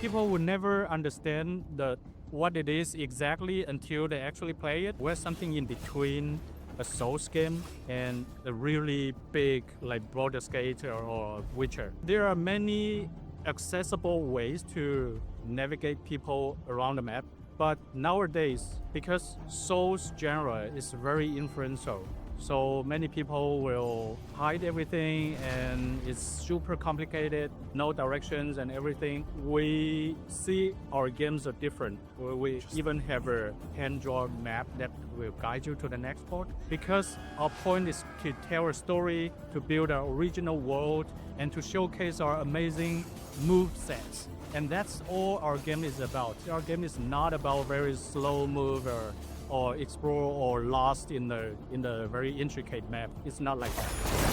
Which I like, by the way. I think that's great.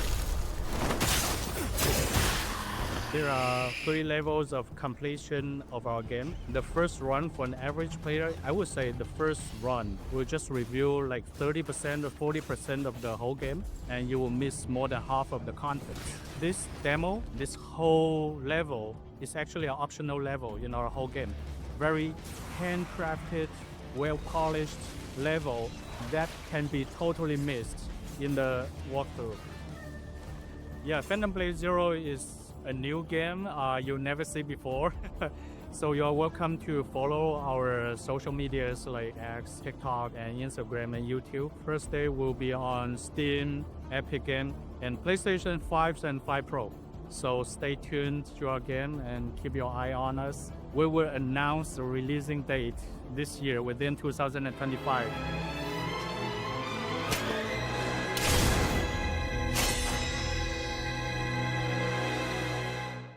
And that's it. After almost 2 hours. Yeah. After almost 2 hours, that's basically what we got. However, Spoiled, you're still here, right?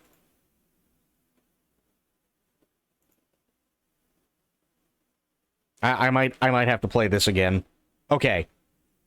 You weren't here for this, because I played this at the beginning of the stream, but I found another Star Trek AI parody music video.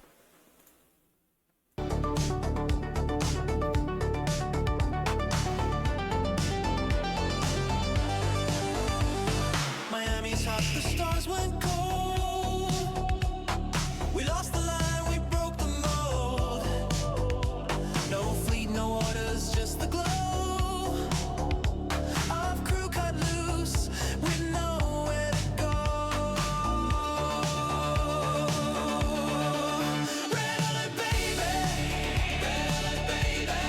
Make it glow. Make it so. We're the crew time tried to bury. Still too bright, too wild to go. Red alert, baby. Cap Coquito skims the bay. Phaser 10 and no delay. Sparko Lento drops the beat. Brain on fire, logic heat. Lenny's muttering through his scans. Horalina jams the bands. No prime directive, no command. We take the heat, we make the stand. Scotty Turbos patching tech with duct tape, sweat, and synth cassette. Bever Lux in midnight heels. Heals the herd and breaks the deals. Viz reroutes the traffic flow. Roaches skates and steals the show. Red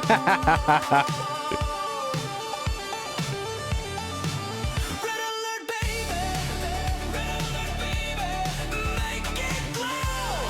Make it so.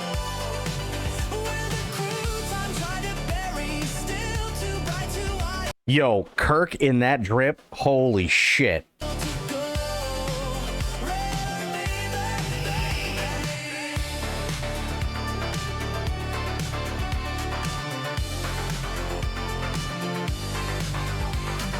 Hard drive slams a time cop flat. Don looks smooths a room with Chad. Slick Rico grins and flips his And Riker's drip, my god. saxophone crimes just make him baller. DNA learns to cry in loops. Macho K flexes through the troops. Madame Troy, she sips and sees all your trauma in the breeze.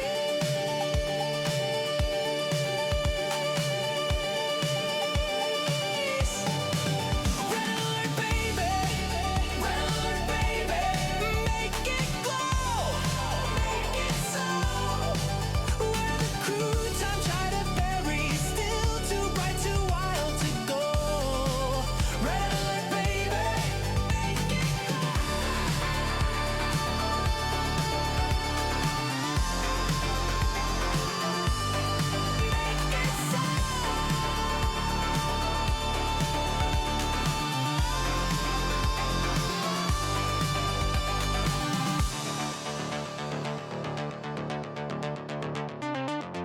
I hope they are highly entertained by seeing themselves so amazingly imagined. I'd visit this holodeck every day. Right? Right? Like, my god. They even have a Star Wars one. I haven't seen that one yet. South Beach.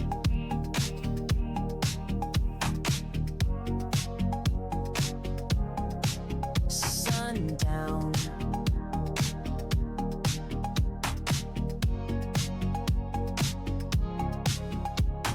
Palm trees sway like sabers in slow motion. And the heat feels like Tatooine, but with better cocktails. Luke steps off the speeder, white blazer, blue saber tucked like a switchblade. He's not here to fight, not yet. Leah's got the top floor of the fun and blue glass walls, sharper words. She's running ops with a hollow map and a mojito. Chewie's on security, Lando's running the club downstairs. Gold chain, silk shirt, calls himself administrator of style. Count Dooku. Feel the pulse, the beat, the ride. Speeders glide, sims collide. Jedi slide. We bring the force to Miami night. Also, for those of you wondering, just FYI, those aliens, yeah, they make what's called, and I'm not kidding, this is absolutely canon, jizz music. We bring the force. Bring the pulse, the beat, the ride. Speeders glide, sims collide. Jedi slide. We bring the force to Miami night.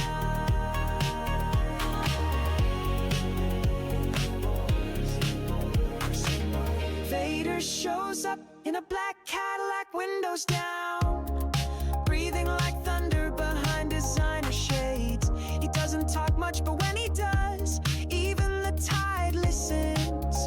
Says you left the galaxy, but the galaxy didn't leave you. Then lights a cigar with the force, nobody says a thing.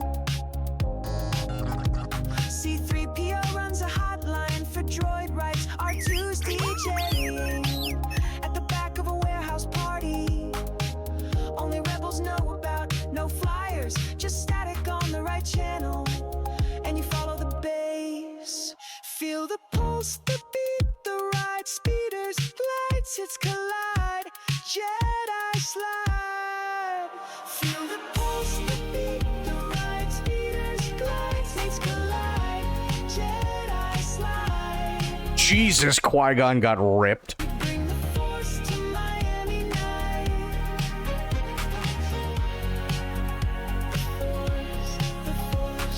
Yoda's living in Coconut Grove, teaching philosophy to retirees. Says balance is best served with sunscreen, then disappears in a puff of steam. Solo's boat barely floats, bar next door never shuts.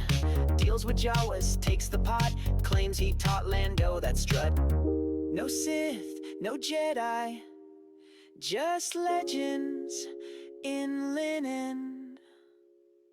Blazing trails through the neon night. Miami spoke, and the Force said yes. See, like, it's stupid, but it's funny. And I hate that I love it, but I do.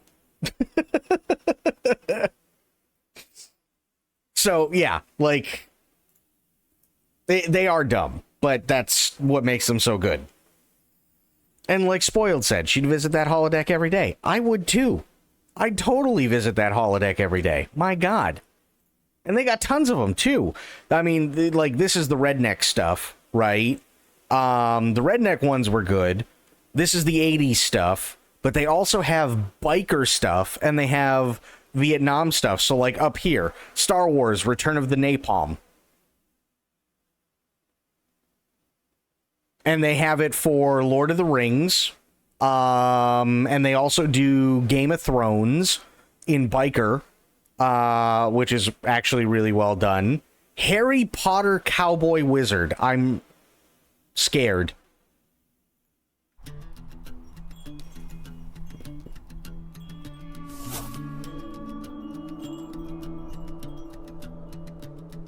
Born with a blaze and a mark on his brow.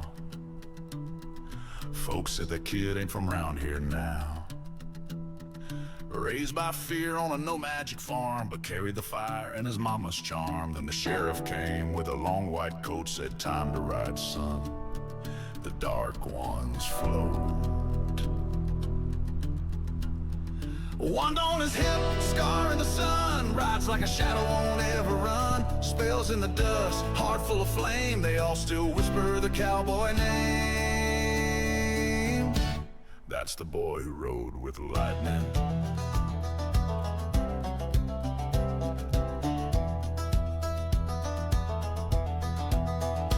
Spell Belgrange reads like a loaded gun. Ronnie read aloud, but he never done. Miss Red rode strong with a quiet flame. Ghost in the glass with a snake bite grin. But Scar-Shot Kid stood and walked right in. Wand on his hip, scar in the sun. Rides like a shadow, won't ever run. Spells in the dust, heart full of flame. They all still whisper the cowboy name. That's the boy who rode with lightning.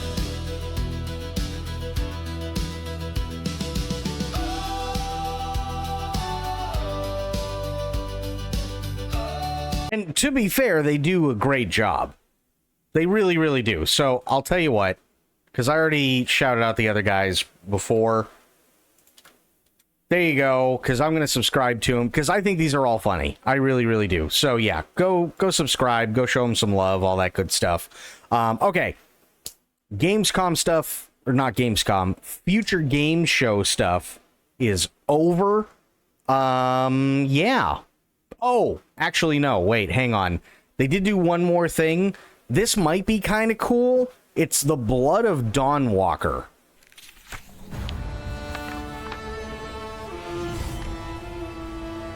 Hello everyone, my name is Konrad Tomaszkiewicz and I am game director on the Blood of Dawnwalker here at Rebel Wolves. The Blood of Dawnwalker is a dark fantasy action RPG set in 14th century Europe. It's an open-world, story-driven game which serves as the first chapter of our original saga. For this project we created a new type of protagonist. You play as Cohen, a Dawnwalker. He is a human during the day with all of our human vulnerabilities, but for the night he transforms into a vampire, gaining supernatural powers. This creates a unique gameplay dynamic.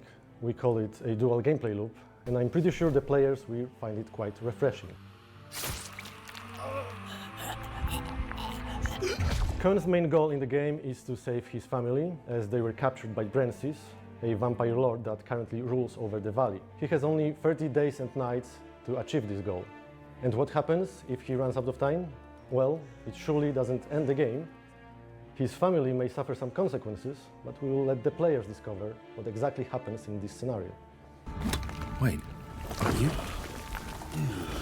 a Yumi-Hai. Each quest moves the time forward, and it's entirely up to you to decide how you want to spend this resource. You have to manage it and face the consequences of your choices. Choices and consequences in our game have 3 layers. The first is quite traditional. You gonna Similar crash to now, other Don? You Have might- yourself a great night, buddy. Thanks for hanging out. And yeah, we will see you next time. Enjoy the next trailers. Yeah. Dude, there have been so many trailers, but I can tell you one thing I am really, really, really excited for. And just so you're aware, Metal Gear Solid Delta, obviously, is coming out next week. It is pre-ordered on my end, so I should very well be able to do it on August 26th instead of the 28th. But Friday, Metal Gear Solid 1. Saturday, Metal Gear Solid 2, but I'm going to break it up. So Metal Gear Solid 2 will start Saturday and finish Monday, and then that way, Tuesday, I'll be able to do Metal Gear Solid Delta. Am I streaming early for Delta? I don't know when it actually comes out, because even Steam, I looked it up, even Steam just says... I'll go to the store page really quick. It just says this unlocks approximately in 7 days. Play the game 2 days ahead of full release via advanced access. That's it. That's all it is. Yeah. So, the plan is Friday, Metal Gear Solid 1. That's easy. I can do that all in one go. I've done it many times before. Metal Gear Solid 2, I'm going to break it up. So Saturday and Monday, I'll do Metal Gear Solid 2. And then on the 26th, I'm going to do Metal Gear Solid Delta, which I am super excited about. Super, super, super excited about. And yes, before anybody asks, I'm absolutely playing it with a controller. Because you cannot play a Metal Gear game without a controller, period. That's just how it works. So yeah. We'll do that, and that's what's coming up this week. Tomorrow, by the way, and I'm actually going to be loading it up right now, we're actually going to be doing more Throbbin' Hood, which I know sounds really kinky. Same, I'm so hyped too. I'm ready to rate. Oh, well, I appreciate it, Don. I definitely appreciate it. But yeah, we're going to do some more Wrestling Empire, and get some more Throbbin' Hood on, which... Again, I know it sounds really kinky, but just remember, chat decided the name and what he looks like. So don't blame me that he looks and talks like Sylvester Stallone if he were a gladiator of some sort, and his name is Throbbin' Hood. So let's get that started right now so we can get some of that in, because that's always a fun time.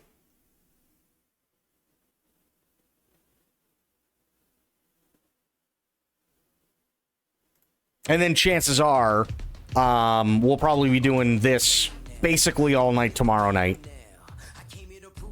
Oh no, so it's called Blue Wing, if I remember correctly.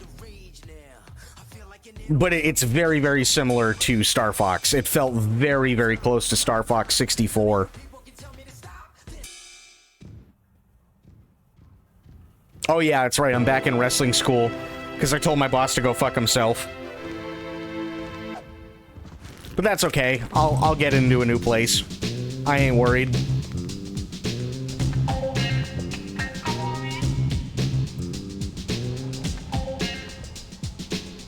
No, stop hugging.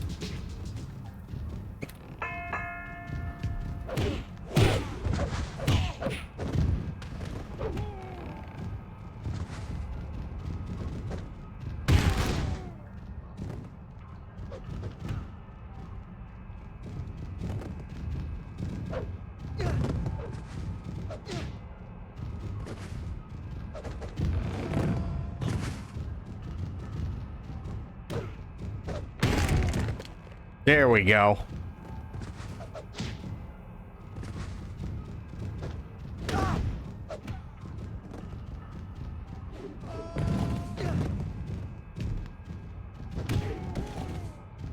Idiot.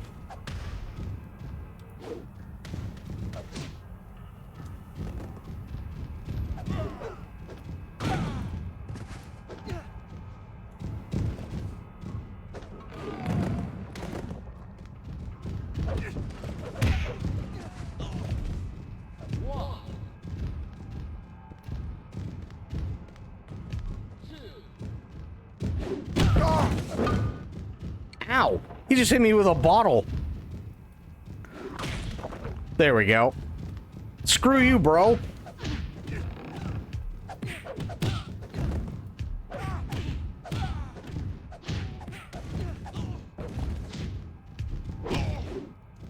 Ooh, okay, good counter.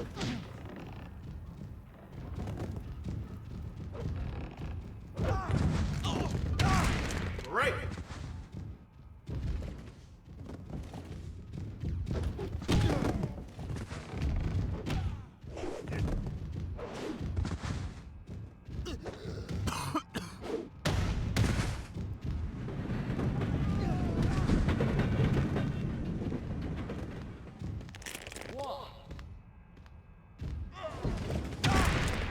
Nice.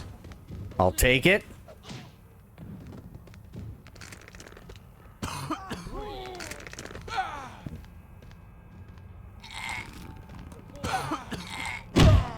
Ow.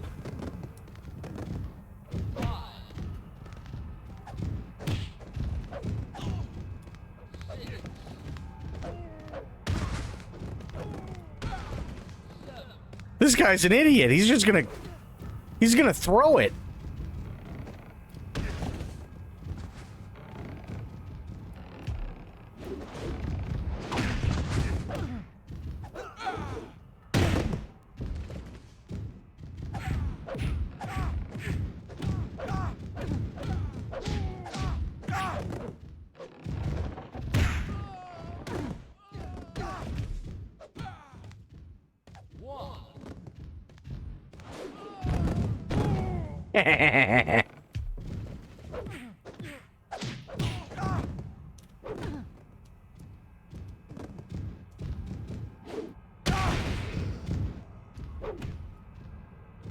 Come on, Anton.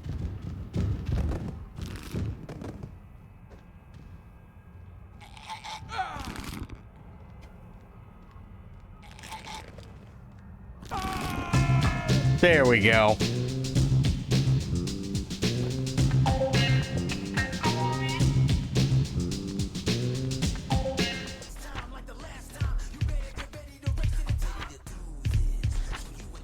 Ooh, Anton suffered. I like it. Should have messed up his face even more. Oh boy. Pop of that counter he did into his stunner. Teach me how you pulled it off.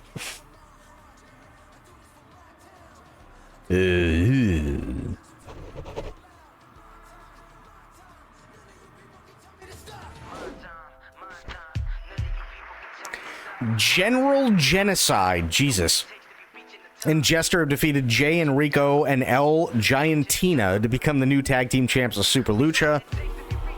Damaged reputation if fed online, that's fair. They've crowned Harry Harris as their new Universal Champ. Sumo Ray defeated Aftershock to become the new Intercontinental Champ of Fed Online. Malcolm Soul appears to have lost weight. Good for him. Opie Stanson's skills have deteriorated considerably. Super Lucha have sunk below Maple Leaf to become the least popular. Fair enough.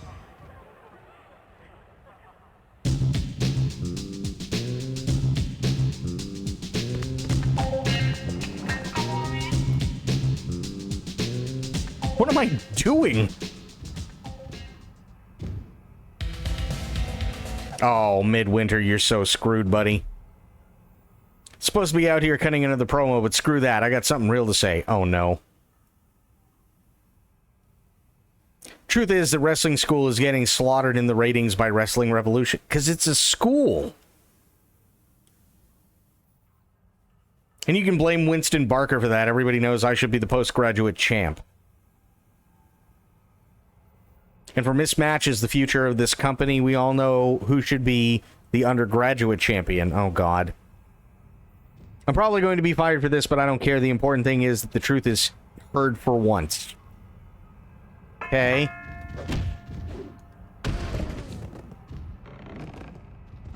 Jesus, bro. Ow. Listen, your foot does not fit in my butthole. It is a virgin butthole.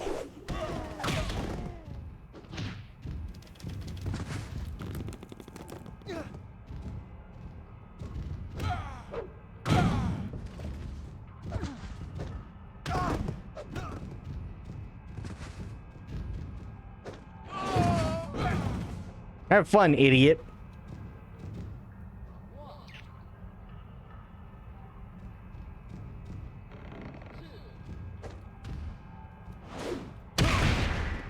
Ow! My everything!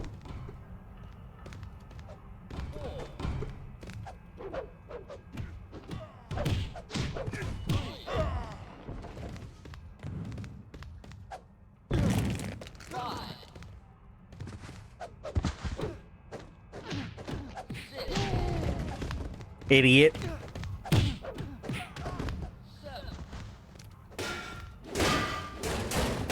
Ow. Damn.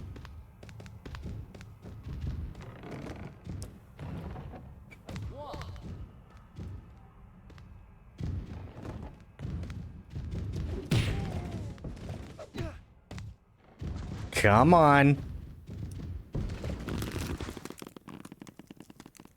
There we go. Stretch the bussy.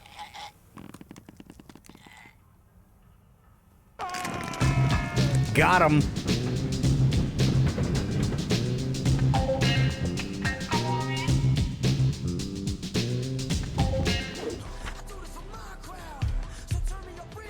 Nice. His profile suffered.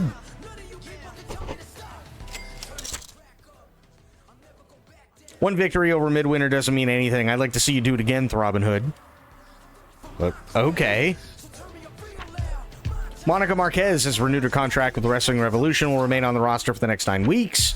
Robin Hood's influence has inspired everybody else on the Wrestling School roster to improve their attitude. The entire sport of wrestling seems to have suffered a lull in popularity throughout 2033. Fair, it happens. 8-man elimination. Oh, shit.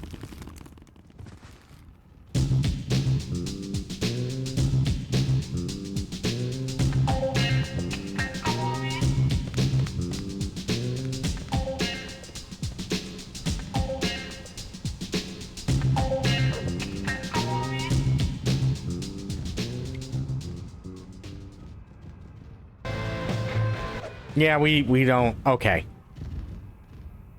Should be careful who you associate with, Guru. Forgot I had to do the voice. Any friend of the Savage Cop is no friend of mine. I have to assume you're just as bad. If I can't hurt him, then I'll just have to settle for hurting the people close to him. You can never understand what I have with Lestat Macabre, so let's just make it painfully clear.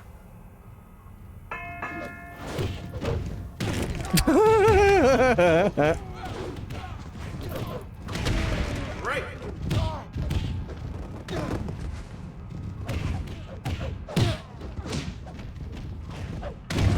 Jesus! Right. Okay, good. Ow. Okay, not good.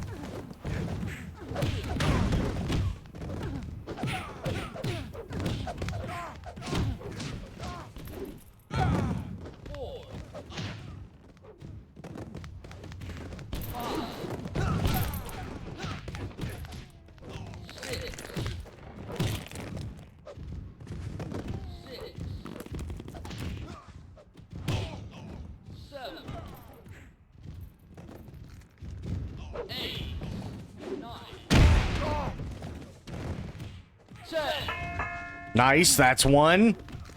Idiot.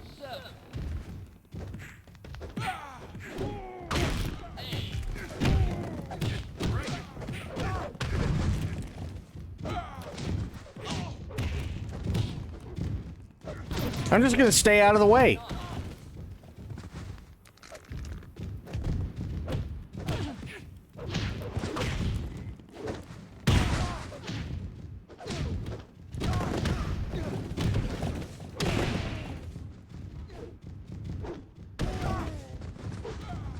We'll take Gabriel for a ride, though, for sure.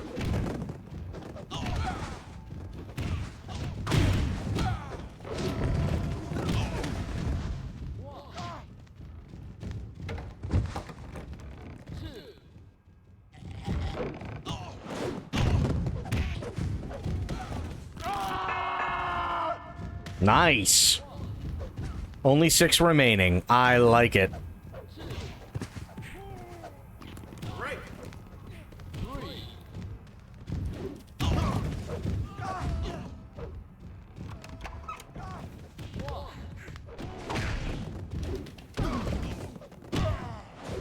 Ooh.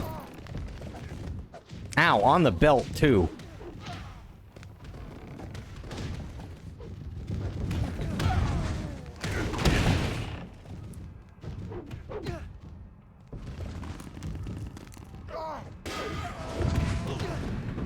Bye-bye, Gabriel.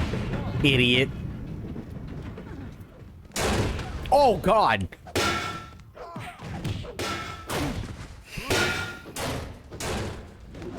You're just getting beat. Jesus.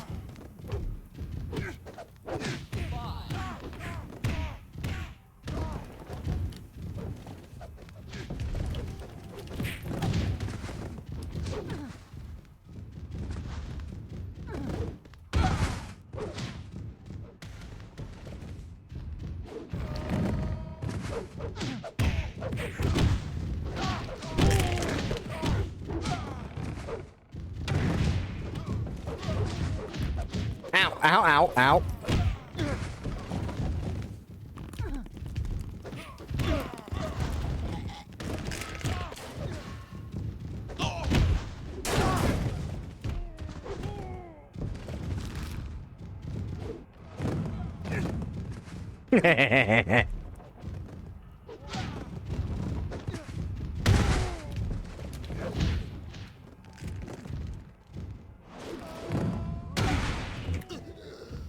Ooh, he might be hurting.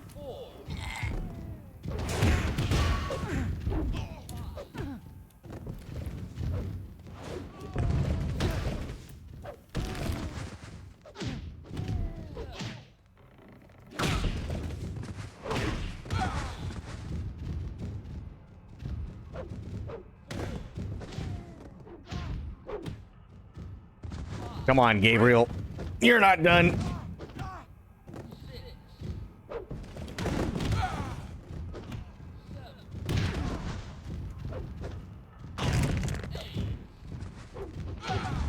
Right.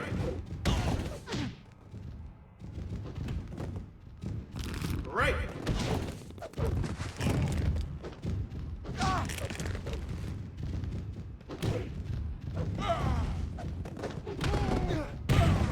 Ow.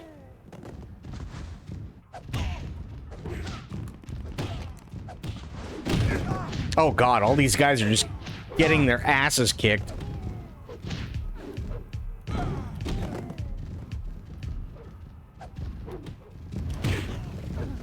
Right.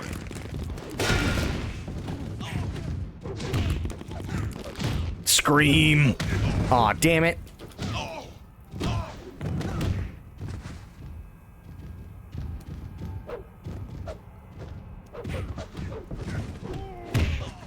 Ow.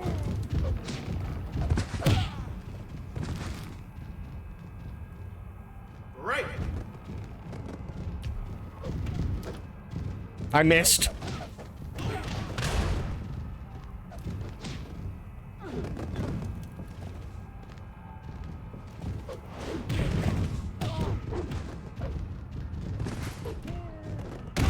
God, I'm just trying to get out of the fucking hairball. There we go.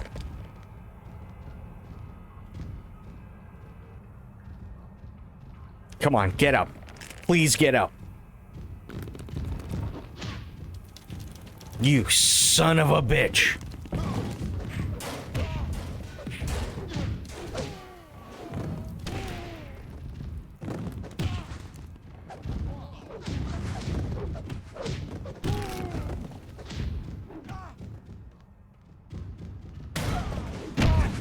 Ow!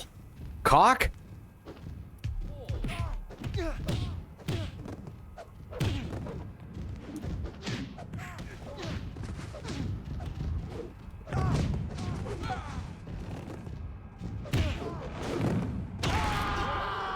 Oh, he might be hurting big time.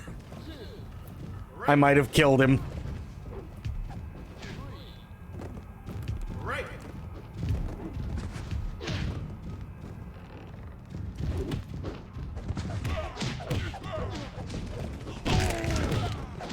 Oh.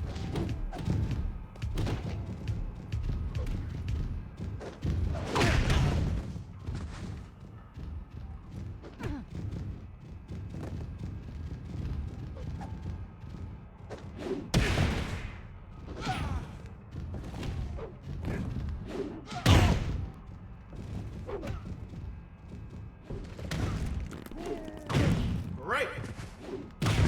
Ow, dick.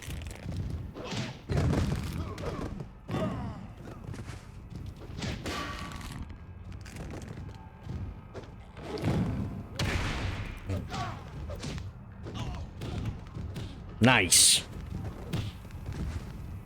Okay, we're still okay.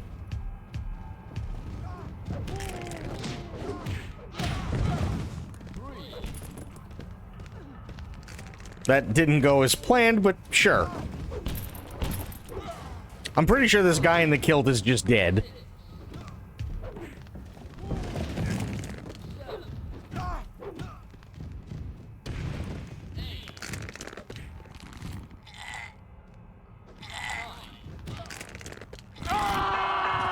There we go. He's dead.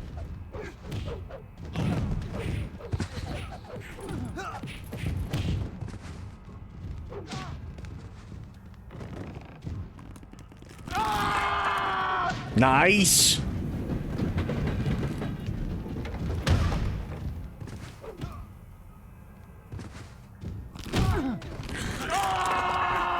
Nice.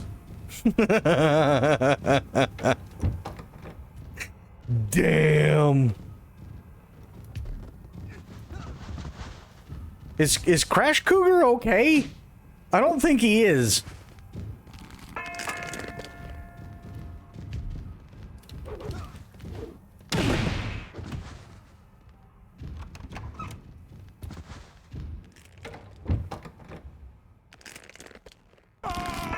There we go. I just defeated 7 of the opponents. Prove that I'm the best wrestler in wrestling school. Winston Parker has always been scared of me, and I've just proved why he should be.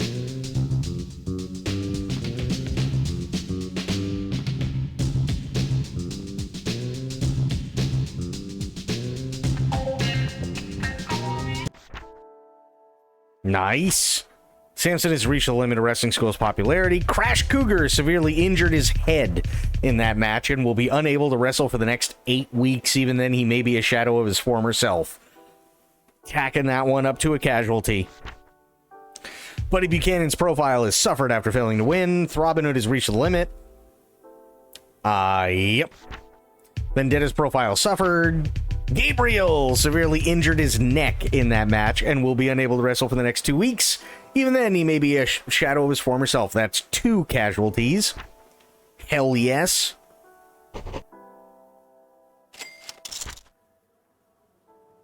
Everybody knows what you did to Gabriel. I'll make sure you suffer the same fate. Listen, Gabriel got in the ring with me. What do you want? King David defeated Ultra Bull to become the new world champ of Strong Style. Victoria Hinks has defeated Samantha Panther to become the new co-ed champ of Wrestling School. Robin Hood has been branded negligent for injuring Gabriel. This case will be heard in court next week. Apple Pie has developed a friendship with Miranda Jonas of Maple Leaf. Wrestling School's proposed public show in the 4th week of May has been canceled because I killed everyone. Maple Leaf have sunk below Super Lucha to become the least popular brand of wrestling with ratings of 83. 9-man battle royale. Oh, shit.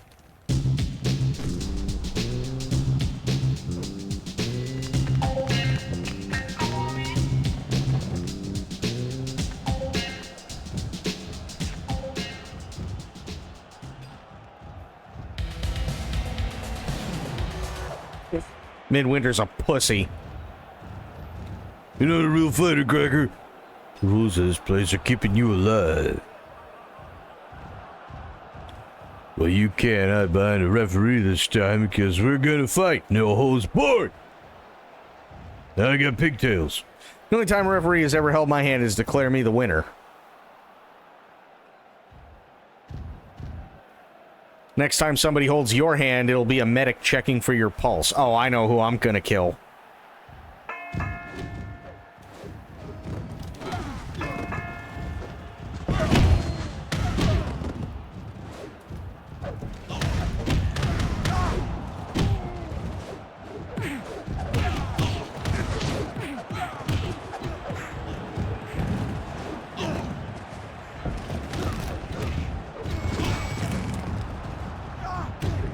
Bye-bye. Get fucked. Idiot.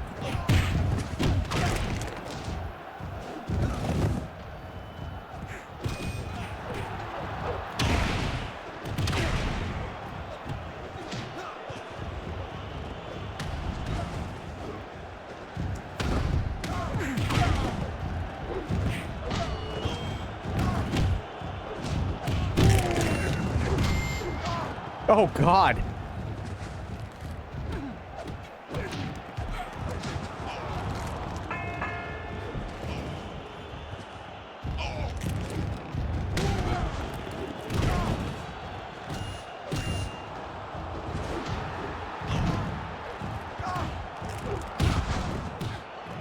This poor guy wasn't even doing anything.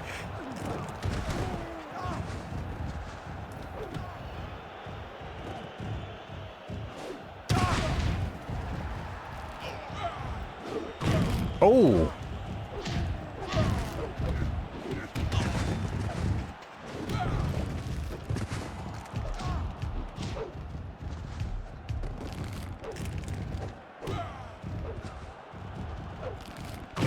Sure, John Machismo. Fuck it, why not?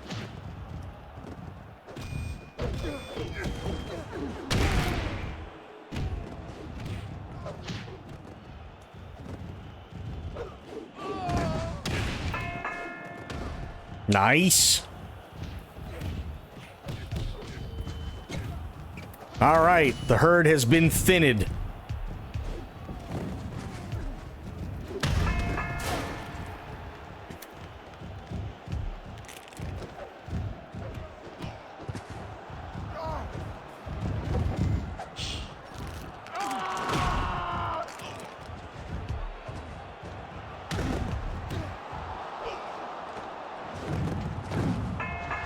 Nice. Oh, kick me in the balls.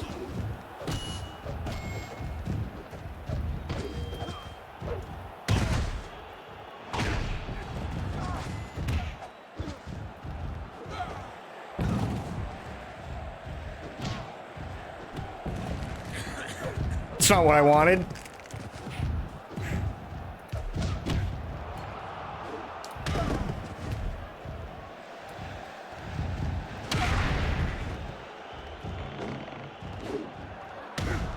Ow! What did I do?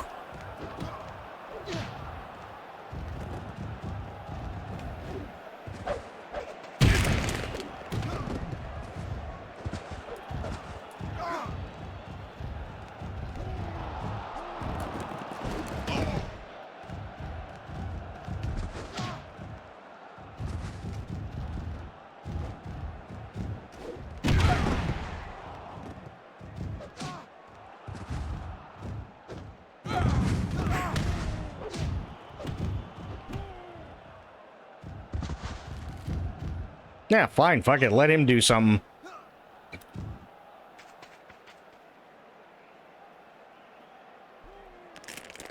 Fuck this, I'm not gonna let him... Or I'm not gonna interfere. Fuck that noise.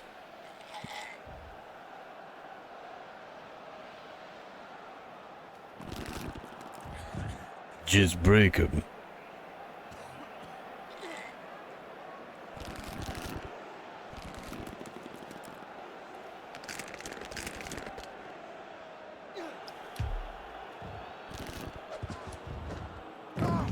I said break him!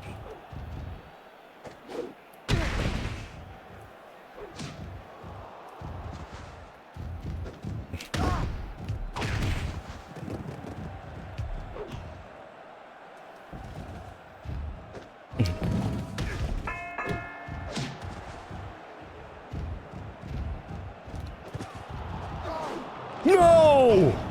Oh, you fucker.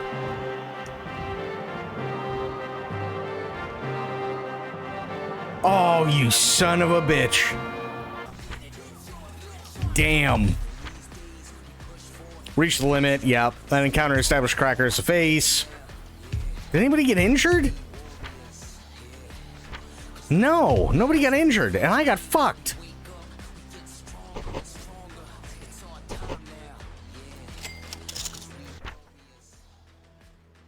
Hey, Robin Hood, I popped for that counter you did into a crucifix.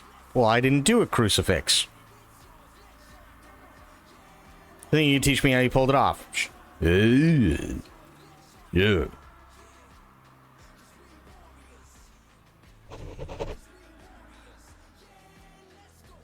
Thanks for sharing your knowledge, Throbbin. I hope I can return the favor sometime.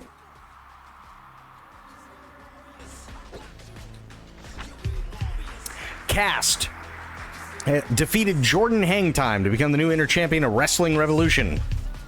Heavenly Bobby has been released by Strong Style and must now make ends meet on the independent circuit.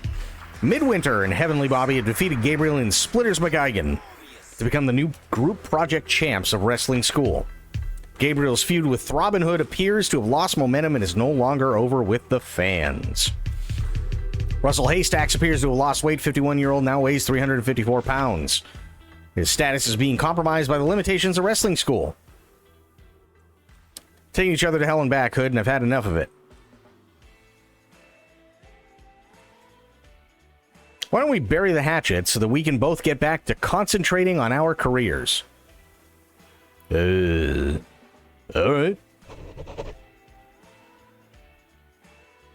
Maybe we'll end up working together sometime. I've certainly had enough of working against you.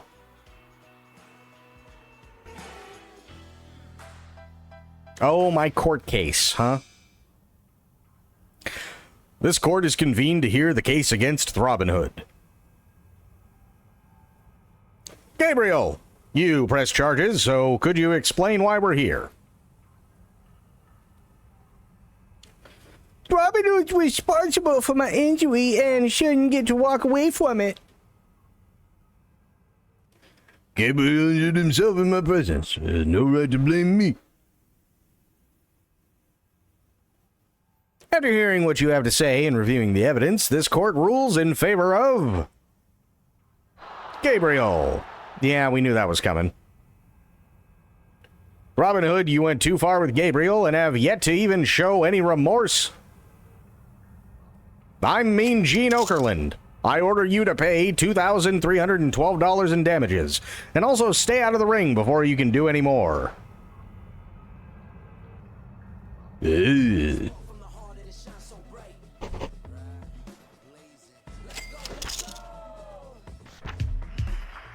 Wreck and Gorilla Grundy have defeated Chief Chavo and Karen Mahoney to become the new tag team champs of All-American.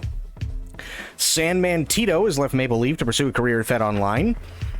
Tall Order has defeated Coder to become the new middleweight champ of Weekend Warriors, which has become significantly more popular in recent weeks with ratings of 89.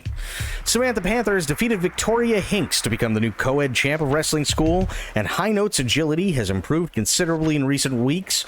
Gabriel has recovered from his injury and looks forward to getting back into the ring. Flick Thug has turned face and will now be portrayed in a positive light. Russell Haystack's skills have improved considerably in recent weeks. Make a pretty good team, Throbbin Hood. So how would you like to make it a regular thing? Wait, when did I team up with this guy? It's easy to get lost in the shuffle on your own, but we can make a much bigger impact together. Alright. Glad I could share my vision, Throbbin. This could be the start of something big. No show. Fair enough. Rising Sun's product has come under criticism in recent weeks with ratings down to 85. Bill Dozer has defeated Gino White to become the new world champion of Maple Leaf Grappling. Coder has defeated Obelisk to become the new heavyweight champ of Weekend Warriors. Mick Marvel's association with Claw has had a positive effect on his skill. Robin Hood's influence has inspired everybody else on the wrestling school roster to improve their stamina. Robin Hood's profile has suffered from a lack of exposure in recent weeks. Hey, Throbbin, don't you ever wish that there was someone in your corner to guide you to victory? Who the fuck is this guy? As long as you give me my cut, I'll make sure you never lose another match.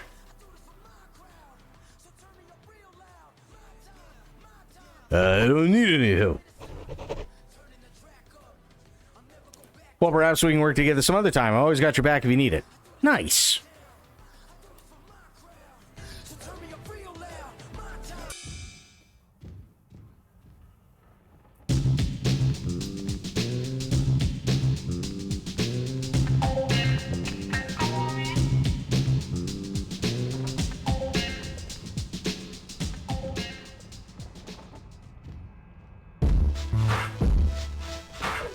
Oh boy, time to kill him. Vito Soprano and I have joined forces to become even greater than the sum of our parts. All the other teams in wrestling school better watch out because we just raised the bar. And then he just got ripped? Oh no. That's right, but I can speak louder than words, so you show these people what we're about.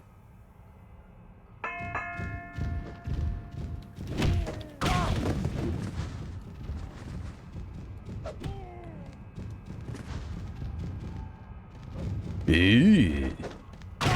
Also, Matt Glad, what's going on, buddy? How you doing?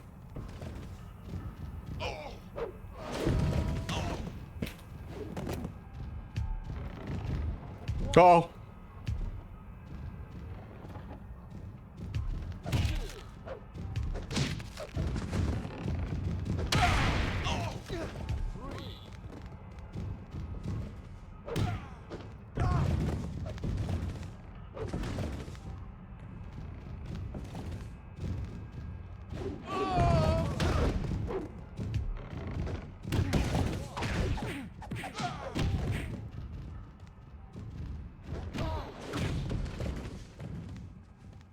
I slid so much because I got too riled up. Oh, God.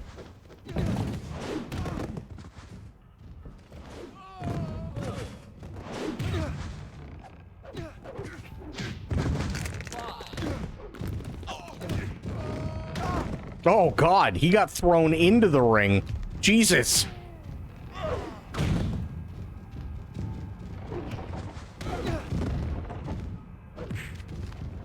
Doing pretty good.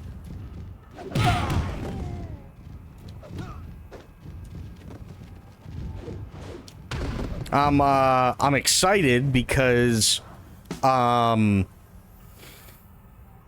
today, well, tomorrow rather, we're doing more Wrastlin.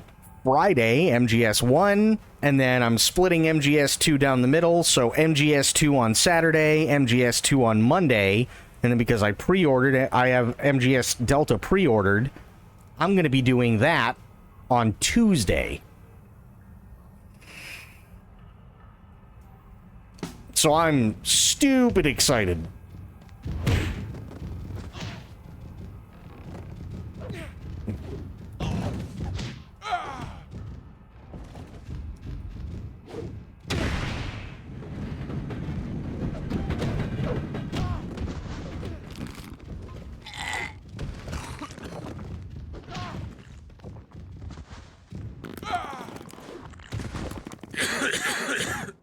Right.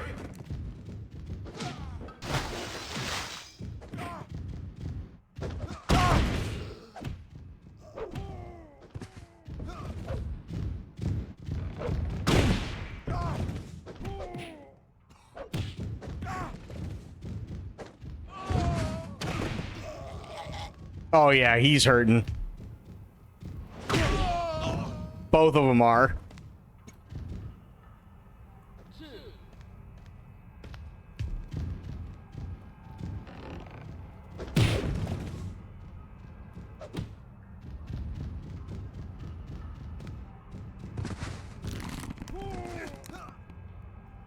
Right. Damn. Come on, scream for me. Yeah.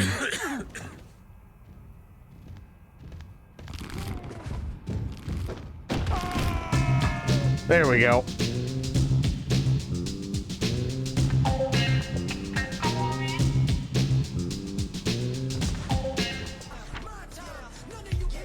Nice. Aw, nobody got injured. Upset he was barely involved. Reached the limit of the wrestling school's popularity. We know. So yeah, I'm really, really excited for that. Step through stunner is a nice finisher. I can't wait to kick out of it. You ain't kicking out anything. Yeah. Cowboy Colt and Mary Class have defeated Killer Corrado and Duke Miniman to become the new tag team champs of Maple Leaf. Maple Leaf's ratings have risen to 84 since Bill Dozer became their world champ. Fed Online's ratings have risen to 88 since Harry Harris became their universal champ. Winston Barker's feud with Robin Hood appears to have lost momentum. Wait, I had a rival with him? Machismo feels great today and is in perfect health. Robin Hood's status being compromised, we know. Online polls identified Air Miles as the best overall wrestler in Rising Sun. Oh, God. Hello again, Throbbin. We invited you here to talk about coming back to Hollywood. You better give me fucking something. Certainly blossomed since we saw you last, but so we'd like to bring you back with this deal. Nepotism. Existing relationships are signed to the same deal. $5,000 a week for 10 weeks.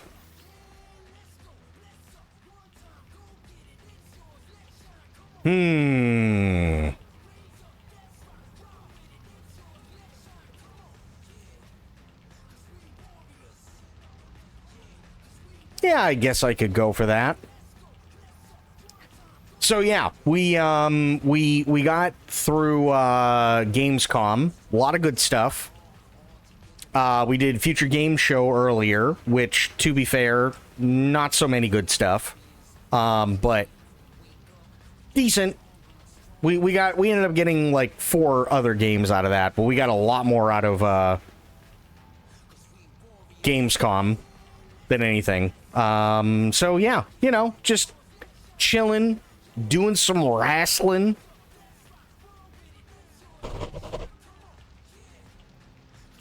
Glad we could agree to terms. Welcome back to Hollywood. Of course, your partner, Vita Soprano, is also welcome to join on the same terms. Have you worked with a wrestler called Open Mike here at Hollywood? No, I haven't. This contract is up for renewal, so we'd be interested to know if you have any feedback.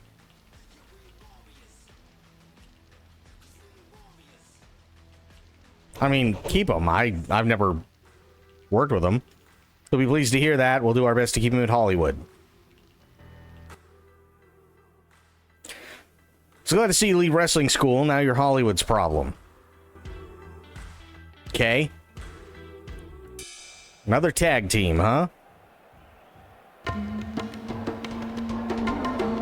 Ed Chilada. Oh, God.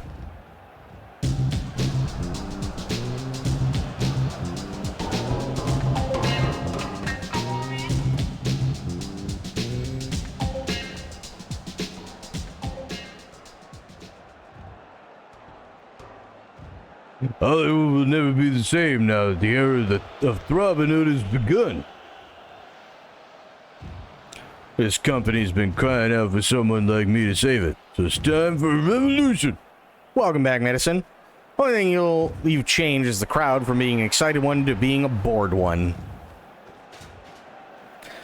I like things just the way they are, so all they're interested in is seeing me kicking your ass.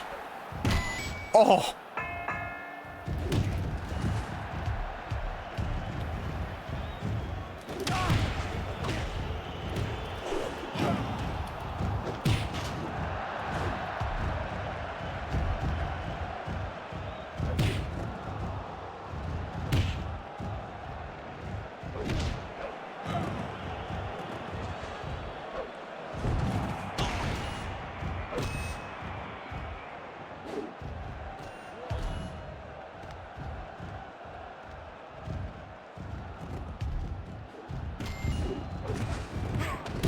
Oh.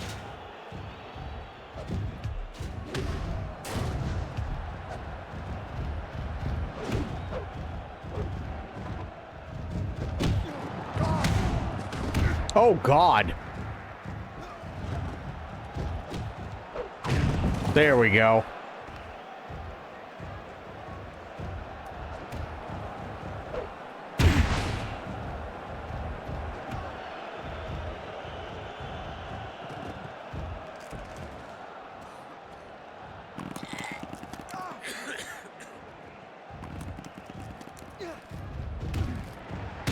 God damn it.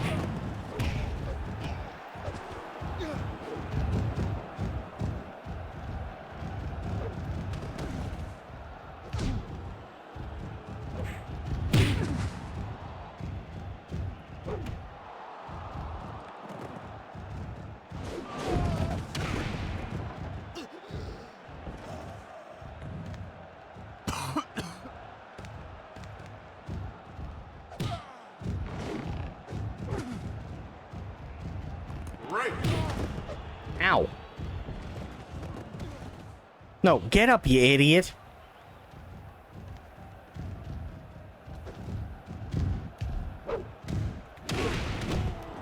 There we go.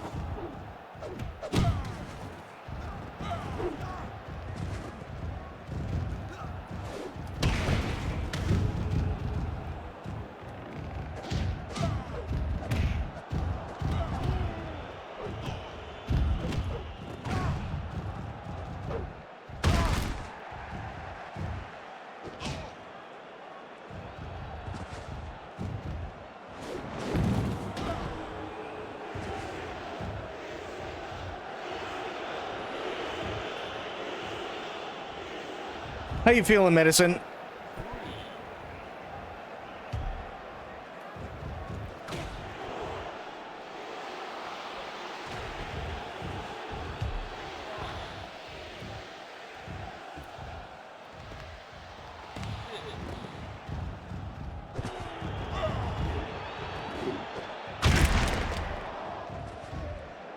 Doing okay? Okay, well, that's a good thing.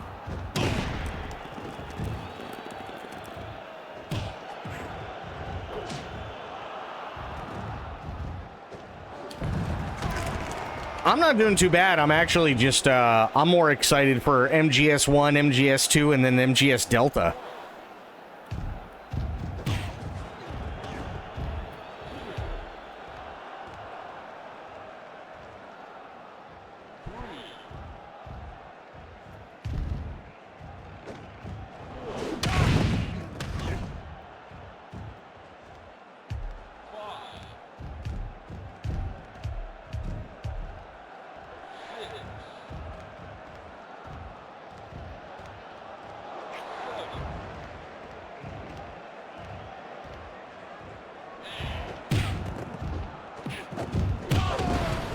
Oh, God.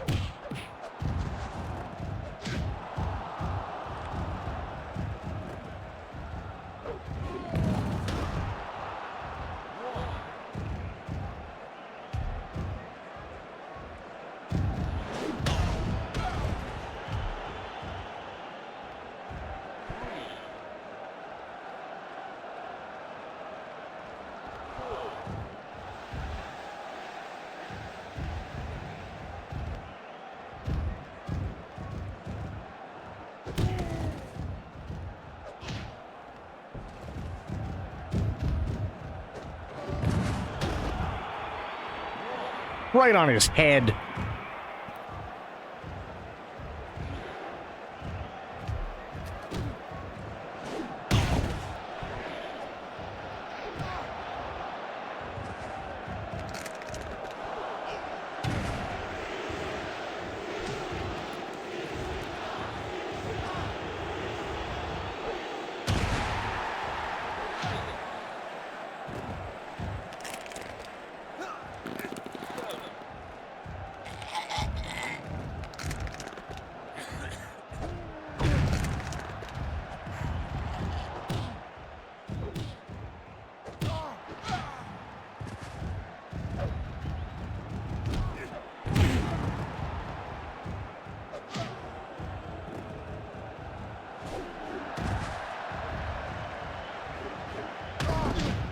Ow.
Oh.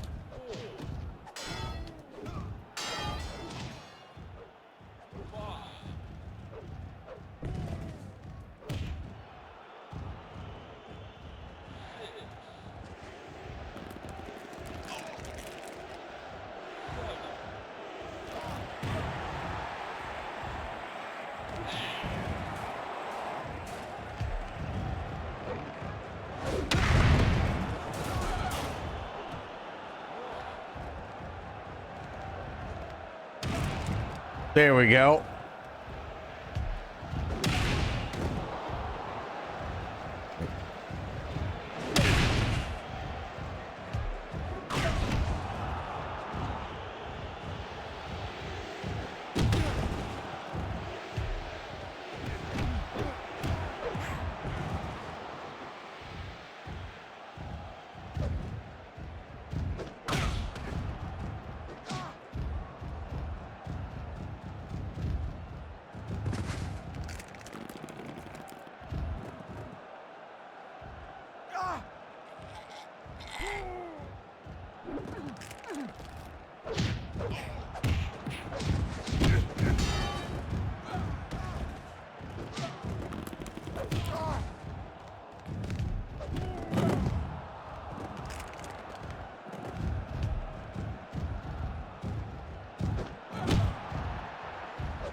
Right.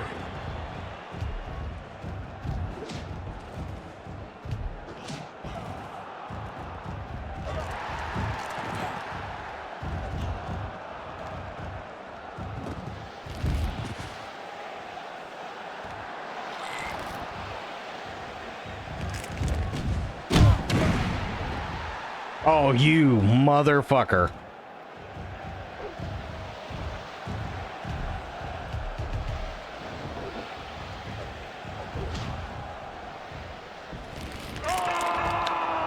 Oh, nobody won. Okay, fair enough.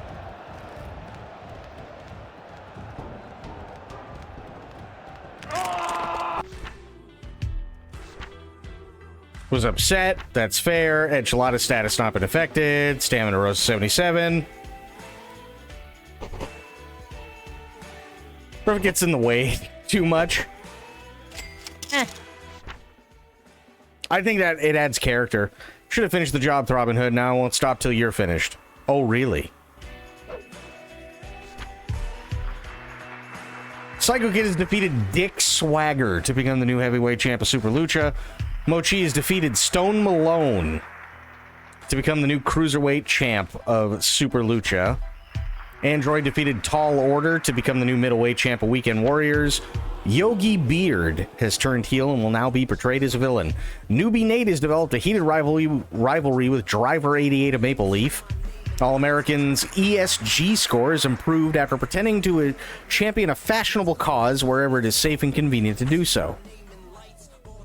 War. Oh boy.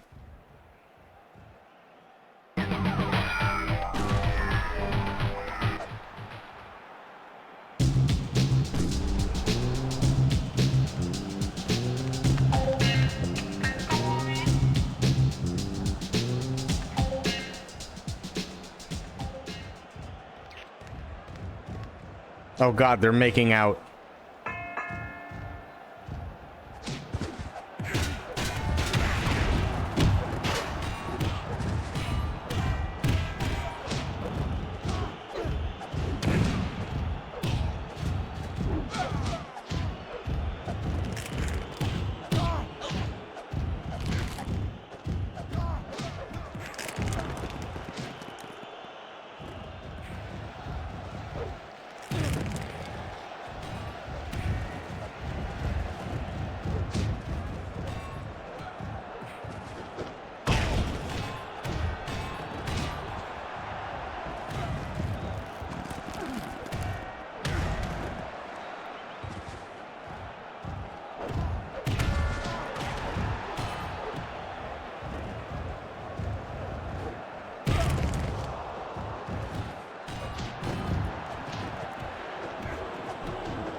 Idiot.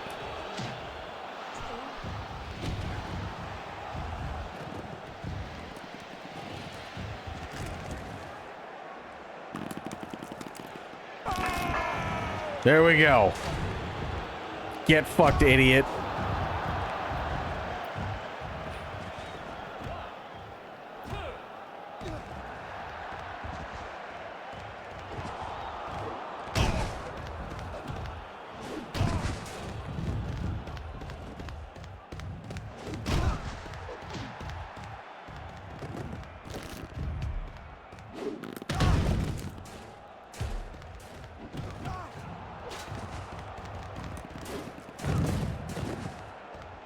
They confiscated my other sign. Yep.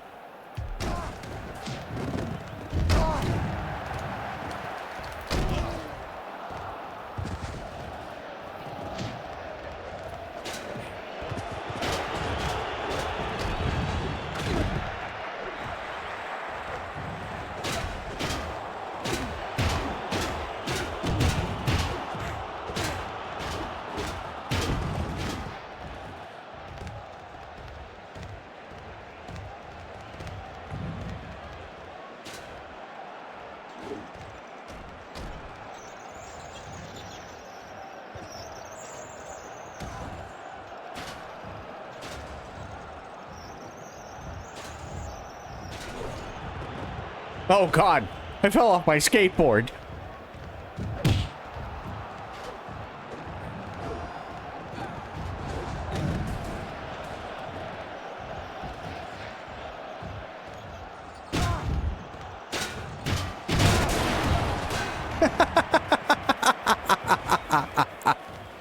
I'm such a menace.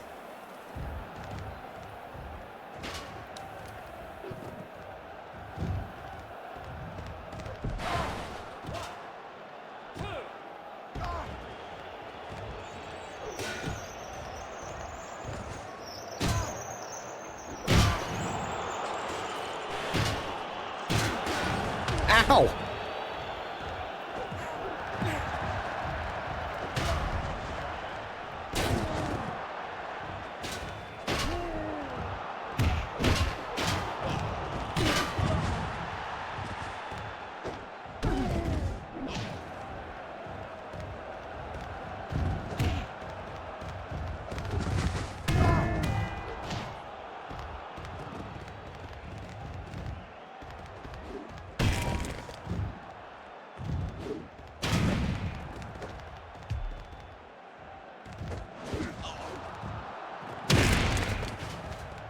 That had to hurt.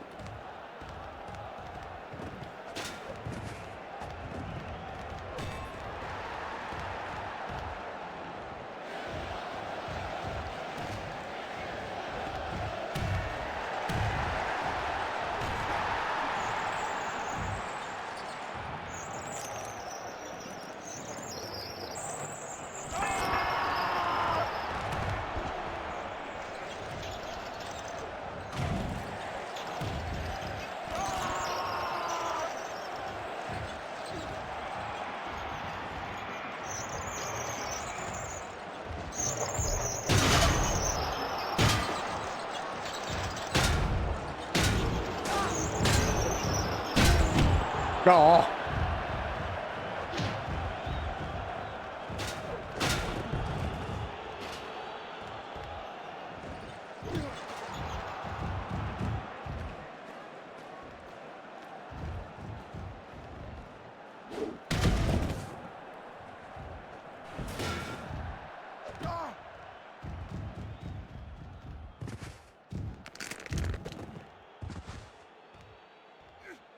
Scream!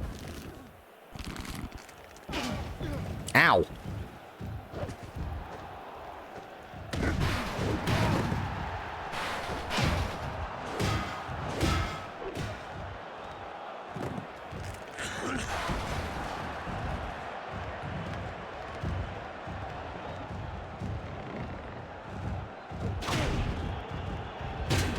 Ow.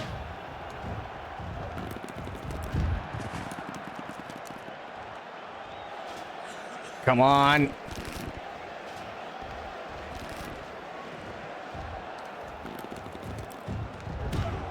thank God.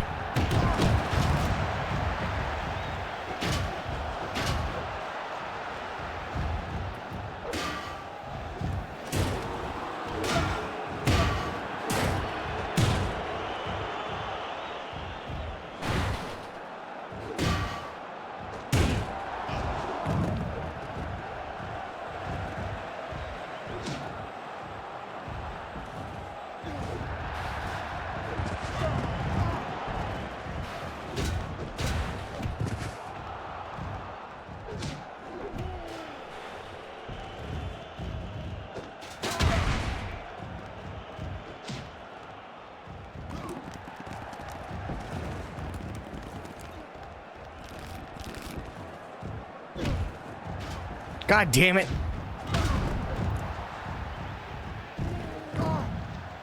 No, it's war.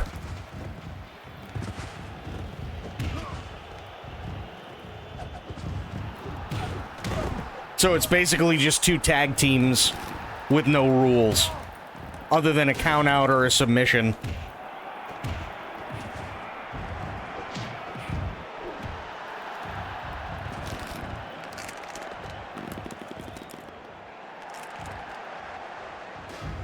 I might lose this.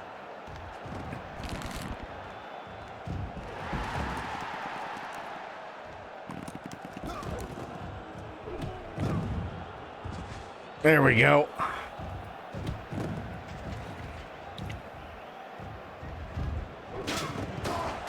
Oh, God. I don't know who's in worse shape, him or me. Probably me right now.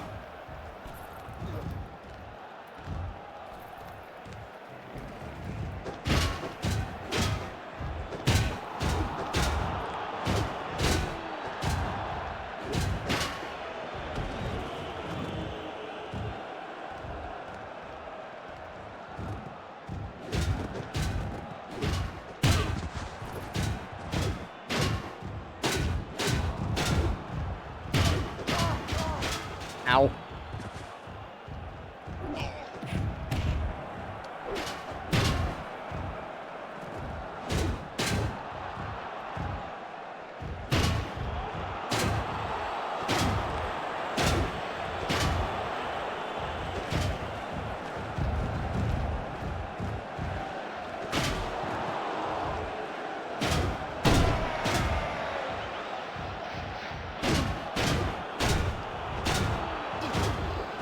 Oh my God, his arm is off. Holy shit. I just dismembered him. No fucking way.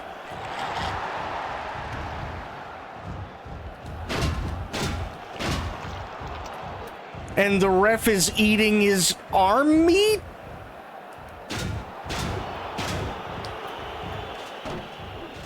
Gonna beat you with your own arm bone.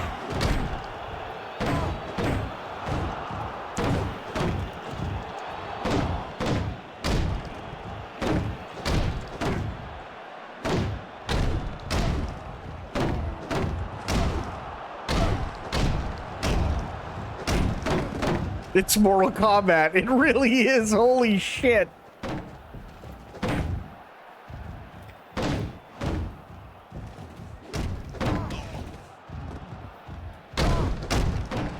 Ow.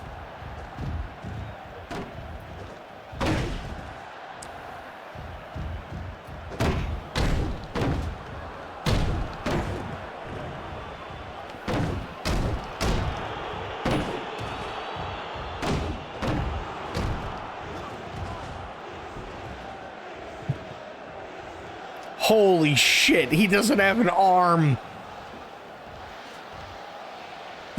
It's not just a flesh wound, right?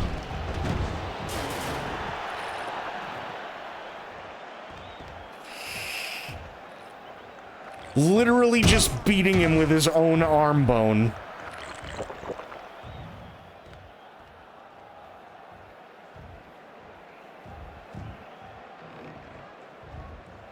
He's not having a good day. I just hit him with his own arm. You know what? Hey, it's time maybe we, oh god.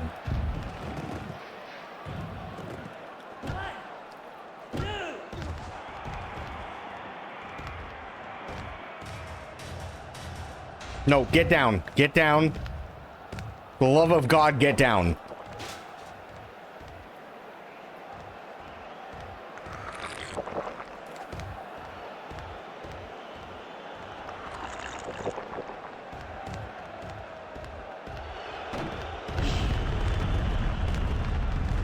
What? Oh my God, the gun's on fire.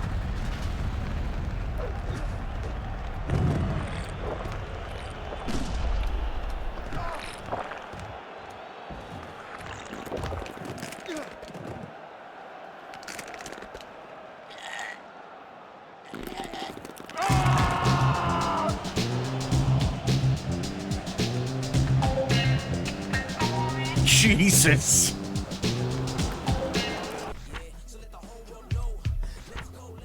Yeah, okay. Eddie Schwartz sustained an extremely serious injury in that match and was rushed to the hospital where it's feared he may be paralyzed. His wrestling career is almost certainly over. Yeah, he's missing an arm. So it would be over either way. There's another casualty.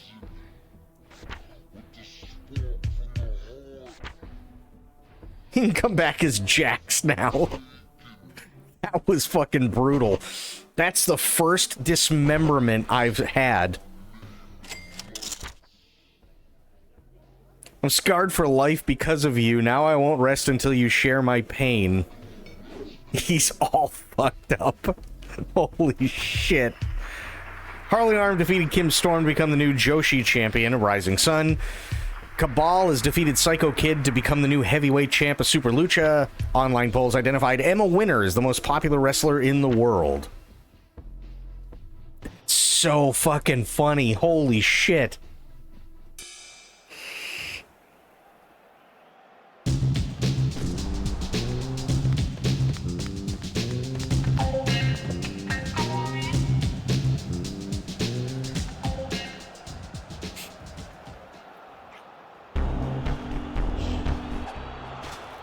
Lestat's fucked.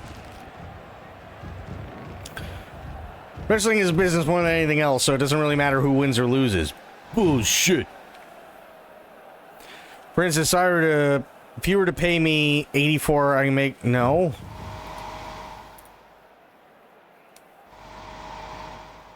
I don't need your help. You just made the biggest mistake of your life. I'll do everything in my power to make sure you lose. Wow. He bribed the fucking ref?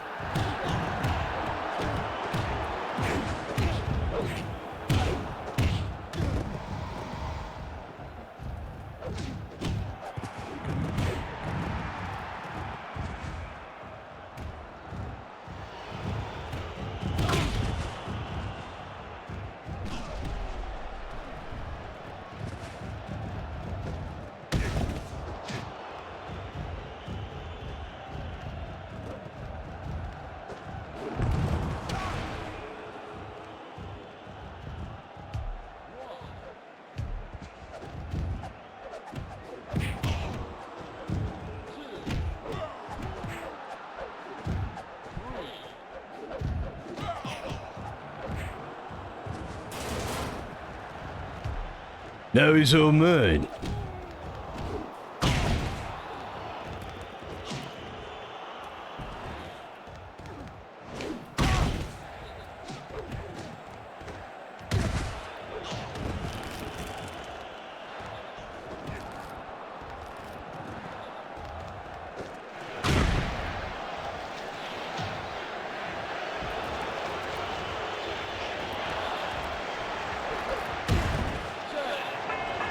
Yeah, that's horse shit.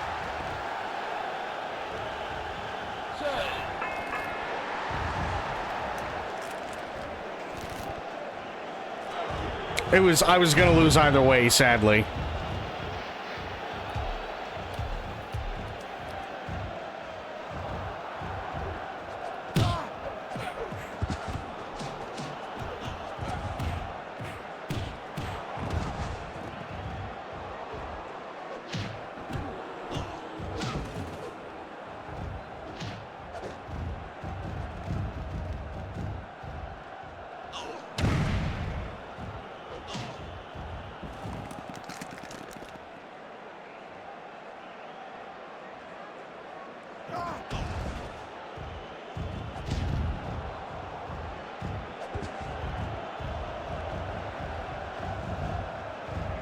Oh, God.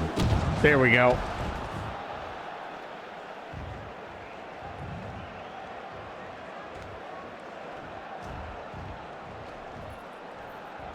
Kim Widow?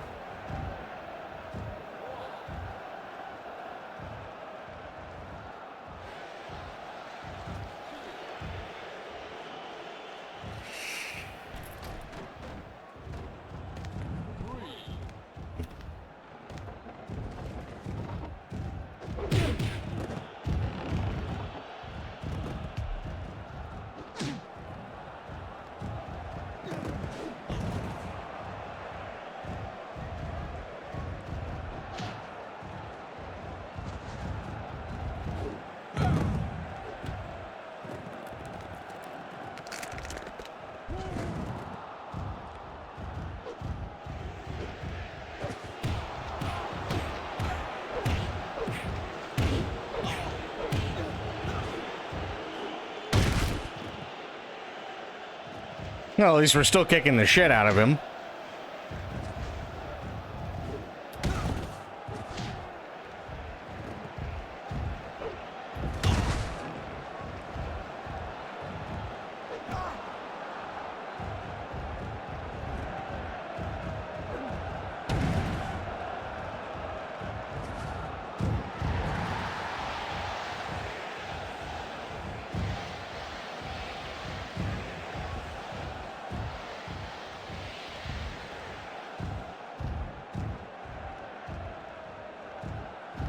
Come on.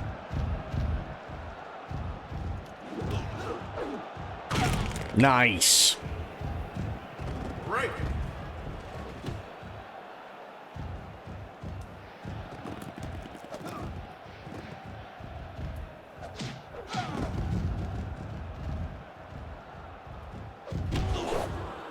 Oh.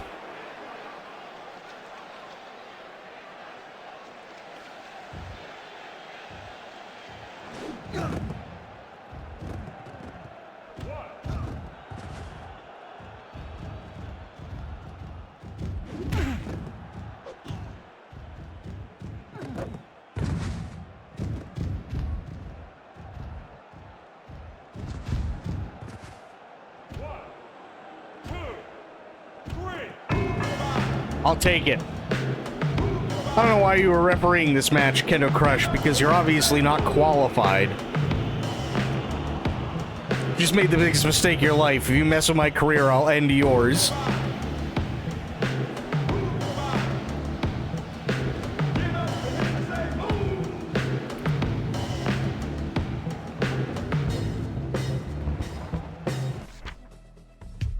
Okay, Calvin Steen's profile suffered. The Sopranos profile improved. Robin Hood's skill has risen to 96. Yep. We're still good.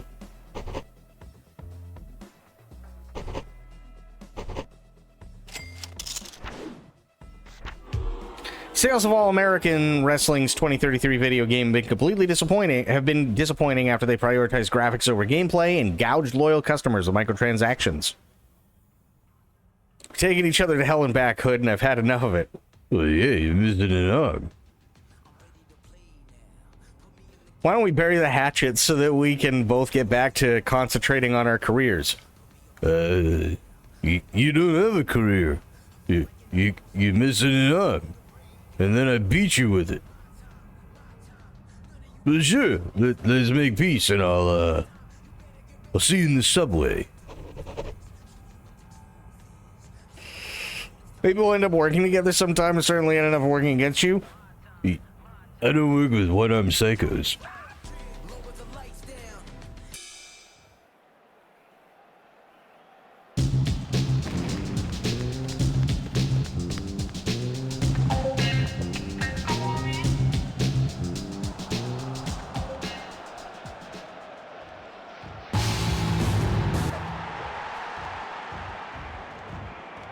What are you doing here, Open Mike? You can't seriously be expected to referee this match fairly.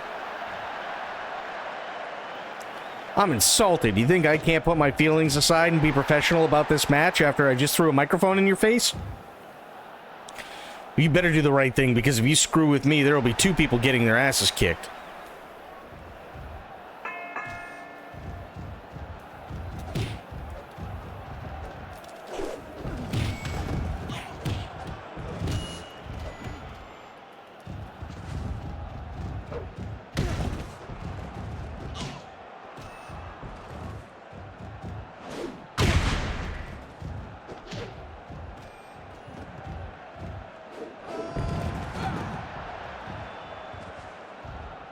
There we go.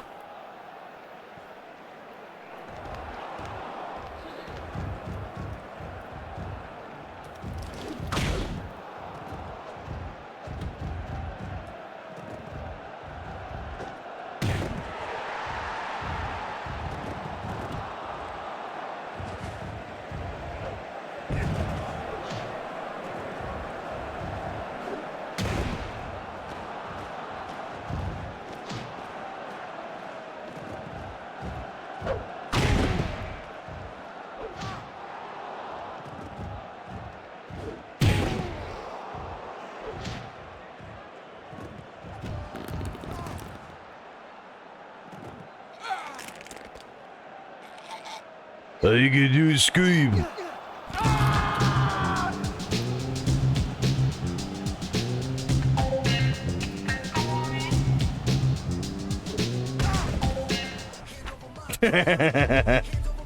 Nice. Okay. Hell yeah. Easy peasy.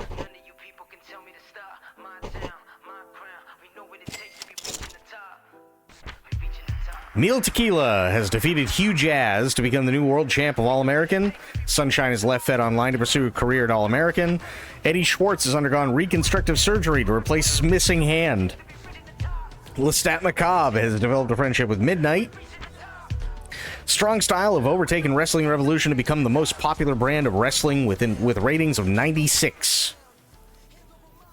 Robin Hood, how would you like to take me on in a match on the second week of July? Alright.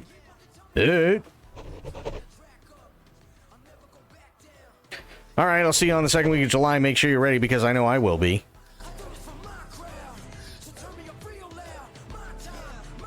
Tag team, and it's versus a mystery team, and it's an open challenge. Fuck it. This will probably be the last one anyway, depending on how easy everybody is.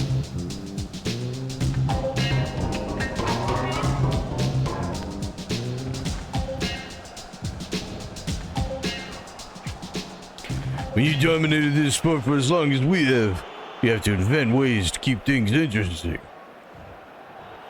That's why we're issuing an open challenge to any team back there that thinks they can take us by surprise. Ooh, Barker and Machismo. Don't know about Barker, but Machismo kind of sucks.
Oh, right on the N64.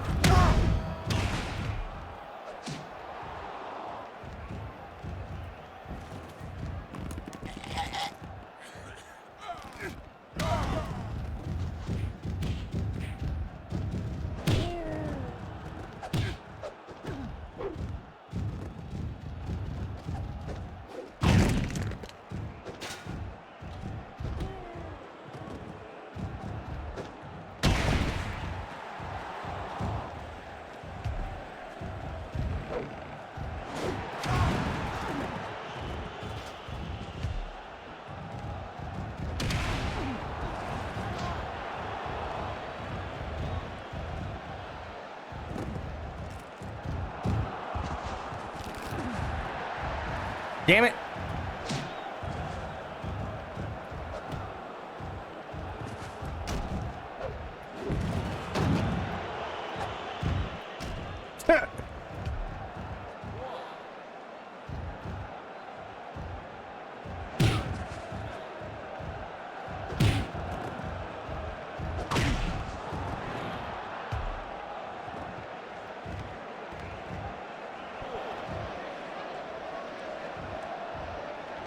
Come on, Barker.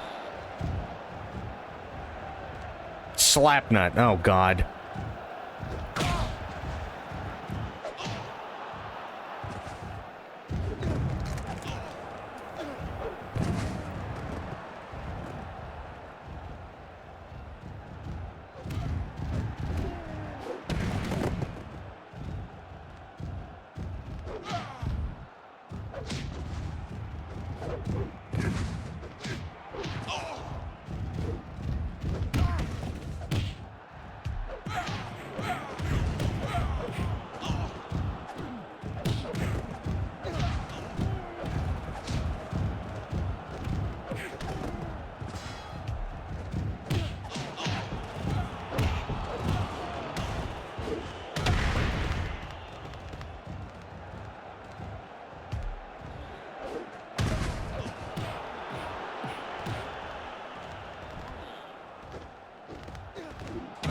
There we go.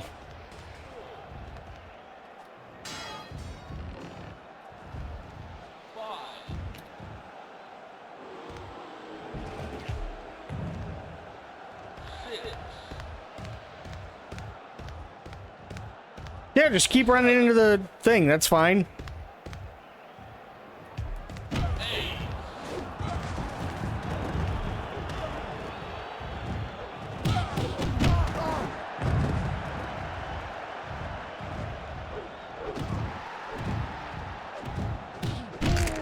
Oh, punch me in the dick.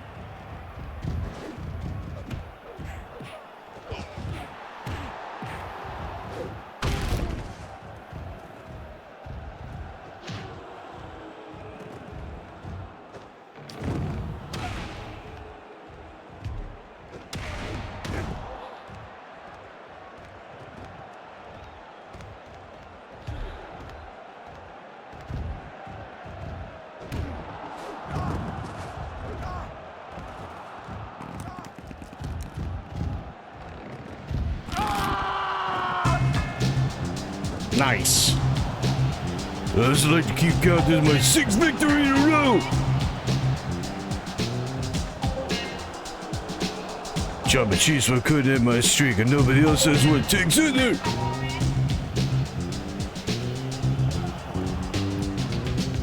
Oh yeah, slapping is an insane sport. Winston Barker required stitches after incurring some facial damage in that match and will be nursing the wound until next week. John Machismo's profile suffered, Vito Soprano's upset, Robin Hood has benefited from the exposure. Oh yeah, it's insanely brutal, and you can get like I know here I am, like, I've literally been dismembering people and shit, right? But, to be completely honest with you, like, you can get some really nasty fucking brain damage from those slap fights. Like, if you're hitting somebody so hard to the fucking point where you can knock them out constantly, I mean, that's... Jesus Christ. I don't even know how that's legal. No, he wants me to work as a ref. But yeah, I don't even know how that's legal. I really, really don't, right? So, like, if you take MMA, yes, there is a chance that you could get knocked out, but that's not the goal. If you work as a pro wrestler, right? Your job is to put on a show. Unfortunately, people do get hurt, but that's not the intended purpose. The intended purpose of doing those slap competitions is to literally knock the other person so fucking silly that their brain moves around enough to the point where their entire body shuts down and they fall. How that is legal, I have no idea.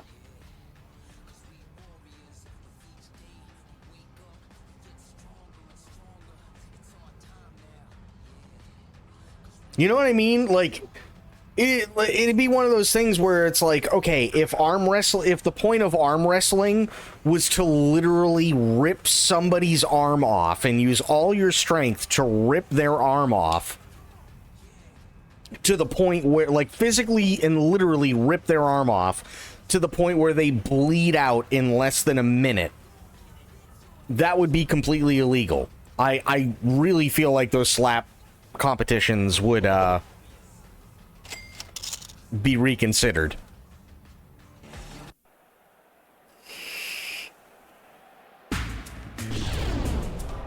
Jerk Hoffman. Phil Graves. I really don't care who wins this fight. To be completely honest, I forgot how to do the referee stuff. Also, I forgot to take off my glasses.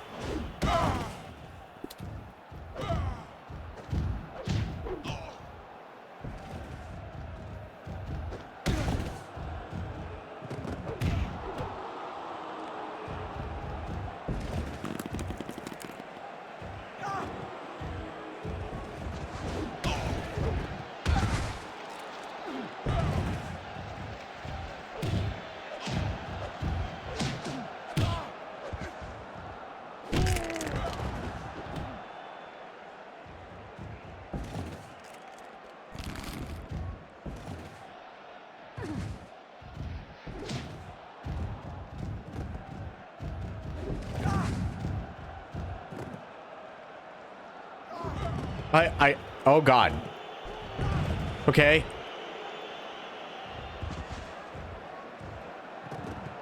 Nope. Okay.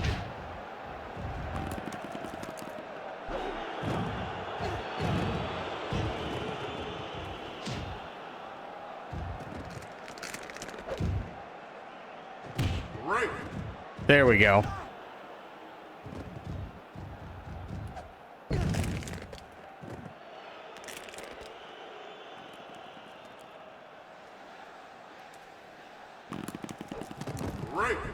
There. Okay.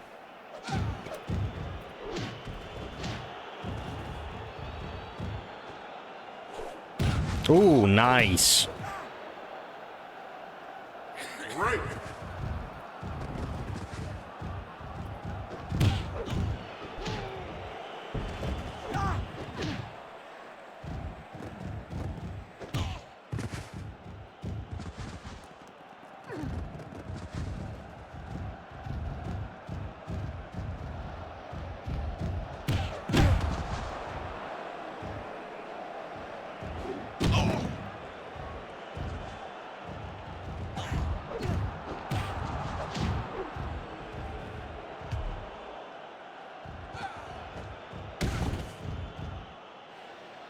Well, go get him, Phil.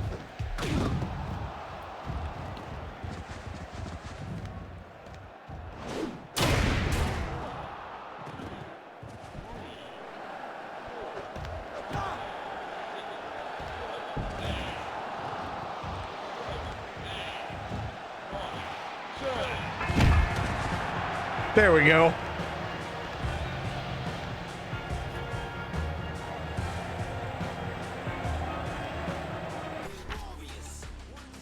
Nice. Jerk Hoffman's profile suffered.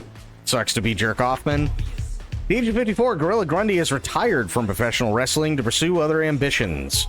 Ralph Zipper has left wrestling school to pursue a career weekend. Mike Bale's agility has improved considerably. Newbie Nate has developed a friendship with Slasher Sweeney of Strong Style. Throbbing Hood's levels are now at 100. Confrontation, huh?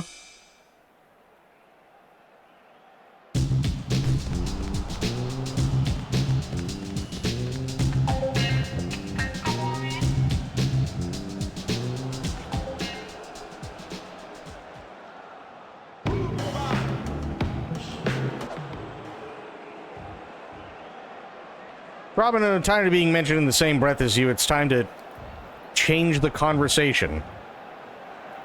Everybody talks about me like I'm your inferior, but we both know that I've always been your superior. Oh, God. I'm sure you would prefer me to stay in the shadows, but my light is too bright for that. Don't worry about the shadows too much, because you won't be seeing any more of those after I knock your lights out.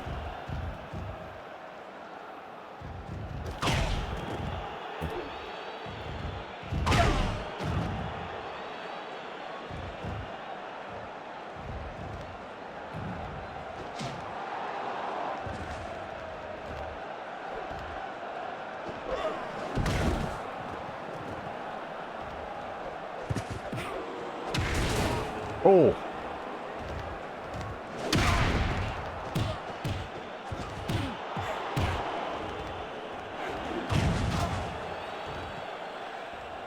Placement program in the Legion of Doom. True.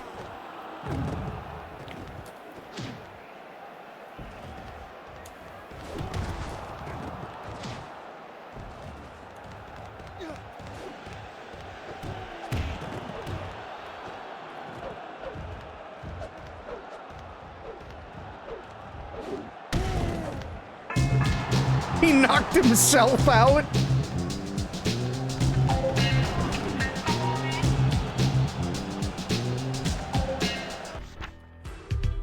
Suffered considerably. Yep.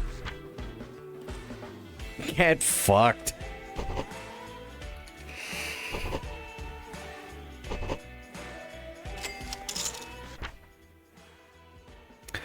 Listen, Hood, did you ever stop to think that the heat between us doesn't have to be so destructive?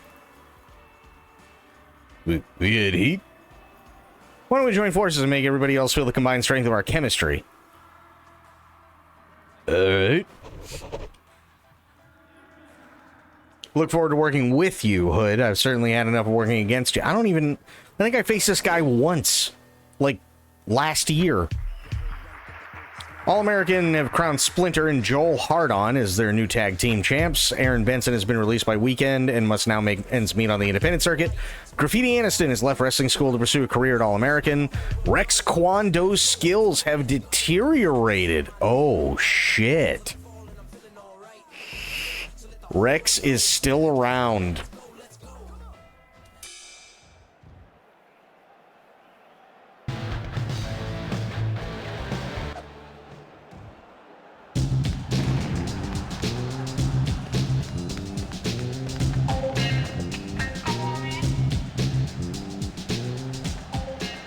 Well, I might need someone special to help me get the job done tonight, so I hope you like the surprise I have in store. Oh, it's only Rory. God damn it.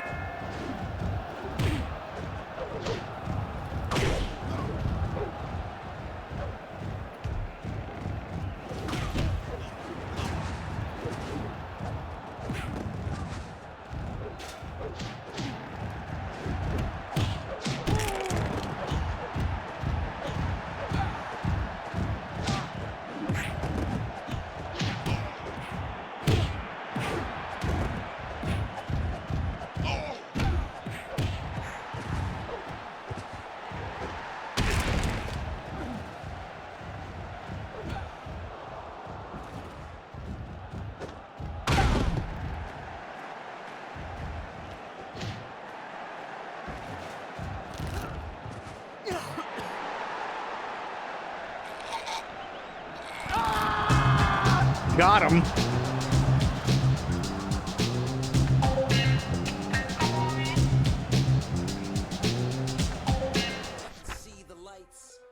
Being hindered. Fair.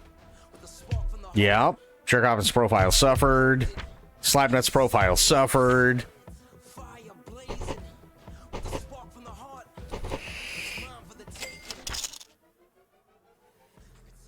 We won't do that. We won that match thanks to me, Hood. Never forget that. No, you, what? I literally made the guy fucking scream.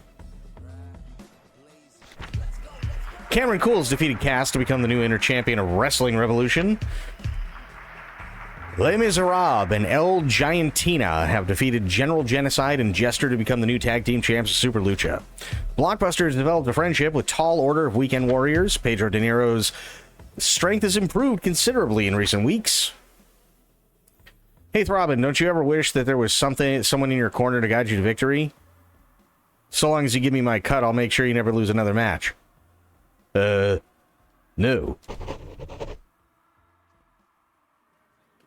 can either be your best friend or your worst enemy. Instead of helping you win, I'll make sure you lose. Sure. Backstage street fight versus Haka.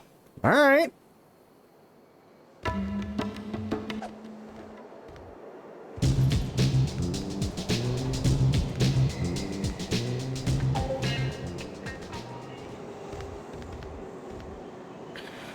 Sure, you think winning a fight involves being in the top 3 for precious seconds.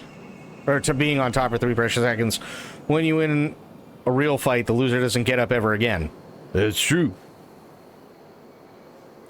You're about to find out when only one of us walks out of here in one piece. Actually, the 3 gunners here to protect my victims, but there'll be no mercy for you now.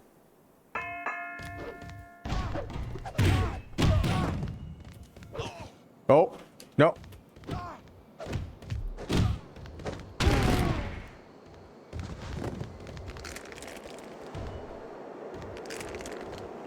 Hey, you keep doing your thing, I'll be right back. What's this? Briefcase.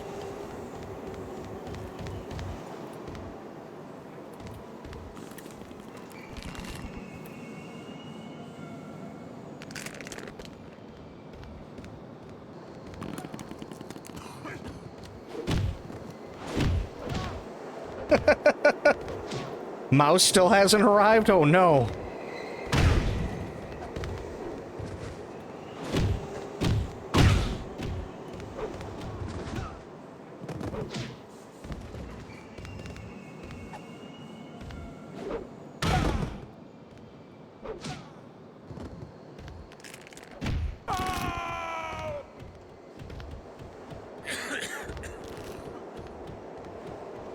I don't care how much you tip.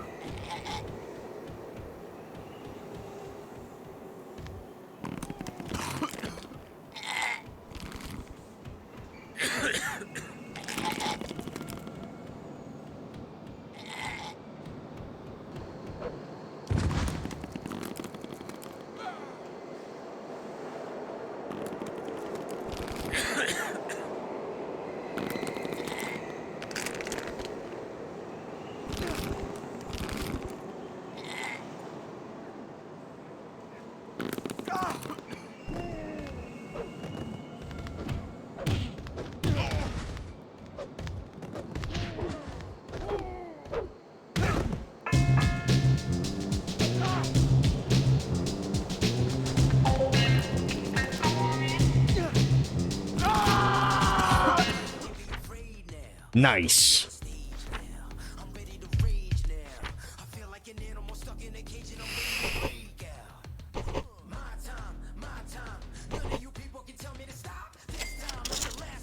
Easy peasy. Cathedral left Mabel Leaf to pursue a career at All-American. Wynn Stevenson is disappointed the Cathedral has joined All-American. The fans insist on treating Thomas Sun as a heel despite his attempts to play face.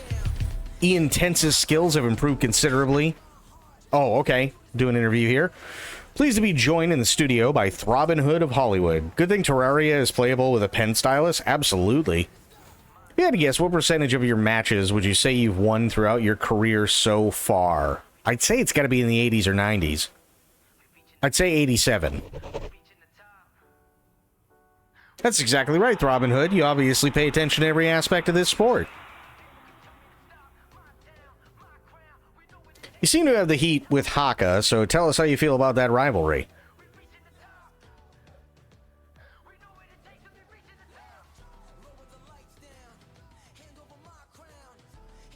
I have a lot of respect for it. I can never forgive Haka. Sure, Haka feels the same way. It seems that rivalry will never end. If you had to put a number on it, how many matches would you say you've had in your career so far? 28. Not quite, but I can understand why you would forget about the matches as quickly as everybody else does. Wow, I've had almost 40 matches? Holy shit. Not sure you came across well there, Throbbing, but thanks for your time. Okay. That, guys, gals, pals, is going to be it for me for tonight. Remember, Later on today, we are going to be doing more wrestling. I don't think that there are any more gaming showcases, which is really nice. But important thing to remember, today's Thursday, so we're going to be doing more wrestling. Friday, be there. Start a stream. Metal Gear Solid 1. We're doing it all in one go. Saturday, we're doing, at the very least, the first half of Metal Gear Solid 2. Monday, we're doing the rest of Metal Gear Solid 2. And then I have early access to Metal Gear Solid Delta. So Tuesday, on the 26th, we're going to be doing Metal Gear Solid Delta. So thank you everybody so much for hanging out. Thank you everyone so much for watching. We also had Creamy coming in with a follow and Creamy coming in with that Prime. Thank you so much, Creamy. Really, really appreciate you. Thank you so much, everybody. And until I see you all later on today, have yourselves a great day, great night, wherever you are. Be good to yourselves, be good to one another. Stay safe, stay frosty. And of course, the #1 golden rule around here, try to remember some of the basics of CQC. And I will be seeing you guys later on. We had Bloop, we had Medicine, we had Spoiled, we had Aelin, we had Myth, we had Spectre, we had Pixel Pixie, we had Dawn, we had Corgi, we had Core, we had Creamy. We had a bunch of awesome people tonight. So thank you, everybody. Oh, and MacLad. Cannot forget MacLad. But thank you, everybody. Have yourselves a good night. Take care. I am out for now, and I will see you tomorrow. Thanks so much again. Bye, guys.